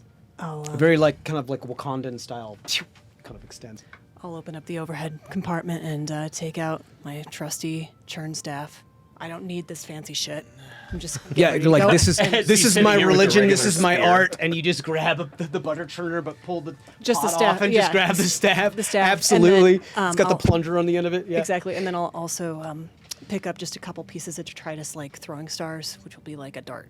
If you Yeah, you can pick up just pieces of shrapnel Yeah. that because as it landed, because some metal bent, you can snap off some things with the heel of your boot and collect a couple like throwing daggers, those types of things, and darts. Like that's fine, no big deal. Just sharp pieces of shrapnel that luckily didn't hurt anybody during the crash landing. Yeah, you do so. Can I also pick up like what might be a maul to me, like a pole? That's going to be of some difficult. kind? I would say the best you would have for something like that would be a fire hydrant or a fire extinguisher. Fire hydrant. Sorry, yeah, a whole hydrant. What kind of balls are you fire looking at? extinguisher, like a fire extinguisher. But it would still require two hands. I mean, it's not going to be as efficacious as a maul. That's club. tough. Great club. Because remember how much money it takes to put fuel into something for every kilogram that needs to go out. Like there wasn't just be like, oh yeah, sure, you can have a maul. I'm like, no, that's like for every ounce it takes. What is it, like 6 gallons of or 10 gallons of? So I thought of these were the fuel, characters rocket that we fuel? were getting all of our equipment to start with. Yeah, for the 15, you have all of your fighting equipment, like all your fighting equipment. Do you have a maul as part of your? Great club. Oh, like a great club. You can pry off one of the broken seat harnesses if you want. Okay. And just smack people with that. Is Perfect. there anything that you're missing? Well, no, I thought that this was the I scavenging just wanted to make sure. characters. I thought This it was is the kind other of characters. yeah. that were We're having fun with it. scavenging. Please, Okay. please, I'm just making yeah. sure. I'm just making sure. Is there anything that you didn't get that you Well, need? no. So I got Just I got- not I got plasma sealed stuff tr- is okay, what I no, meant. that's fine. Like, I thought we were sci-fiing it, so I was like, okay, so I got the It thing is- that I thought mean, I had on me already. It's sci-fi. We haven't colonized another planet yet, right, guys? That counts. You can't. You still can't fire a gun in space yet. That's sci-fi. Well, like, so I thought it was shit that was already on us. Oh, so that's all. Just I meant. wait. We haven't gotten Okay, there yet. no, It'll so get I got more all- I got all We my have to find shit. that chest that I've everything got scavenged all my stuffed shit in. now. We're You good. can also scavenge stuff from defeated enemies. That will come later. Okay. So Like the rich people. So anything that you wanted, you just want that. That's your thing. That and my darts. Yeah, a couple sharp I'm pieces of good. shrapnel, no big deal. I need dagger. And Again, sword sharp and pieces all of that shrapnel, stuff. no big deal. Bow and arrow, but we can do a gun, or we can do whatever we want to do. I actually have access to all of my weapons. Vicken, you absolutely don't go anywhere without being strapped. Yeah. You absolutely have like a snub revolver on you. You can just use bow stats on it if yeah. you want, or you can use the revolver stats on it. I don't care. That's fine. What I will let you know is that it is not retrofitted to be able to work in space. So you're gonna get one shot off of this thing until you're able to like loot the like a O2 canister from somebody else to try to put it on something like that. Does that make sense? Yep. But I definitely think like Vicken would think that far ahead, but not that far ahead. Yeah. So Feel comfortable. I've got. you've got a bow. Well, I haven't. Arrow. I haven't pulled it out yet. All my magic items and everything I was wearing. So Yeah, you're fine with all that shit. Are you guys leaving? Yeah. no. I've sort of sidled up to him because he looks like he knows what he's doing the most. Yeah. Nordak, it's up to you. What do you What's want the to do? situation? I'm just trying to see what the fuck see what you're doing, log. Can we I'm just talk trying to see through what the the fuck these fuckers masks? are I'm doing. assuming we can. Yeah, it's comms. Oh, okay. There are comms. Yeah, you can go. You can like a- set comm channels, so you can either do full like ship-wide comms. You can set people to other channels and all be on your own private channel, that type of thing. So I'll peek around him and like look out at what the military guys are doing. They're doing something. I don't know what the fuck they're doing, but they're doing something. Looks like they know what they're doing, and I think we need to protect ourselves. yeah, Yeah. I agree. A lot of the populace is very confused, and this is not what they expected at all. Some are starting to like somewhat panic, but What is the staff doing? Or the staff are the trying to flight usher crew. some of these civilians and the uber rich first into the deeper reaches of the shuttle where there are the supplies and there's still atmosphere. Do and they stuff do like they have that. to go past me? The opening is here. I mean, as they're escorting the rich people. You further were into closer to shuttle. the. Not necessarily. Most of the civilians do not. Most Okay. of the civilians do not. Yeah, unless you want to try to intercept somebody. You see something? No, I'll hold off for now. Okay. like anyone who cannot defend themselves, go with staff. Yeah, they're taking care of that. It's slow going, but they are getting them into the more pressurized parts of the shuttle. The shuttle's not in perfect condition, but it's still functional. You I mean, this is a choke point. Yeah. are you guys going with them, or are you staying here? I think this is a good place where we can sort of. The thing that opens up is a good like 40 feet wide. Oh, It's like enough to fit like an APC or a tank through. With a couple of us on either side, it could still be a good choke point. We can still see They have pretty far left. out. They've gone onto the regolith Yeah. of the Yeah. thing. They're don't on. They're know on. what's They're on the out here. surface. this will They give do. us vantage so we can see what's coming. You're quickly becoming the only ones that are left in this, loading area. Or do we follow them?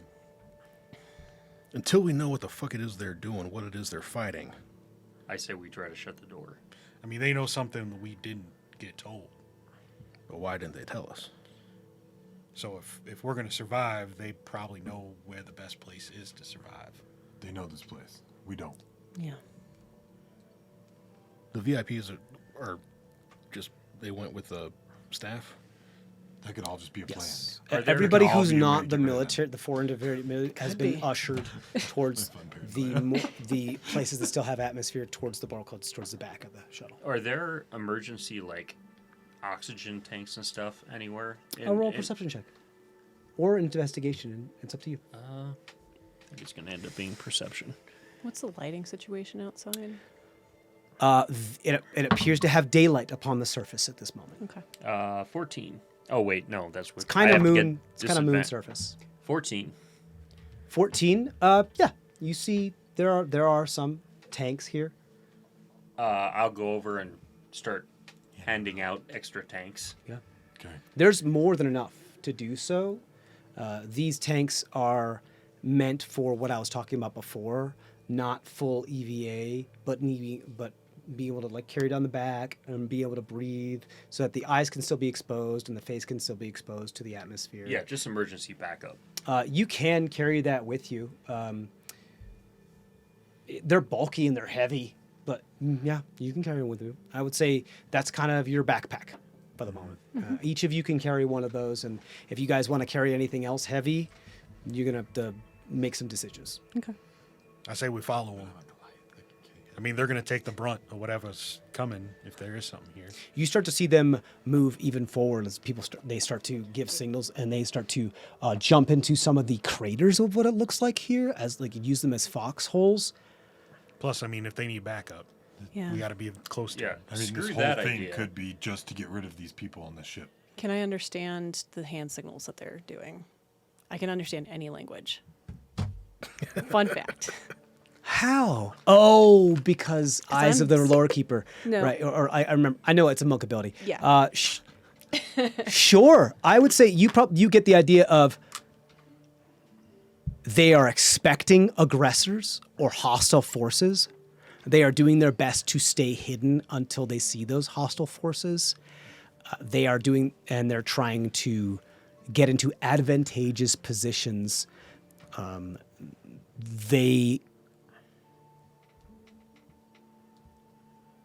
as far roll an insight check at advantage for me real quick. Okay. But I would recognize what they're doing. The hand signal wise. The gist of it, they're on an operation, prepping for hostiles that could be nearby. 28. 28. I think you also discern some of the more nuances of what they're saying is that whatever it is that they are prepping to combat is within 1 click, with like 1 kilometer or closer. It could be a lot closer. This shuttle was put here specifically so that they would be as close as they could be possibly without alerting that they were here. There's definitely some nasty cow tippers out there, guys.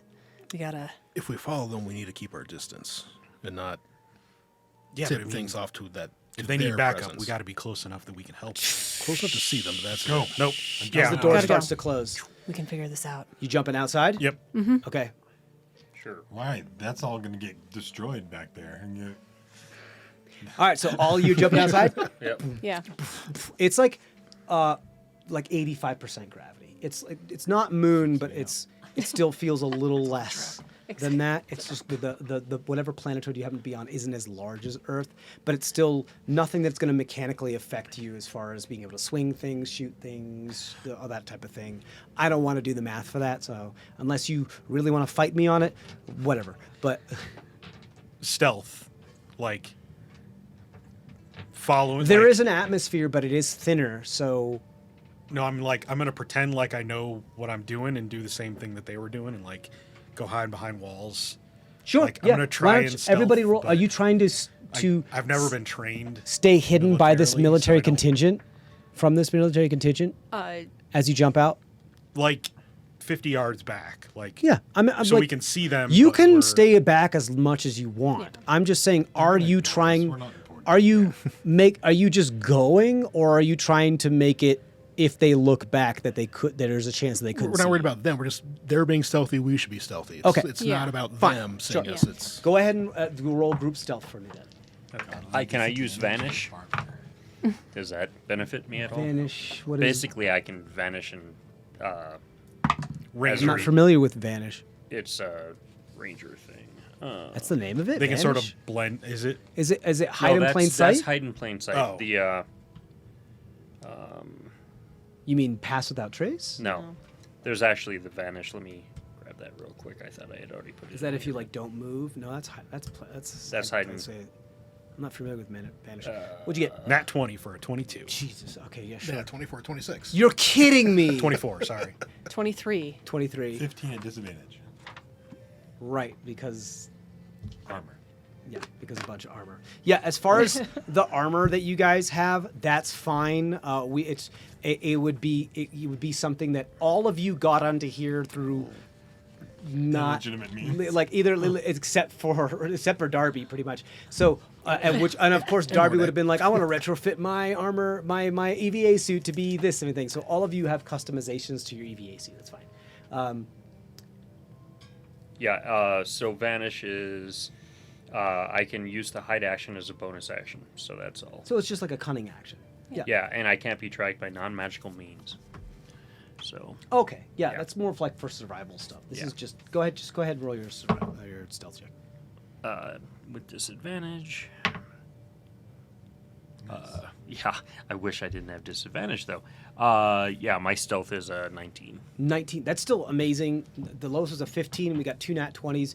You guys silently move on to the surface of this planetoid. You see these individuals begin to move closer into. Actually, I want to be careful that this is actually not here just quite yet. Quite yet. Quite yet. Interesting. This is not here. Stream can't see Yeah, it. these So. these craters are not quite here yet, but you see them start to move through that kind of courtyard between these two ruins, headed towards that other crater that you see over there in that area, to choose it as a foxhole. And out of fucking nowhere, 5 either micrometeorites or you're not sure, small meteorites, direct hit on this entire military contingent. And there's just dust, and you don't see them anymore at all. They're like gone. There's maybe some detritus of like a limb just kind of floating in in space with like not floating, but has fallen. It is motion. fucked up. There's no sign of them left. Maybe some armor, maybe some bodies, but they're just gone. Did we see something come from above? It came from like directly above. It came from directly above and off, as far as you can tell. You guys have pretty good passive perception. It seemed to have come from like a lobbing thing, almost like artillery lobs. Okay. But these look like asteroids, like small asteroids. But this didn't come in through a trajectory as if it was coming through the atmosphere and hit. It came like it was using the gravity of the planetoid to slingshot and then hit in that exact location. There were like 5 of them. And that force is obliterated. They're just gone. You guys can make it to this here. Off in the distance behind some of the ruins, you start to see some almost insectoid kind of space buggy type individuals start to appear out from around the corner that just keep kind of like raptor talk to each other as they start to skitter and move forward. What are they saying? And now, This is, I guess technically it is a language. Yeah, if it's a language. If they can't understand a language, then that's different. But Yeah, I'll give you the gist of it, I think, because this is rough. That's a big stretch. So that's a big stretch. I think what you get is they're also doing kind of the same thing as these military individuals that are now deceased were doing, of whole like telling you go that way, I'll go that way. They also appear to be in some type of a military formation or something. And you see there's quite a few of them as they start to kind of spread out and scatter and jump into the craters and then move on as you start to see this kind of wave of them start to move here. Actually, let me see. Fuck no. They don't seem to spot you at all, but they are getting close. Is there anything you guys would like to do? They seem to have like praying mantis arms that have blades on the end of them, kind of Zerg Tyranid looking, but intelligent. move up the wall and Fuck yeah, heroic moment. I'm hide. gonna start sneaking in. Sneak it in. You're gonna try to jump into one of the craters that they got killed from. Yep. Okay, go ahead and roll another stealth check. As Darby's like, Leroy Jenkins. This is my moment. It's only a 15. 15. You do so and you trip on your face and you get back up and you get into the hole. You're like, ha, nobody saw me. And you see 3 of them go and look right at the 3 of you. And that's where we're going to take our break. We'll be back in a little bit. I know that was a lot. Stay tuned. We love you very much. And as always, stay safe out there. Woo!